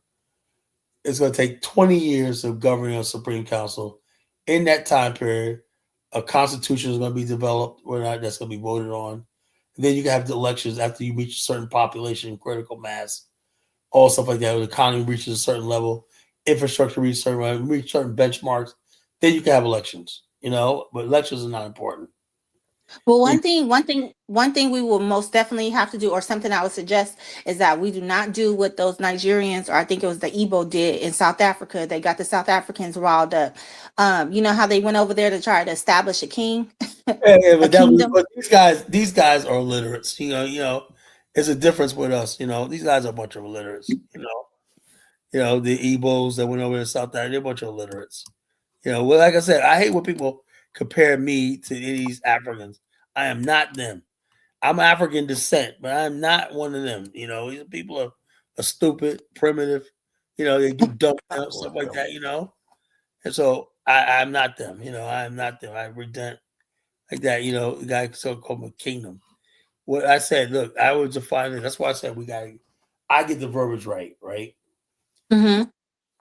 If you go and I want to rebuild the old Congo kingdom, right? Them the Baza, the old Congo kingdom, right? The Congo kingdom that we're building is going to be an African. It's not going to be a kingdom.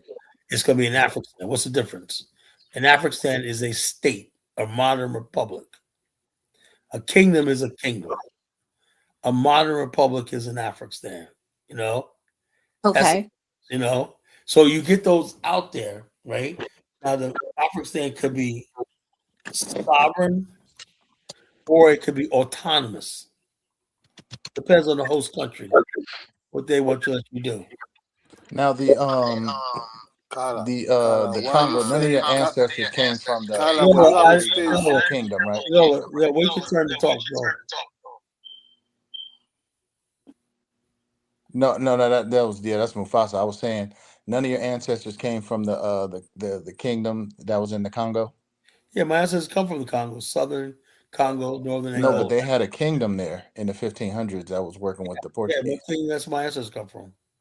Okay, but then why you say they were hunter gatherers? They had a whole I civilization. know that, but I said my particular ancestors probably were. They were probably advanced people, Queen of Zinga and stuff like that, warriors. My people are probably hunter and gatherers. My family, What makes you say that? because I just know, you know, Oh, okay. you know. You said that they probably got hit upside their head and put on the boat.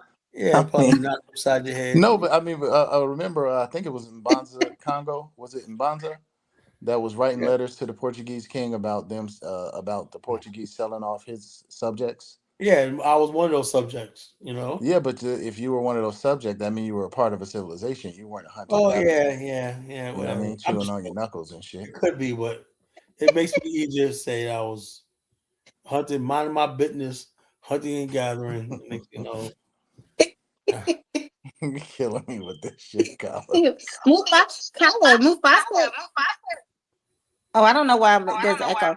That's Kikiola, Kala, or that's Kala, Kidola. Kala, if you have the space, you're killing me. you If we have a good good flow. Here comes the forget Nigerian. Kala. Kala, Nah, you but you cannot were saying insult that Africans were Kala, backward Kala, too. Weren't you Kala, saying that, Kala, Colin? you cannot insult Africans and call them primitive. This is what you say sometimes. If you have a Well, space, I that's said, why I people said, my don't ancestors. trust you. No, but You know, look, look, Kidola, Kidola, he How can you said say Africans are Kidola, primitive, and how then Kidola. can you you I call say said, in them the room backward and you can't even primitive work when the you know you're not technology. better than them? Kidola. I said my ancestors were primitive. Come on, No, man. Kidola, No, you can't even you work the call those Igbo, technology of the damn. you call those Igbo people primitive because they try to. I think you see propaganda blow up that Igbo something crown. It's not that doesn't really kingship. They don't have nothing. But yeah, when you start hating people, right? Let me tell you, when look, Nigerians will live there. Other countries will leave South Africa. South Africa don't exist without businesses. There are businesses everywhere. They will kick them out. Other Africans don't have to sanction the white South Africans.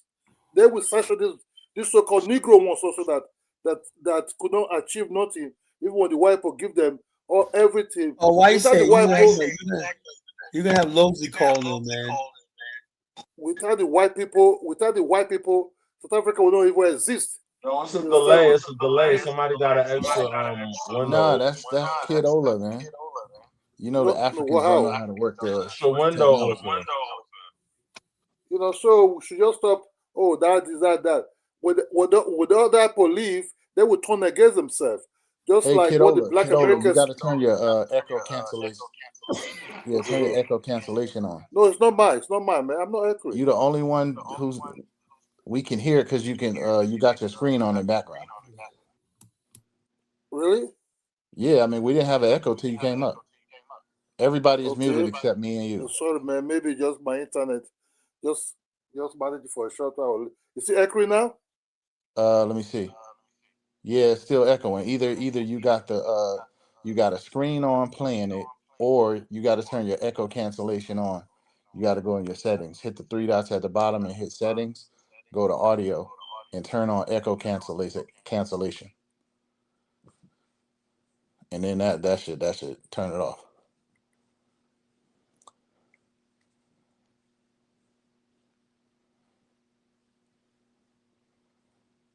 What's good, Focus Dave? It's still on. Still echoing, Kidola. It's me. Yeah, did you? No, it ain't you. You see Uh, how you don't hear nothing right now because he's muted. It's Kidola. Maybe it's the network here, bro. No, ain't got nothing to do with the Maybe. network. If you just No, I do, live in Nigeria. Might be the network. My wife might be bad. it looked like you might have fixed it. Nope, it's still there. No. It's a thing called echo cancellation. Are you on your phone, bro? Is this what you talking about when you saying the Africans are primitive, Kala? I ain't gonna mess with him like that. Oh, okay, Yo, that's true. Dave, what do you think? I'm like, I'm To getting me, I mean, Kala, it's the fear of the unknown, right. the fear of the unexpected. You know, Exactly. it's fear. One You thing know, what I don't know if I do this, will I fail? Well, you know what I don't, the you worst people in the know, world, the people who are scared of failure. you gotta fail. That's experience is the best cheat Yo, sheet. yo, do you ever see Australia? You know how many times they failed? People think, oh, man, they was in a mess. They were a country run was like populated by criminals and idiots. You know, you're gonna fail. You know, the Africans ain't gonna be easy. They ain't gonna be no damn easy. The fears of the white man. That's the fear. Yeah, it's a fear of the white man, fear It's that he good. might not like what you You Ka- see do. a but queen? Yeah, it look, it's Even good, kiddola. African, but even African You fixed it. leaders who are leading countries today are even fucking scared. They're fucking fearful. They can't even control their own destiny. What are they afraid of? I mean, I have no doing the. idea. I mean, Oh, remember, I think. Look. You know, you're free to only do the wrong things, but you're not free to do the right things as a black man. when I'm still picturing Cyril Who's Ramaphosa. blocking your freedom? Yeah, check this out. That's how they feel like the white man is gonna stop them Kala. from doing something Hold good, but hold on. allow them to do something bad. It's like you Remember only Cyril free. Ramaphosa, the way Trump was talking to him in the White House? He was He was, scared of the white man. He was scared of Trump. You see, scared. You see, And, we've been and me betrayed. if Let me, I'm a president, you ain't talking to me like that. I'm walking out. Kala, yeah. Kala, what You know, happened? Kala, let me tell you what happened. This so called Ramaphosa, Becky, scared. Mandela people and everything, they scam the rest of Africans. You see, when you give these people billions and they never go back and tell their people, oh, this will give us an assistance. This will give us this. This will give us that. If they just enjoy the money themselves alone, then the other South Africans didn't know what kind of helps that these people rendered for them. You know what I mean? You know, but what just happened is, yes, you cannot go there and start committing crime. They themselves, you look, this South Africa said, oh, we live it good, we live it, but you don't live it good. They just give you $20 every month to to survive. You know, but why are you killing the people? Why did you send the packet? Let it go. You know, what I say here is, I don't think, and even the other blacks now will be thinking, oh God, let the white people take over South Africa again. What they will do, or they will break up South Africa. Because the white people don't play. This nonsense they're doing, they have estate limit where they can do it up to. Before you know, the white mercenary will be start popping out with AK-47 and taking care of business with these people. The Indians, even the whites, even if these Negroes cannot even near the Indians, even that are even fewer in numbers. The Indonesians, they can't even near them. But you go after the fellow black people, start killing him without not having remorse. Where the hell are you? That's why we never really see them as blacks. Look, Yeah, just look the way they look like. also, hey, Kidola, the problem with the blacks, immigrants, the African immigrants is they go into a place that they have no deterrent factor. You know, if you got to have a deterrent factor, you go any place. That means you deter people for even thinking about messing with you. You know, hey Dave, what do you think about my theory about the deterrent factor? Explain it. Explain it once more. What it means is this: um, the one thing that separated us from the Native Americans is the Native Americans. They say massacre after massacre, but they knew attacking Native tribes were dangerous because they Yeah. had high ground, they had land, they knew the terrain, they had all kinds of stuff. When you control land, you're in a better position. The black man in America never had any ground, you know? So there was never any deterrent factor in the way the white man dealt with us. There was a deterrent factor and when America uh, wanted to take over Texas from Mexico.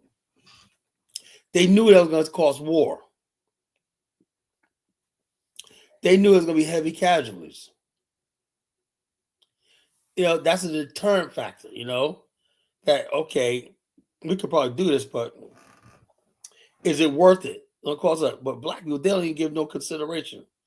Man, let's go Black Wall Street. Let's bomb that shit. Wilmington, let's bomb that shit. Whatever. Rosewood, we don't care. They don't have no sort of remorse or any sort of apprehension when it comes to us. And that's a dangerous place to be in. I mean, it's still the same situation.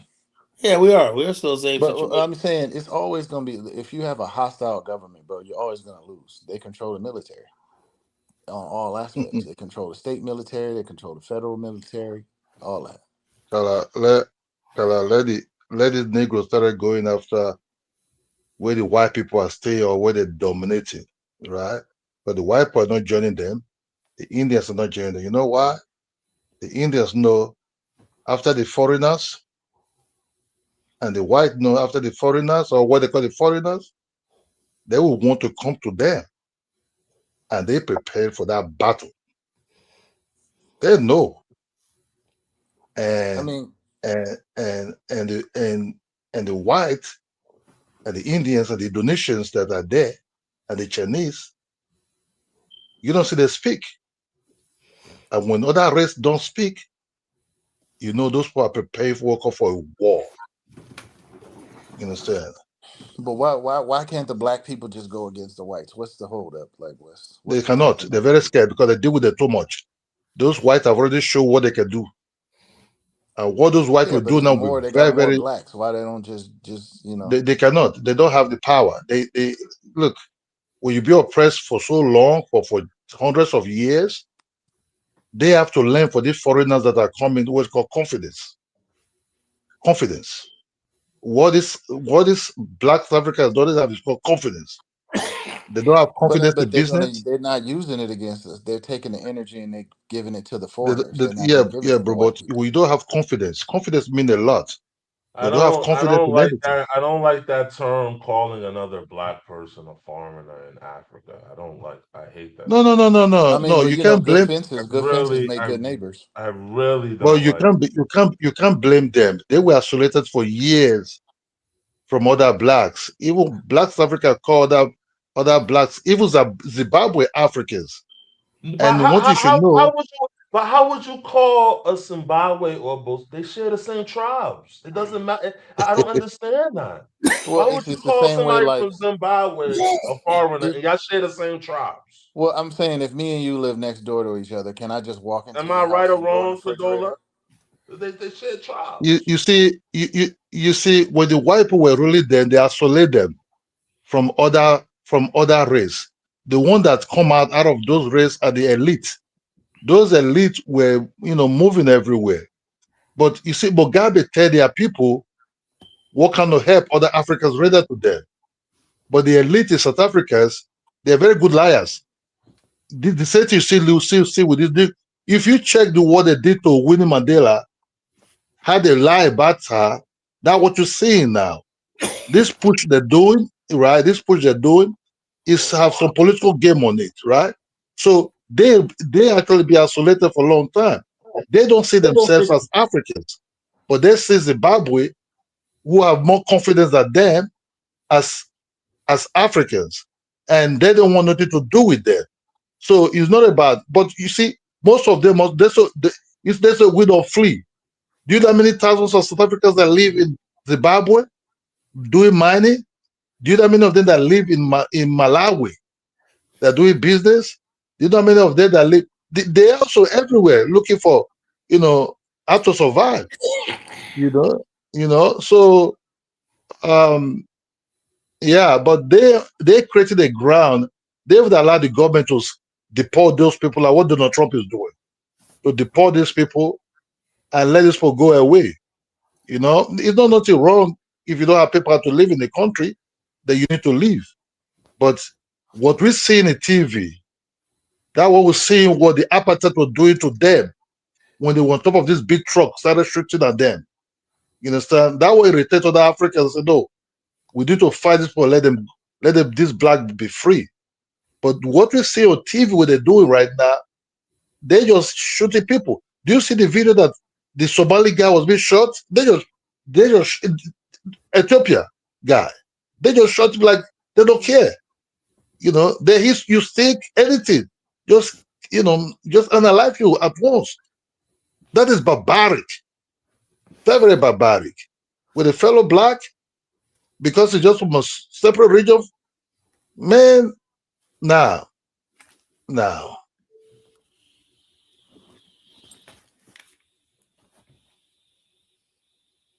Nigeria got to hold the bag on this one.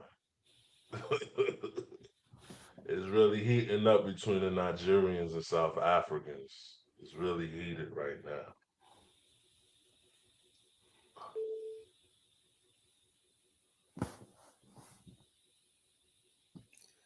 Yeah, I don't know what side it's going to end, but like I was saying earlier, Kidola, you think Ubuntu can solve all this? no. Africa people doesn't have that. Look, Africa people doesn't work. Africa people don't have what called Ubuntu. Ubuntu, Africa people know how to take and take. Kala, you were well read. You know, Nigeria give a lot of happy hand to some countries a lot. Even this Ghana you see now that is asking us to leave their country, when Ghana cannot go and borrow money in the bank, they will turn to Nigeria and say, oh, we're brothers. Oh, you know, my brother, Nigeria will give them a loan. You know, but deep inside their mind, they don't like us. Even the loan will give it to them, they don't want to even pay us.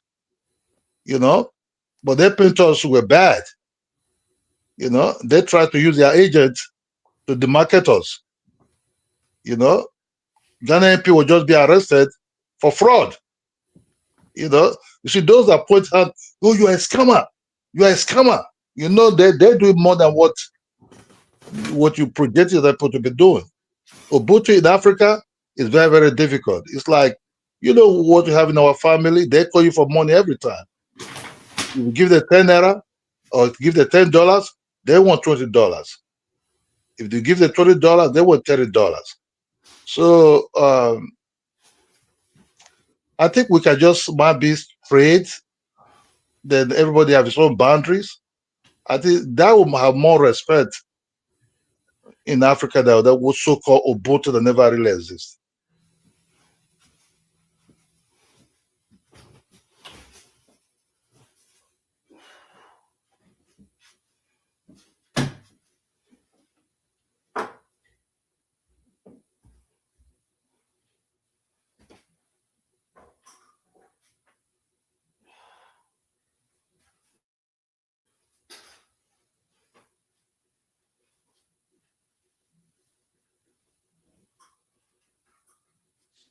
Kala,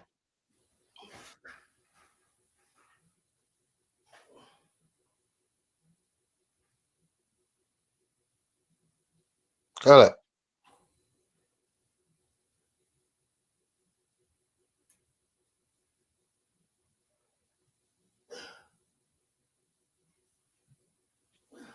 Kala,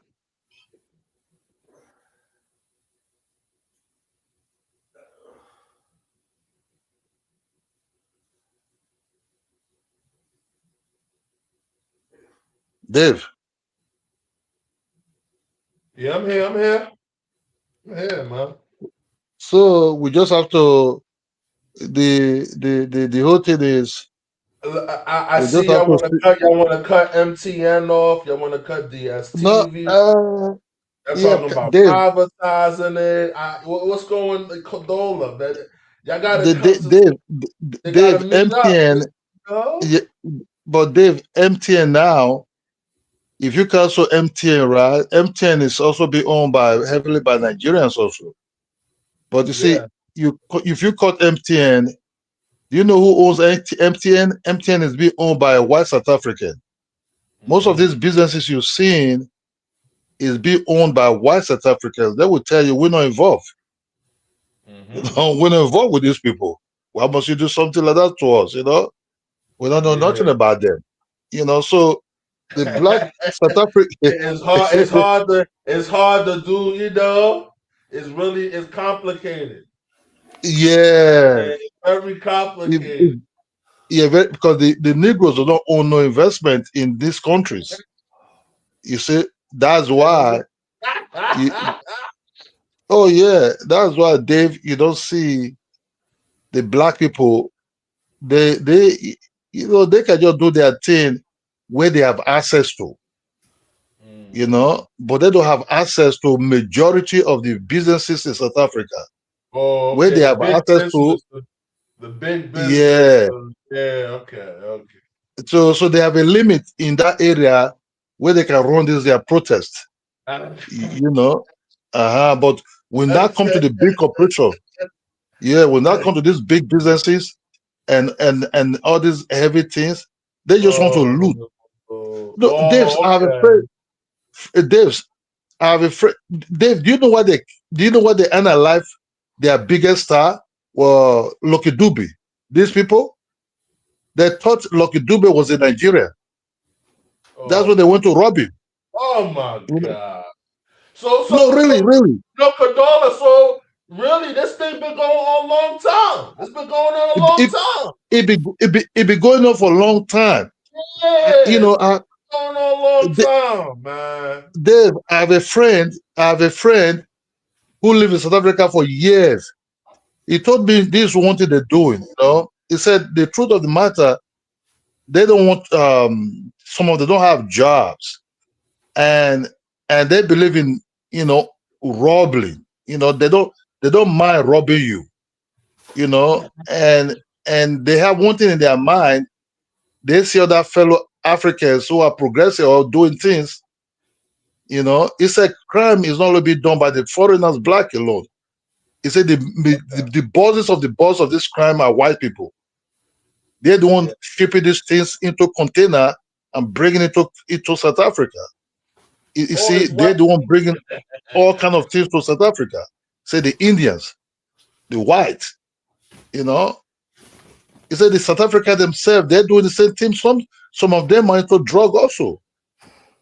He said, but what they want to do is, if you drive a car, they will say it's our car. It's our car. So everything you're doing, they will tell you, they will say it's theirs. Come and tell them, come and take it from you. See that's what they always said. You know, so that's what I they think always I doing. think They I, say I it's think they robbed Keith Murray because they probably thought he was a Nigerian. yeah. Lucky Dube was being analyzed because they thought it he was a Nigerian because he looked different. You know, he looked different. They thought he was a Nigerian. That's why they went to rob him, and they analyzed him in that robbery. But Cadola, this stuff been going on a long time. Y'all should have nipped it for in the for butt. long no for about Y'all should have nipped it in the butt when it was going down.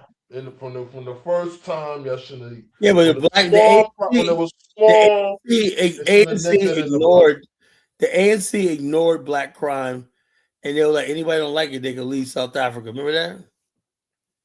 They ignored black crime. White people, they said white people were racist. Crime was real. They were in denial about crime in their country, their democracy. Yeah, you can't no. Kala, do you Now, know do you know Focus Ice Cube? Dave. Kala, do you know Focus Ice Cube Dave. had a movie about crime in South Africa? Do you know Ice Cube had a movie about crime in South Africa? Yeah, You know? dangerous ground. Let me just tell you the truth. This crime they're saying, oh, foreigners are doing. No, these guys they were already there for big time, man. And the life in there is something usual on the street. Why do you think the white people are they live very careful? But the politicians, that's why I said the ANC, these are elite, are very corrupt people and they deceive us. Other Africans help them a lot, but they did distribute that money to the fellow ones. They just eat this money. Billions of dollars will just be given to them. Passport to travel. Nigeria have to even nationalize Mobi. For it. You know, just for it. When the white were telling Nigerians, you don't know these Negroes of South Africa. They're liars. They're doing it. Nigeria didn't want nothing to. They don't want it to anything about the white. They don't want it to do with them at all. That's a freedom. But see what happened now. Those people that will be free or help to Tanzania. Do you know what Tanzania did? Tanzania, Nyerere. Even Zambia they don't like. So even Zimbabwe they love for them because there's some of them speak similar language. Do you know what they're doing? Even this one said they're doing. If you cannot speak Zulu, they will analyze you. Even when you're South Africa, they will speak a language to you. If you cannot speak it, they will analyze you. Do you know Zulu was even against independence of South Africa? The Zulu tribe. The Zulu tribe was even against Mandela. So it's complicated, my brother. Now, I was trying to ask Focus Dave a question on because you were saying nobody should be considered a foreigner. You know what I'm saying? But don't you feel like everybody No, should have their I own nation said and hold their black. own I thing down? said black. And maybe you didn't hear me correctly. I said I don't like when other black people in Africa are being called foreigners. Like, Yeah, that's what I was referring to. yeah, yeah. But I was saying, I'm like, shouldn't you have your house and I got my own? You know what I'm saying? Yeah, Like, yeah, there's no problem.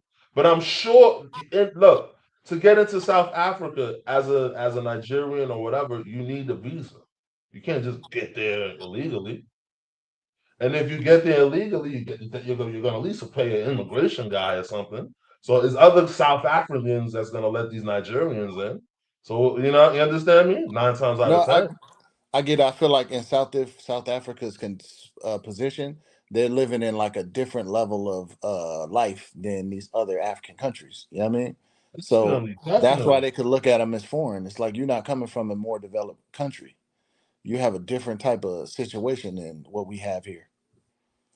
Yeah, definitely, but don't I don't it's like come on, because they don't got that smoke for the Indians, they ain't got that smoke for the Chinese.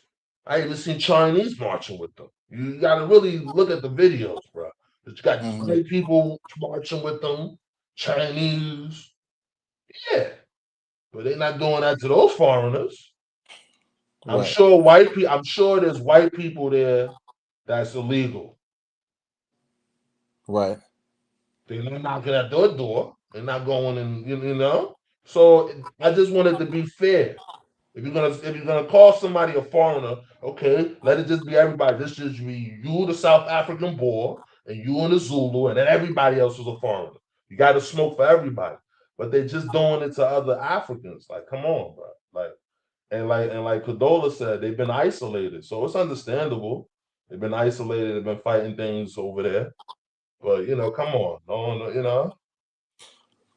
so your issue is more that they picking and We choosing. don't. The problem with black people, we don't give each other grace. You understand me? I know that African can overstay and overextend, and I know really most of this is coming from that Igbo guy trying to talk about he want Igbo land and stuff. That's where most of that was the icing on the cake. That's why everybody went mayhem. This Yeah, Igbo I'll guy tell you. talking about he wants Igbo land and South.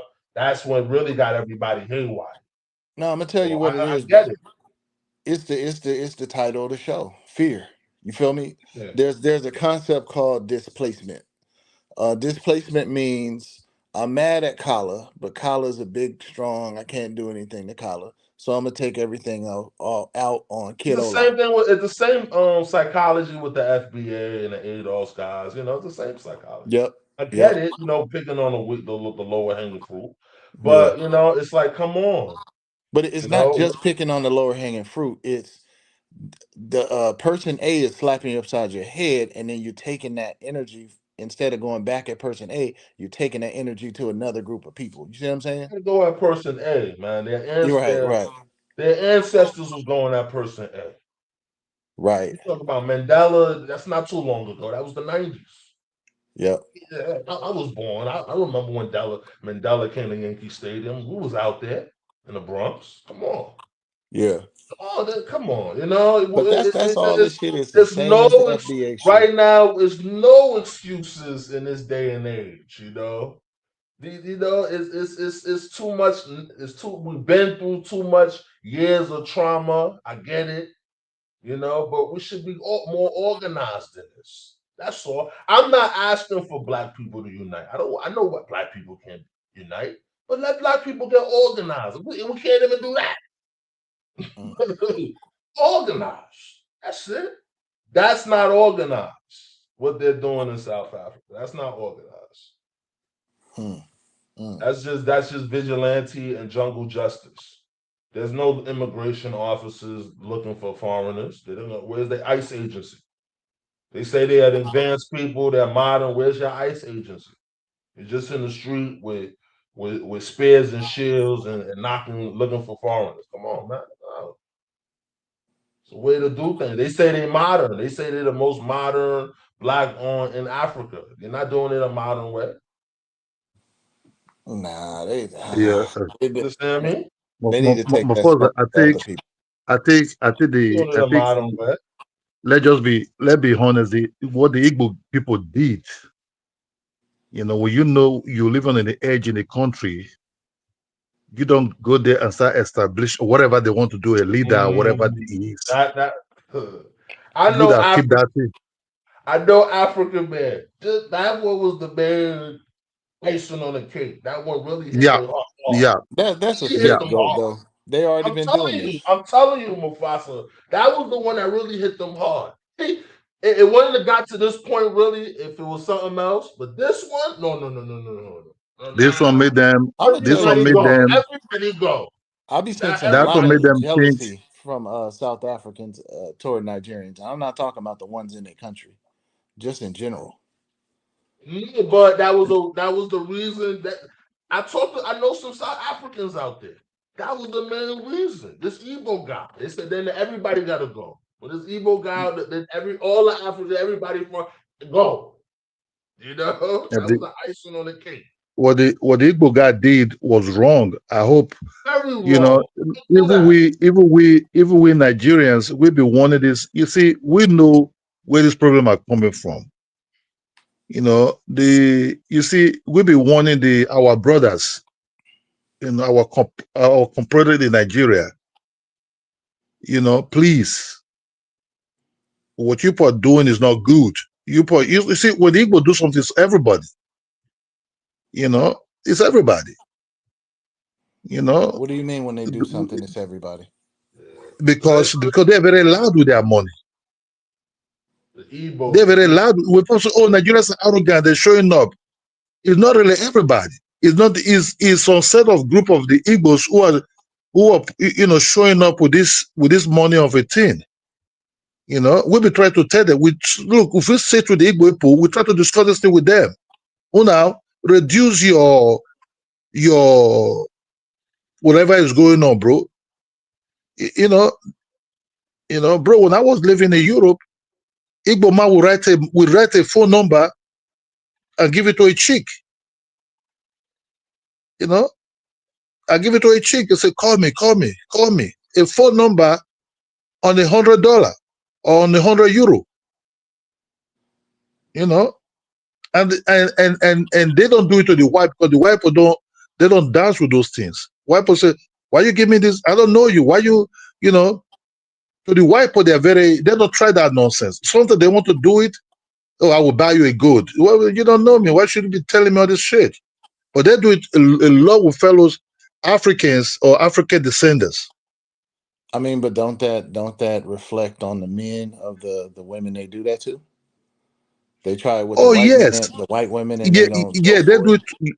Yeah, Mafosa, because they do it to other. It's economical power.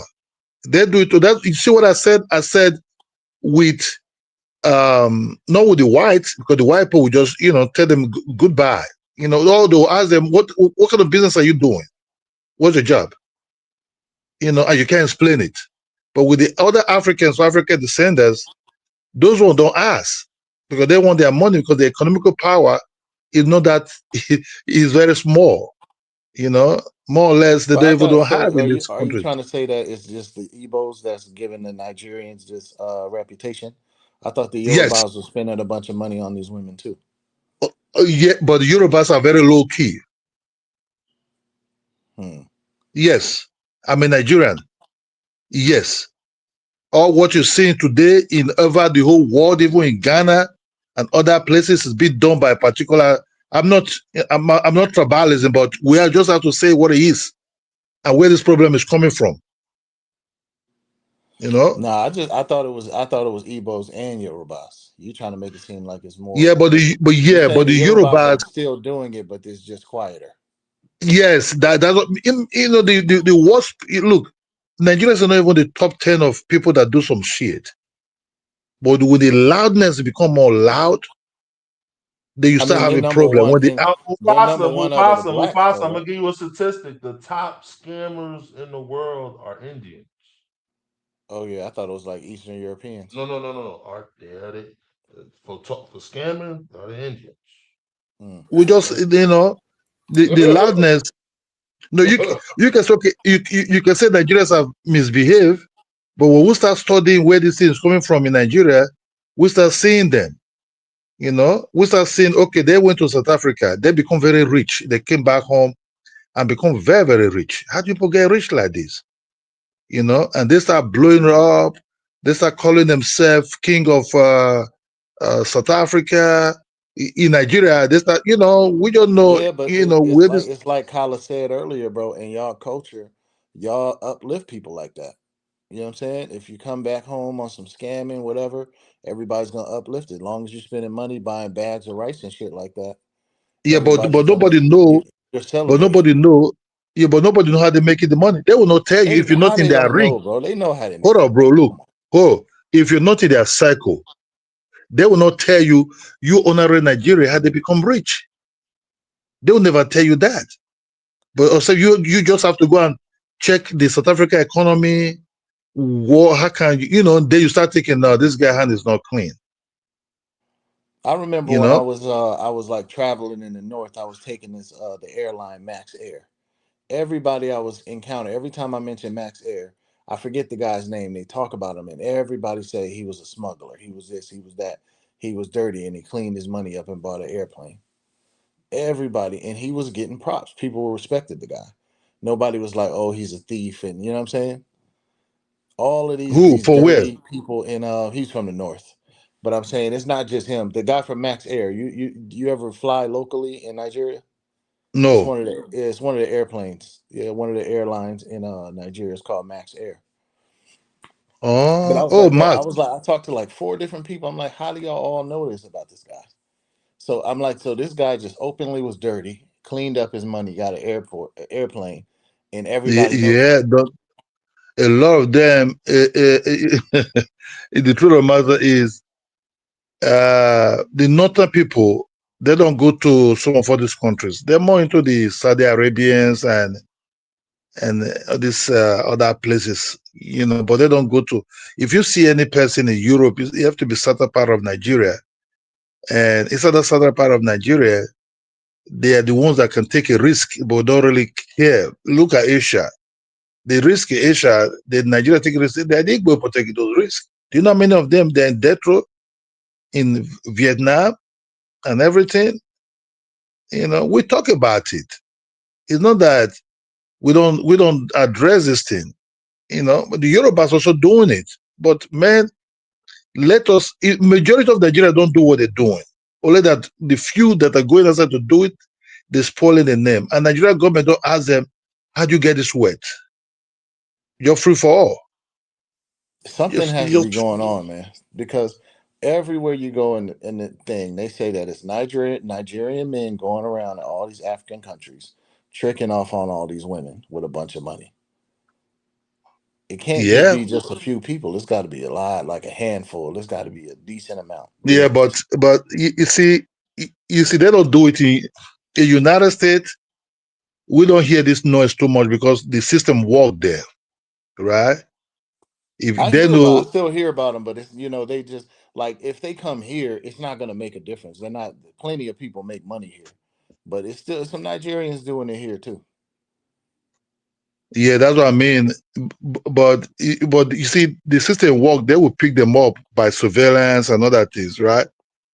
In Oh, Europe, you they also talking pick about them car? up like that. They also pick them up like that. They bust their houses and everything. You know, but the the thing you're seeing is just because we're loud, we want to. We Nigerian men love other countries' women. They like Uganda women, anything that have big ass. They like South Africa women because they have big ass. You know, and they will tell you South Africa women, just moment you mention Nigeria, they'll just go after you. They'll just will not even ask a question, they'll just follow you. I'm like, really? Say yes. You know, But ain't that but because they just because y'all be spending money? it's money. That's What do you they think? tell them it's It's because our of the money. money. Not look, not everybody spend money. When they say Nigeria spend money, not everybody spend money. Nobody just be giving money to who? Somebody you don't know for what? That's you just told us You that know? they be going up to chicks, writing their name on $100 bill and giving it to them. Yeah, yeah. And as I said, I told you the people that are doing it are particularly from the Igbo tribe. I know, but I'm They'll tell saying you, this is where these women are. You talking about giving money to strangers? yeah, Nigerian that's men what I have a said. reputation. They'll be with Yeah, a but woman for a week and buy her a car. yeah, but that's what I'm telling you that if you meet other Nigerians, they're not doing it. These girls become disappointed. Say, "What? I thought you were Nigerian." I said, "What do you mean I'm a Nigerian? To give you what?" The Yorubas are very stingy with their money. Mm. The other tribes are very stingy with their money. You see, this is a misconception that these women have when I'm dating a Nigerian guy, but they expect the Nigerian guy to just open his wallet and say, "Oh, you want a car? Let's go and buy a car." Then they start saying, "Whoa, you're stingy." They start saying somebody, if I say the woman, you don't have a job or, what means stingy, because other people don't really practice this thing like this, like that. Even in Nigeria, this is started in Nigeria first. It started in Nigeria first. All these Igbo men selling spare parts, car spare parts, heavy trading. Yes, they are most, in terms of economy in Nigeria, they have it going on.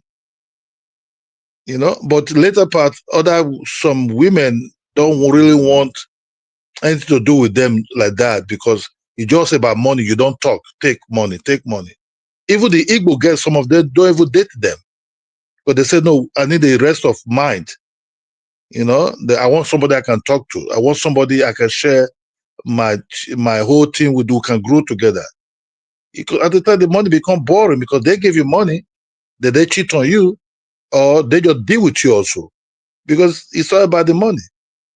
You know, they need to reduce it. Nobody's jealous with the against the Igbo people. What we're telling them, reduce it. Calm down. Then look at South Africa problem against Nigeria.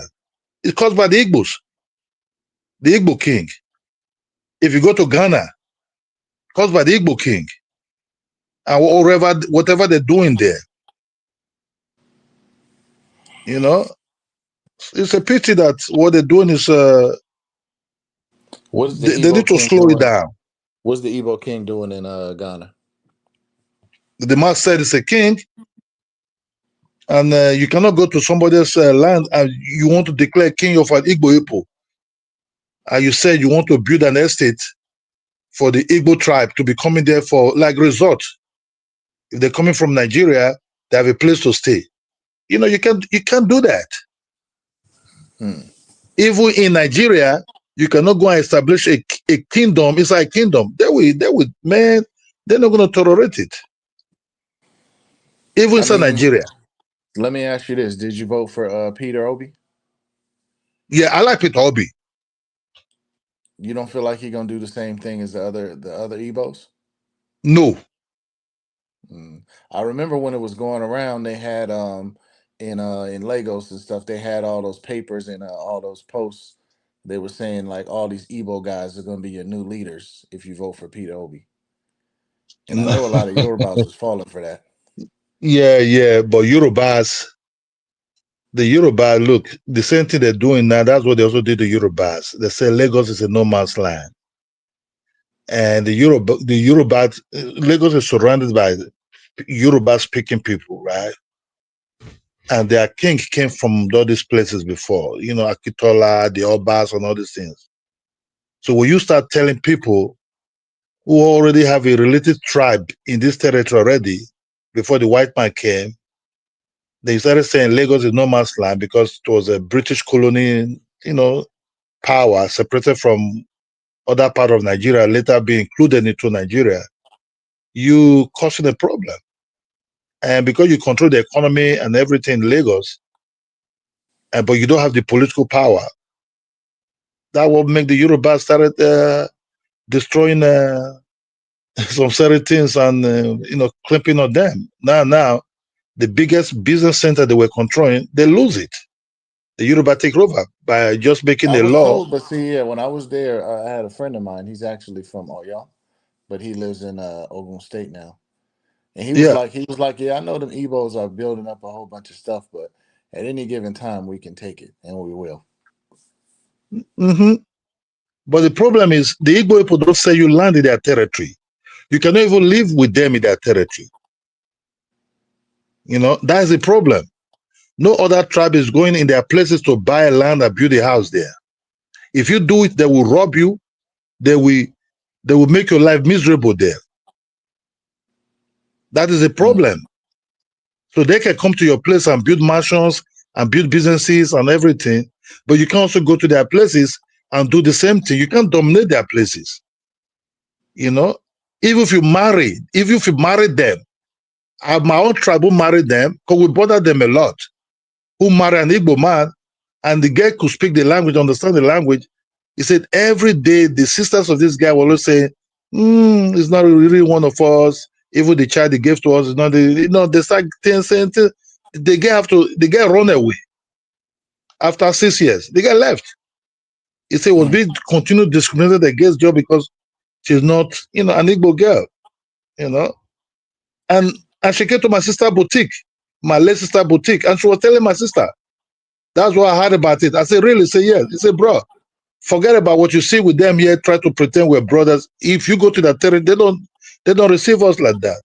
But I grew up with them, right? I went to school with them. They build houses in my territory. They're doing business in my territory. But we never really discriminate against them not to buy land and build houses. But you cannot go. That's what the Yoruba are saying. Why somebody cannot come to your place of establish and live a life just as a Nigerian? That is the problem. Well, If you want to they buy don't land trust with them, they'll tell you, anybody because of the Civil War. no, no, no, no. Even before the Civil War, they were already migrating before that Civil War. They were already migrating for that Civil War. No, they always migrate, but what I'm saying is, didn't I think there was some Northerners down there at the time when this Look, popped bro, off. I think, yeah. even before that Civil War, there were no other tribe living with them. Even before that Civil War, you can never marry an Igbo girl if you're not an Igbo man. Before that Civil War, they will not allow you. And you It saying was they're after still the doing Civil. that? They're still doing that to this day. Uh, Because I'm trying to think in my mind, all the Igbo women I know, they're married to Igbo men, and then I know Yoruba yes, but women married to Igbo men, but I can't think of a lot of the other way yeah, around. yeah, yeah, yeah, yeah, yeah, yeah. The Yoruba women, the Yorubas are liberal people. They're like, okay, let's live together. But the Igbo man territory, you can never live there with them like that. I don't say some people don't live there, that migrate there even before the Civil War, but they're very, very few, and they put them in the corner.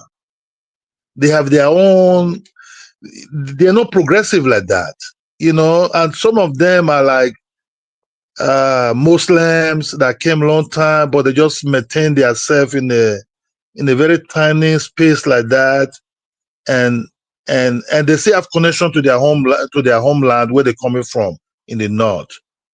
But I think Boma can come to Lagos or to Abeokuta or even to Oyo and build a whole estate, and you'll just be a landlord collecting rent and every without not being disturbed. All of what you're seeing now is the new Nigerian, these young ones are saying, but they are thinking, why cannot go to their place to establish a life? Why must they come here? Then you start saying, oh, send me a land. Oh, let me consult with the gods. Do this, let me consult with the gods. So the Igbo people, they migrate, but they don't want you to come to their territory because they say their territory is their homeland. But you go to that places and stay there for hundreds of years without them disturbing you. I'm not saying some of them they're very good though. They're nice people, some of them, but some of them are very nasty. They arm robber you in the night, even when they're selling goods out of the blue. So somebody just become rich. How do you know what you're selling? The little thing, how you become very rich like this? So some of them do bad businesses, arm robber, and how do you think kidnap came to Nigeria? Kidnap came to I Nigeria because thought the Igbo people. kidnapping. I thought was the South South, the people in the South No, no, no, because no, of no, all the no, oil. no, no, no, no, no, no, no, no, no, no. Kidnap came to Nigeria because the Igbo people went to South America to some of these nasty things they're doing, brought kidnapping to Nigeria. They were kidnapping their own rich men first. They were kidnapping their own rich men first. They were going after their own billionaires. When that one stopped, they start going after Yoruba rich men in Lagos. Have you ever heard about the guy called Evans the kidnapper who made billions out of kidnapping? Then No, the only slowly, kidnappers I hear they'd be from the north mostly. no. He went to the north later when the north started hearing that somebody made billions out of it. That's how the Fulani take over from there. The Fulani, they were never kidnapping people before. In the north, they don't kidnap nobody. Kidnapping came from the north inside 2015. But we already start seeing kidnapping in the south. In the south already. Inside Yeah. 2008. Till the first one they brought. Okay, You but know, when did they start? I thought when did they start kidnapping in the South in the Delta? You know what I'm saying? Because I know they yes, had their resistance down in the Delta a long time ago. no, no, the debtors, right? When they start seeing the Igbo start doing it, right? The debtors, when they kidnap you for a purpose in oil, but they will never read the money for money because things will be controlled by the elderly men there, right? They approach the elderly men, the elderly men will approach these boys in the creek who said they're polluting their land. They will release you, right? They don't really analyze you because they kidnap you. Even when you pay them, they see, they will tell you we'll release you, but later part, this data people started, they now become pirates because they move with the boat, they kidnap a ship, they ask you to pay them to release it, but they never really analyze nobody, you know. So the cultural difference is very, very there. But with Igbo people with this kidnapping, if they think their faces, they will analyze you even when they collect the money. You see, it's a different game and different set of things that was going on. And we just want them to reduce it. We're all Nigerians. Yes, I can never separate myself from them. We're all Nigerians. But if you think where this thing is coming from in Nigeria, ask those people reduce it. Sometimes we would tell, why the Igbo people are not telling the people to stop? Why the kings are not telling the people to stop these things? Sometimes we voice it in Nigeria. Man, speak. All this Igwe. Tell these people to stop using kingship name that they are not in other places outside Nigeria. Because they are not kings. It's just because they have money, they want to. If you don't have money, they will never crown you as a king in this foreign area where they cause a problem now. You have to be very, very rich for them to crown you. So yeah, if you ask them, why using the name king? Why don't say, oh, our leader? but our Igbo leader, but it's not even because you have Nigerian embassies there. Why don't you group Nigeria Leader Association? You know, I why mean, using they king? let everybody else be a king in Ghana. They got all type of Chinese people, everything else. You know what I'm saying? Yeah, Why they not mad at all the Chinese that come and get enshrined yeah, and boy, it's African Ghana that is Americans? Ghana that is doing that. You understand? Yeah, you can see it even conflict sometimes uncomfortable with other African people. How can you allow Chinese man to be this or chief or that? That's what I'm saying. I But mean, we if you're gonna let let a Chinese man do it, I figure shit, I might as well come in here. yes, but in Africa, these kingdoms are, well, you say they are not constitutional powerful, but we know traditionally these kingdoms own some of these areas we're talking about. The government make noise and say, "Oh, we control through police." They're working with these pigs in these kingdoms and everything. Africans more respect their kings and their leader, all these things a lot, even than the government themselves. They know all these ones. You know, but you cannot go into a place and start naming. Just reduce what will cause problem. That's what I'm trying to talk about. Reduce what will cause problem so that we can have a peaceful living together when it comes to living together. If it's not, everybody should, just go your place, than us killing ourselves. You know, My first, do you know there's eternal marriage also between other Africans to other Africans too? It's not just there's eternal marriage that's going on. Do you know how many South African married to Nigerians? A lot. What are you I gonna do didn't with know those about women? What are you gonna do with them? They I have mean, children for them. are any of the men marrying the women? South Condola, African Who? men? Condola, they're calling to arrest South African women who marry Nigerian men. Do Who they you said that? have you heard of this? I heard about it in I heard Uh, about it in this Kenya, is but a not South rumor. Africa. This is a rumor and speculation from South Africa that they're gonna arrest Nigerian men. No, the South African women who marry Nigerian men in South Africa. Did you They're see what really they mad at you guys, man. did you see what They're they gonna did arrest the in women. And you're like the Nigeria, South African KKK. Yeah, you get these guys, you're getting the women arrested. Condola, what's going on, man? what's it? They got that white dude going around sleeping with all that women, put him on the porn website. They ain't saying nothing to him. Man, that is just you can't tell person who to love. That's just too far. That's just too far. They should. So that's what I said. Fear and confidence. Kala is right on this is topic. Fear and confidence.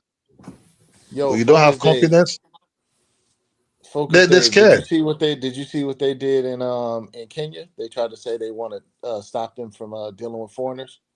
They said they're gonna outlaw it. Did you see that? Hey, man, I didn't see that one. I saw the one in South Africa. Nah, somebody actually said it. I'm gonna see if I can find it. Crazy, man. you know, The Yeah, passport see, yeah, bro stands up too, man. The remind me of that passport bro. Judah Empire. His whole thing was he didn't like Pan African because he thought the black Americans would come over there and take all the Cameroonian women and whatnot. And, hey, remember Judah, the clown? I know, yo, Judah the battle Ghana. He was a clown. I know, look. I think Black Yeah, Americans are not too really interested of he got deported. African women. I, Some of them I think he got deported. really. No, no, no. It's still no. It's still in America. You sure? And no one's heard from him in years. Yeah, it's still in America. It's doing Uber sometimes. Yeah. Judah Judah is a confused guy. That's just the whole problem. I think what you see. I think Black Americans are coming to Africa. Some of them married, some of them not. That has something to do with individuality. You know, I know one brother who married to a Nigerian woman, and the Nigerian woman, the Black American guy, he have a white beard. good-looking guy and married to this Nigerian lady. The guy is always in Nigeria. Yeah, Until the man. woman Look, don't man. Look, Pat. it's gonna come. We're gonna come together, though. Like you said, love. marriage. People marrying to each other. Nigerian woman marry African American man. It's all of them going. It's all going back and forth, man. It's a The, it's be- I can tell you, the, I the, can tell the you because younger. of I say the younger generation are really getting together. They're not yeah, listening to what we're oh saying. yeah, because you when you know somebody, right? When you know somebody, that's just the way the whole thing operates. Oh, okay, I like you. The guy started making moves. The guy started looking at the guy. Then you don't have boundaries anymore. You know what I mean? You don't have boundaries anymore. You know how many Nigerian women married to black American men? A lot. But you don't see it. Oh, these black American men are not coming on TV or YouTube. They scared. They don't want to. They don't want nobody to know. No, Nigeria, Nigeria even wanted They to want to. marry They want to put. They want to protect FBA. The FBA. Come this. outside. FBA. Go to the No, no, Nigerian no, wife no. in the house. If you tell us you married to a Nigerian girl, right? We will ask you, does she know how to cook? She cooking for you, right? Or she cooks outside. She's cooking every chance she gets. She don't want you to eat we outside. go we go into character assassination with that woman, right? We try to tell the guy to be careful, you know, at once. But the truth of the matter is the fact you see this plane, this airline you see, right? This internet we're talking about, it will bring it brought it so very close. You travel, you just bought an airplane, you're in the other side in time, right?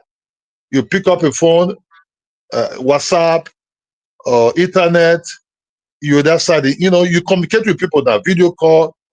It's not about writing letter, paper anymore. This is not about you really see me, I'm seeing you. You know, that's just the way the thing goes nowadays. So you can be anywhere, you find a wife in anywhere. You know, that's just the way it is nowadays. You know. Before it was like, oh, I married Mali. You married this, you married that, but now those ones also growing also heavily. Intercontinental or inter-sub-Saharan marriages is heavily involved. You know, that just you can't really. We all mix with something else. Let's just say the truth. You know, when Liberia came to Nigeria, Nigeria men run after their women. They were marrying them. They said, "Oh, they're so very beautiful. They're so very." You know what I mean? Things you Mm-hmm. don't see, things you don't see frequently is something new with your eyes. You know, and you want to have it. But now there are some Liberian men I mean, also married to Nigerian who women. which women look better, Nigerian women or South African women? Which one? Which ones look better? Nigerian men? Nigerian women are No, who? women. Ah, Who looks better, who? the women in Nigeria or the women in South Africa? Keep it real. Uh, they all look very beautiful their own ways. Just Nah. because, Who look better, bro? hold on. Nigerian men have why they run after this Nigeria after the South African women.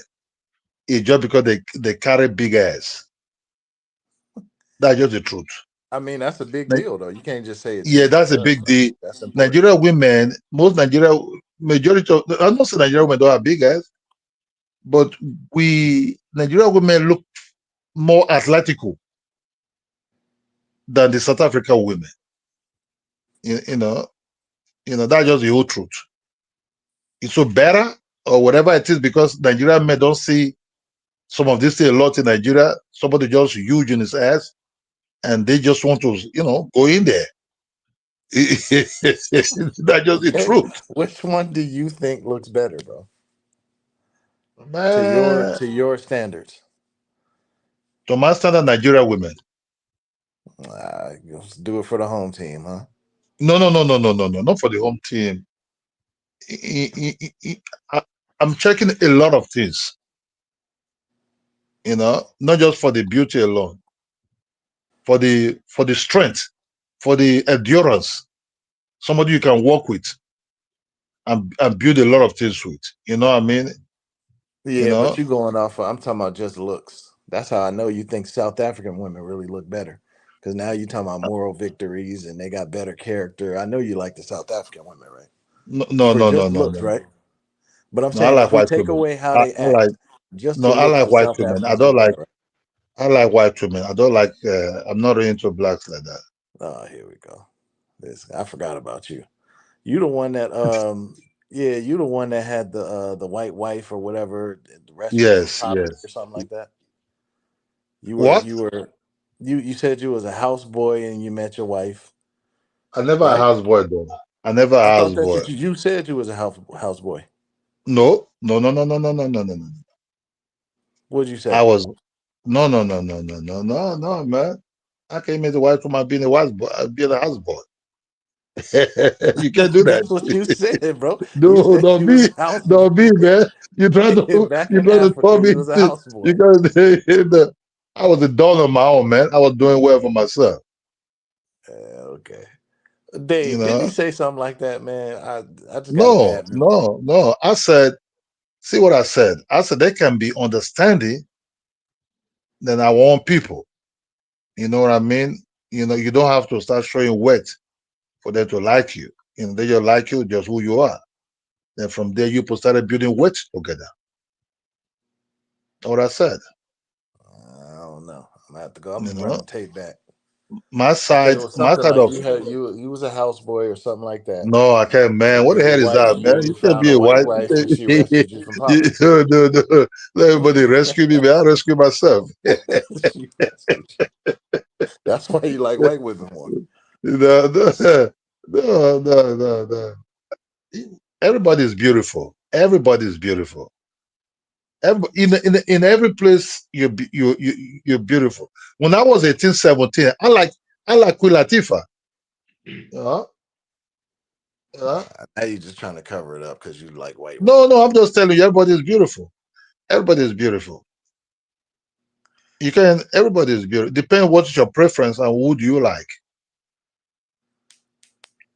And some of this thing changes also. The older you become, the more you become, okay, let me see if I can build a life for these people. There are some Nigerians that like black American women a lot, like my uncle. I mean, they You look the know, same, bro. They the same women to me. my uncle, I mean, my black uncle, American women look a little bit better. my uncle If told you my if father he live in Texas. He told my father I can't marry to no Nigerian woman. That's yeah, what they he told look a my little father. bit better if you just go apples for apples. You know what I mean? Take away the Yeah, fat that's what chicks. no. What I'm saying is there are some people who just who adopt to the black American type of lifestyle. He really adopt to it. You know, he said he said the game is just different. So you see, what am I going to start challenging my uncle? Why don't you love Nigerian women? Hell no. Well, that was his style. Yo, You Focus know, Dave, what countries you been to in Africa? Just Liberia? I've been to plenty countries, man. Have you been to Uh, South Africa? no, I ain't been out there. I ain't been to South Africa. Which one got the best looking women that you been to? It's hard, bruh. Cote d'Ivoire got good women. Cote d'Ivoire, I like Cote d'Ivoire. Guinea good. Sierra Leone. Them don't they It's all look similar hard, though? bro. Don't they look Nigeria, similar? Ghana.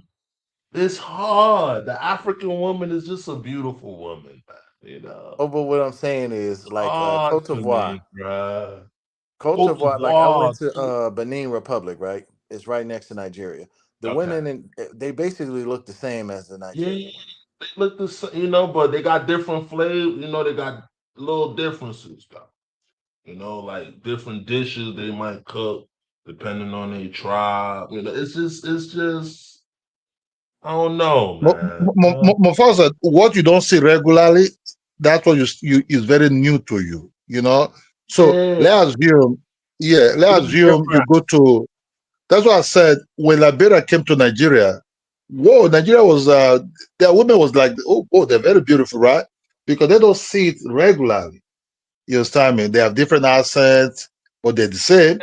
Yeah, talking different, one speaking French, different type of Uh, pidgin French, pidgin you know, so English. You know what I mean? It's like Nah, them it's a Senegalese little. women, they got a different look though. You know what I'm saying? Yeah, that's They what have I'm a different look. saying. They tall, some of them nice and tall, like supermodel tall. It's like it's different, bruh. yeah, you Just just break my head when I'm in Africa. Different, it just different. You know, depends. bro. You It know, depends. depends. I'm not seeing Depends. chicks. I'm not seeing chicks in the villages that look like IG models. They just snatching fishes out the river All right, with let their me ask bare you, hands and shit Ghana. cooking. You know what I mean? Like, yeah, it's like it's different, bro. But It's hold like on. it's Oh, hey, different. Ghana or Nigeria for women? Nah, that wasn't in Ghana. It was in Cote No, d'Ivoire. I'm asking you. I'm asking you a comparison. Ghana or Nigeria? Which one? Man, it's hard, man. You got to just pick Hard. one, man. Which one is it? It's Ghana for me. Yeah, I picked Ghana.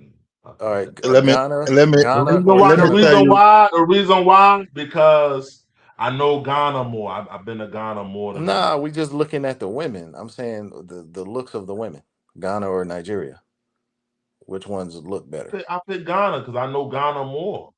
All right, then Ghana or Senegal I for might go. your type, for your own I might go specs. Senegal. I might go Senegal because I want to hear some French. All right, Senegal or Liberia, Liberia, man. Liberia or African Americans. They're all the same. It's nah. I haven't really Listen, seen the Liberian women like that. you ain't seen no Liber- Liberian women. They all over. You Li- gotta go to Minnesota. Go to Minnesota. They all over. Yeah, nah, Liberia, I'm from the West Philly, Liberia, Coast. they in Philly. A lot of them in Philly. Matter of Liberia, fact, I don't know no Liberians, bro. You Liberia, know and Liberians, Personally, Liberia and man. African I'm American nah. letting you women, know they in they look the Philly. same.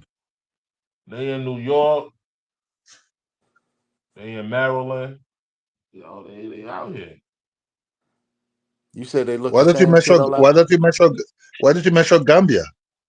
It's, I, I Gambia don't think too. they've been there. Yeah. You been to I, Gambia too? nah, I ain't been to Gambia, but I know people from Gambia. Gambia has some beautiful women Cause there you see, too. and another thing too with Liberia, you see a lot of people in Liberia. Like What Liberia's you have like to know, America. Mafosa, is every territory have whatever you're looking for, right? Yeah, yeah, basically, yeah. if that what your interest, if you go over there, you will see your interest there. You But understand I me? like, But like but it's not about. You see, yes, attractiveness can be there, but the truth reminder is later part that attraction started changing to, can I live with this character? Who is this person? You understand me? All those things started chipping in. You cannot just because of attractiveness at once you can live with that person. How about if the character is very, if the character does not match to your character, it becomes something else. You know, it becomes unbearable. You know, so we just have to understand that you can see whatever you're looking for beauty, but you also determine, can you live with this person? You know, why is it Yeah. Gemma Force like a lot of white women? If you like, Liberia. if you look at Jamie Foxx, most of his chicks are all white, but he can none of them is married to. You know, it has something to do with character also. His children, his children are biracial. You know, but he can't really marry none of them because it's just character. You know, the character sometimes overtake the beauty or whatever you see in somebody. You know, that's just the truth. You know, you know. But first, who do you like? My favorite spot is Ghana. They got Okay, like bro. they got them thin women. You know what I'm saying? Them thin Mhm. women, What? but they still got a bubble on them. You know what I'm saying? Okay. and then they got like their demeanor. You know what I'm saying? Their demeanor. At Mm. least what I was seeing when I was in Accra. When I went up to like the Volta region, I wasn't seeing a whole lot of. It was way better in Accra. You know what I'm saying? Yeah, that's the thing. That's the thing, Mufasa. When you go to the villages, it's much better. Out Hmm. country, I like out country. Like No, I'm gonna tell you. I'm a out country trail type guy. I'm gonna tell you who was surprising me in Nigeria. Some of them Northerners, bro, they be having all that Muslim shit, but they be sexy. I'm. Let me shut up. Let me keep that. Let If you let the want, clock go off. Let the clock go off. but Let yeah, holla yeah, Mufasa, if you like darker at any skin friend. or you have the northern women are very, very beautiful, like the religion there, eh, tie them up. If you marry them in terms of character, they're very good, you know. No, but they got that religion, but they still like if you ask anybody, all them So women are don't still mind pretty. that shit, son. Yo, Mufasa, that shit a front. Yeah, yeah, but Yeah, I'm gonna that's they keep it. I'm said gonna they keep. but all I'm a but yo but but Mufasa. let's just be honest. I've been to 13 African countries. Yeah, The that Igbo shit a the Igbo front, women bro. the Igbo women are the Igbo women are marry everybody now. You understand what I mean? You know, because they're so the Igbo Oh, women. Igbo If women you is go, out there, bro. The Igbo woman is active. yeah, the Igbo women. The in Nigeria, let me say in Nigeria, place like Lagos and everything, you see them heavily, heavily. You know, but the I Igbo was in women, Kano. I was in Kano and I met an Igbo woman. yeah, they're everywhere. They're doing business. They sometimes their parents are there. That what made them live there. And Yeah, she was up there with her family. yeah, so Igbo women are very everywhere. They hardly marry to the northern men, but some of them do marry to them. The Igbo women like the south guys more. You know, they like people What from the what south. tribe? Like Delta? What tribe? Yeah, Delta, Edo, and go towards their boys because they have they have similar type of way of life. You know, the Europe, some they married to Yoruba men, but not too much like that. You know, well, Yoruba women also very beautiful. So everybody's beautiful. But see, the Igbo, I wouldn't think the Igbo women would be a good match for the Yorubas because Yoruba men, like you said, they're more liberal. They give their women more space. Igbo men like to Yes, dominate their women more. yes, that's what I'm saying. That's what I'm saying. If you're married to a Yoruba woman, you marry you marry somebody that's very liberal and and you have different opinion in everything. But a Yoruba woman can follow you because you don't have money, but he will follow you because he do really like you a lot. The You Yoruba know, women, yes, yeah, yeah. that's one thing The about that. Igbo, the But the Igbo woman, Igbo women, they gonna get up on you early. Like they gonna yeah, early. They the gonna Igbo be woman like, will, oh, spend some money. Wait, let's do this. You know what I'm saying? yeah, the Igbo woman will follow you because you saw money around you, and and before you start discovering, you now find out she really like it because you have money, and that will cause sometime problem between them and the other people in the south. They Nah, don't, but you the don't you thing don't is, the follow. Igbo woman, she gonna make sure it's worth it. She gonna want that money though, but it's gonna Oh be yes, worth it for her. Yeah. yes, yeah. That's what I said. The difference between them and that's what most, even other people prefer Yoruba woman. Even if they go deep down in their, they prefer, oh, okay, this woman, Yoruba woman we sit with you without not really living on a beautiful house. We just sit with you. I think it's their culture. Their culture is different. They don't, they have everything parable in everything. You understand me? If the money is there, it's good. They're happy. If it's not there and they really like you, that's okay. Don't worry. We'll build it together up. You get what I'm saying? You get what I'm telling you? The Who looks Yoruba people are better? Who very looks liberal. better? The Igbo girls or the Yoruba girls? Man, if you see some Yoruba girls, man, forget to they're very beautiful. But generally, the Igbo girls. Hmm. I feel like You know, just the Igbo girls. I feel like if you go like into the country and Yoruba, like outside of Lagos, you could just find like these just wholesome, you know what I mean, natural looking Yoruba girls more than with the yes, Igbo. yes. You know what I'm saying? That's what I said. That's what I said. They are far more natural looking. They are far more natural. Very, very natural, and they don't change too much. The Igbo girl might change, wear wig, wear all kind of something to deceive you, but a Yoruba woman don't really change too much. You just what you see, that what you get. They're like they don't really change who they are. They're just who they are. They don't they're different, man. They're Mm, different in everything. It's just their culture. Their culture is made them look different. And that doesn't mean so. They always have the Yoruba woman will ask you a lot of questions. A lot of questions about life. The Yoruba go towards spirituality. Everything they think, okay, this based on this, that's why we're here. But if we can maybe do some other things, we will leave this situation what we are now. Maybe work more harder. Let's do some other things. They are far more into those things. My mm-hmm. brother, Igbo girl feel let you go rob come for the money. Oh. Let go. you know. Hey, I'm telling you, they gonna be worth it though. That's the thing about them, man. Yeah. Worth it. So, and the Yoruba woman will tell you, don't do no bad thing. I don't want no problem. Let us just live like this. Things will get better later. You see the way they operate on different level and on different scales.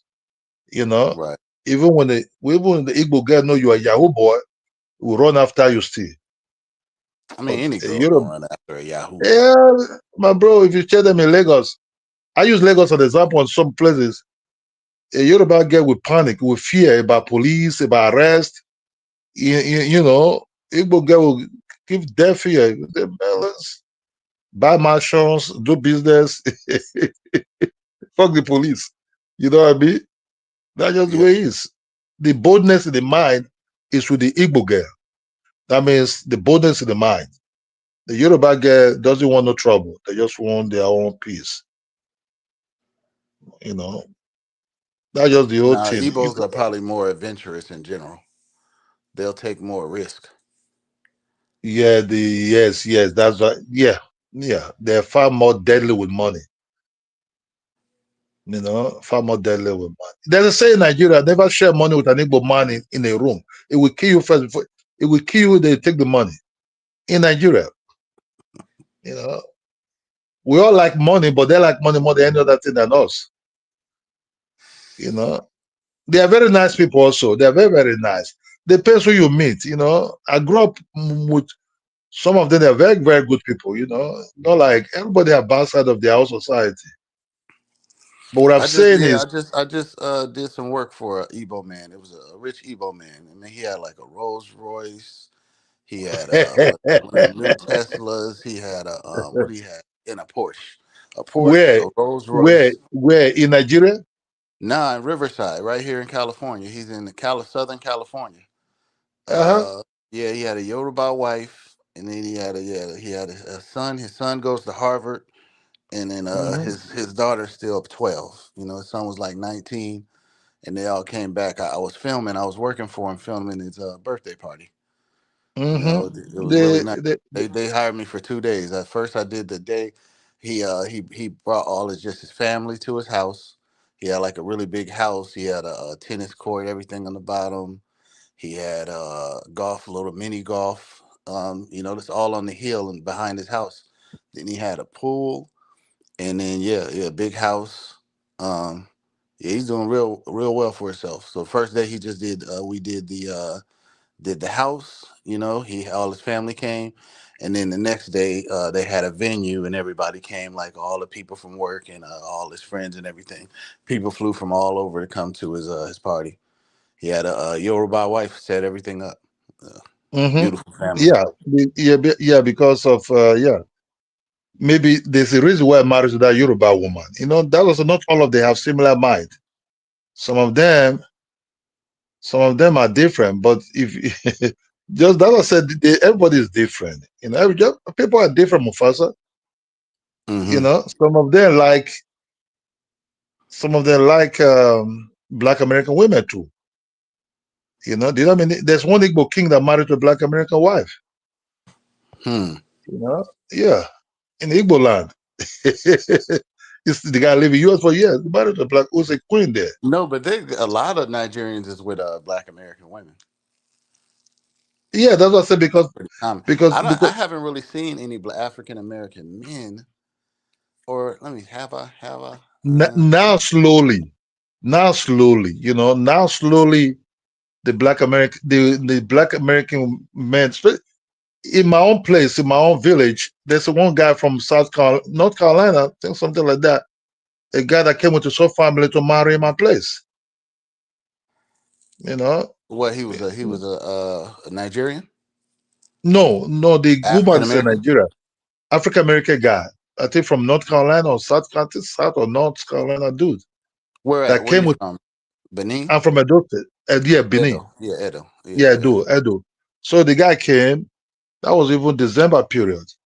The guy came with his mom, dad, sisters, family members, and I think they all just fly in, and this guy Peter lived in US for years. He's a pharmacist. The wife is a medical doctor, but their first daughter was married to African American guy. You Mm. know, our tribal people try to know where is he from. So they all explain to them. Oh, okay, okay, okay, okay.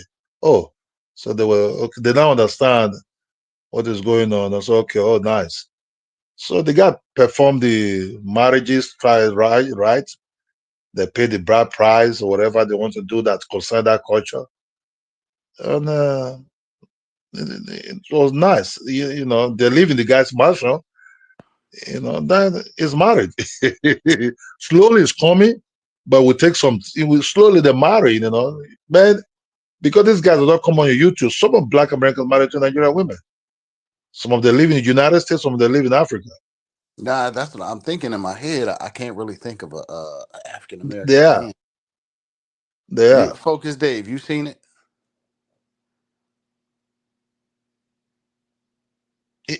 If you go to, if this guy did die from coronavirus, but you don't have known if it's a Black American guy, I forget his name, who came to introduce FM in Nigeria and DJ. I forget the guy's name. If you look at him, he blend in. He might be thinking he's an Igbo man, but he was a multimillionaire in Nigeria, living large. Yeah, they He always have say that. uh, No, I said every time I'm in, I've been in all these different parts of Nigeria. It depending on where I am, they'll say, "Oh yeah, man, you look like you from here. You could be an yeah, Igbo man. You look like you yeah. from So here. You could be a Kanuri man. You look like you yeah, from so here. You could so be this. so You could be that." so because Nigeria have all kind of skin color in one territory, and they all look, they look differently from, even in Edo, we all look different, but you don't know who is who. Only when you speak, you think, okay, must be a Nigeria girl left, and we don't question really, because Nigeria, in a way, they're free. If a woman says this what is going to marry, you are allowed to marry it as long as married. You know, nowadays, from 70s not, but from 80s, it start changing. You know what I mean? Mm-hmm. It start changing. It needs to become more change now. Even far more. Okay, this is what you want to follow. That's good. Okay, we'll pray. You know, that's why I said the guy that came from North Carolina or for the Carolina zone, they don't just. His father lived in US for years, but the first daughter married a Black American guy. is when you know that person, you people live in the same territory. You know what I mean? Even if you people don't live in the same territory. I saw a black American guy that married to a Nigerian girl, and the girl live in Nigeria. The guy is going to Nigeria up. The guy said they want to come to United States. The guy said, okay, let me settle some certain things. And the guy is doing well for herself. But the guy is always showering the guy with love. Praising the guy heavily. You No, no, know? yeah, they'll definitely take care of you. I had I had a Fulani girl out there, man. I had a Fulani from Edo, actually, from Edo. She grew up in Benin City. So the black American guy, he have white beard. It's a guy of about 50 or 50 something. But the guy said really like he love his wife. Maybe they have connection there together. The guy was saying, because the guy lived in a cold territory, saying he was showing his wife snow. It's very cold here and everything. The wife said, come, just come back home. Then the guy still, is an army veteran, still doing things in America, businesses and everything. So, and they have a child in Nigeria. But the guy said they want to come to the United States because she's doing business, right? They don't want to move there. So the guy said, okay, so things are going on sometime with them, man. Inside my mind, like, how did this guy meet this beautiful girl? You know what I mean? Hmm. Inside my mind, right? When I was still looking at them, like, okay, will you No, love a no, yeah, Nigerian they guy out like there. this? You get a lot you get a lot of action out there as an American. You know what I mean? Huh? Yeah, you get a lot. But the thing is, you got to be careful not to be dealing with these like poor women, though. You know what I mean? You got to be Yeah, careful. yeah. If you deal with the ones that have money, that are doing well for themselves, oh yeah, it's far more easier for you. Like Yeah. like this girl that I think this girl look like an Igbo girl, sir. But she's doing well for herself, you know. The Well, girl the like thing big is, men. I wanted to the girls I met that were like had more money.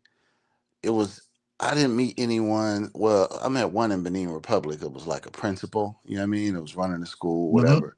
But the ones I met in Nigeria that were like good and good families, it was from the family. You know what I'm saying? And they were kind of spoiled brats, kind of with their mentality a little bit. You know what I mean?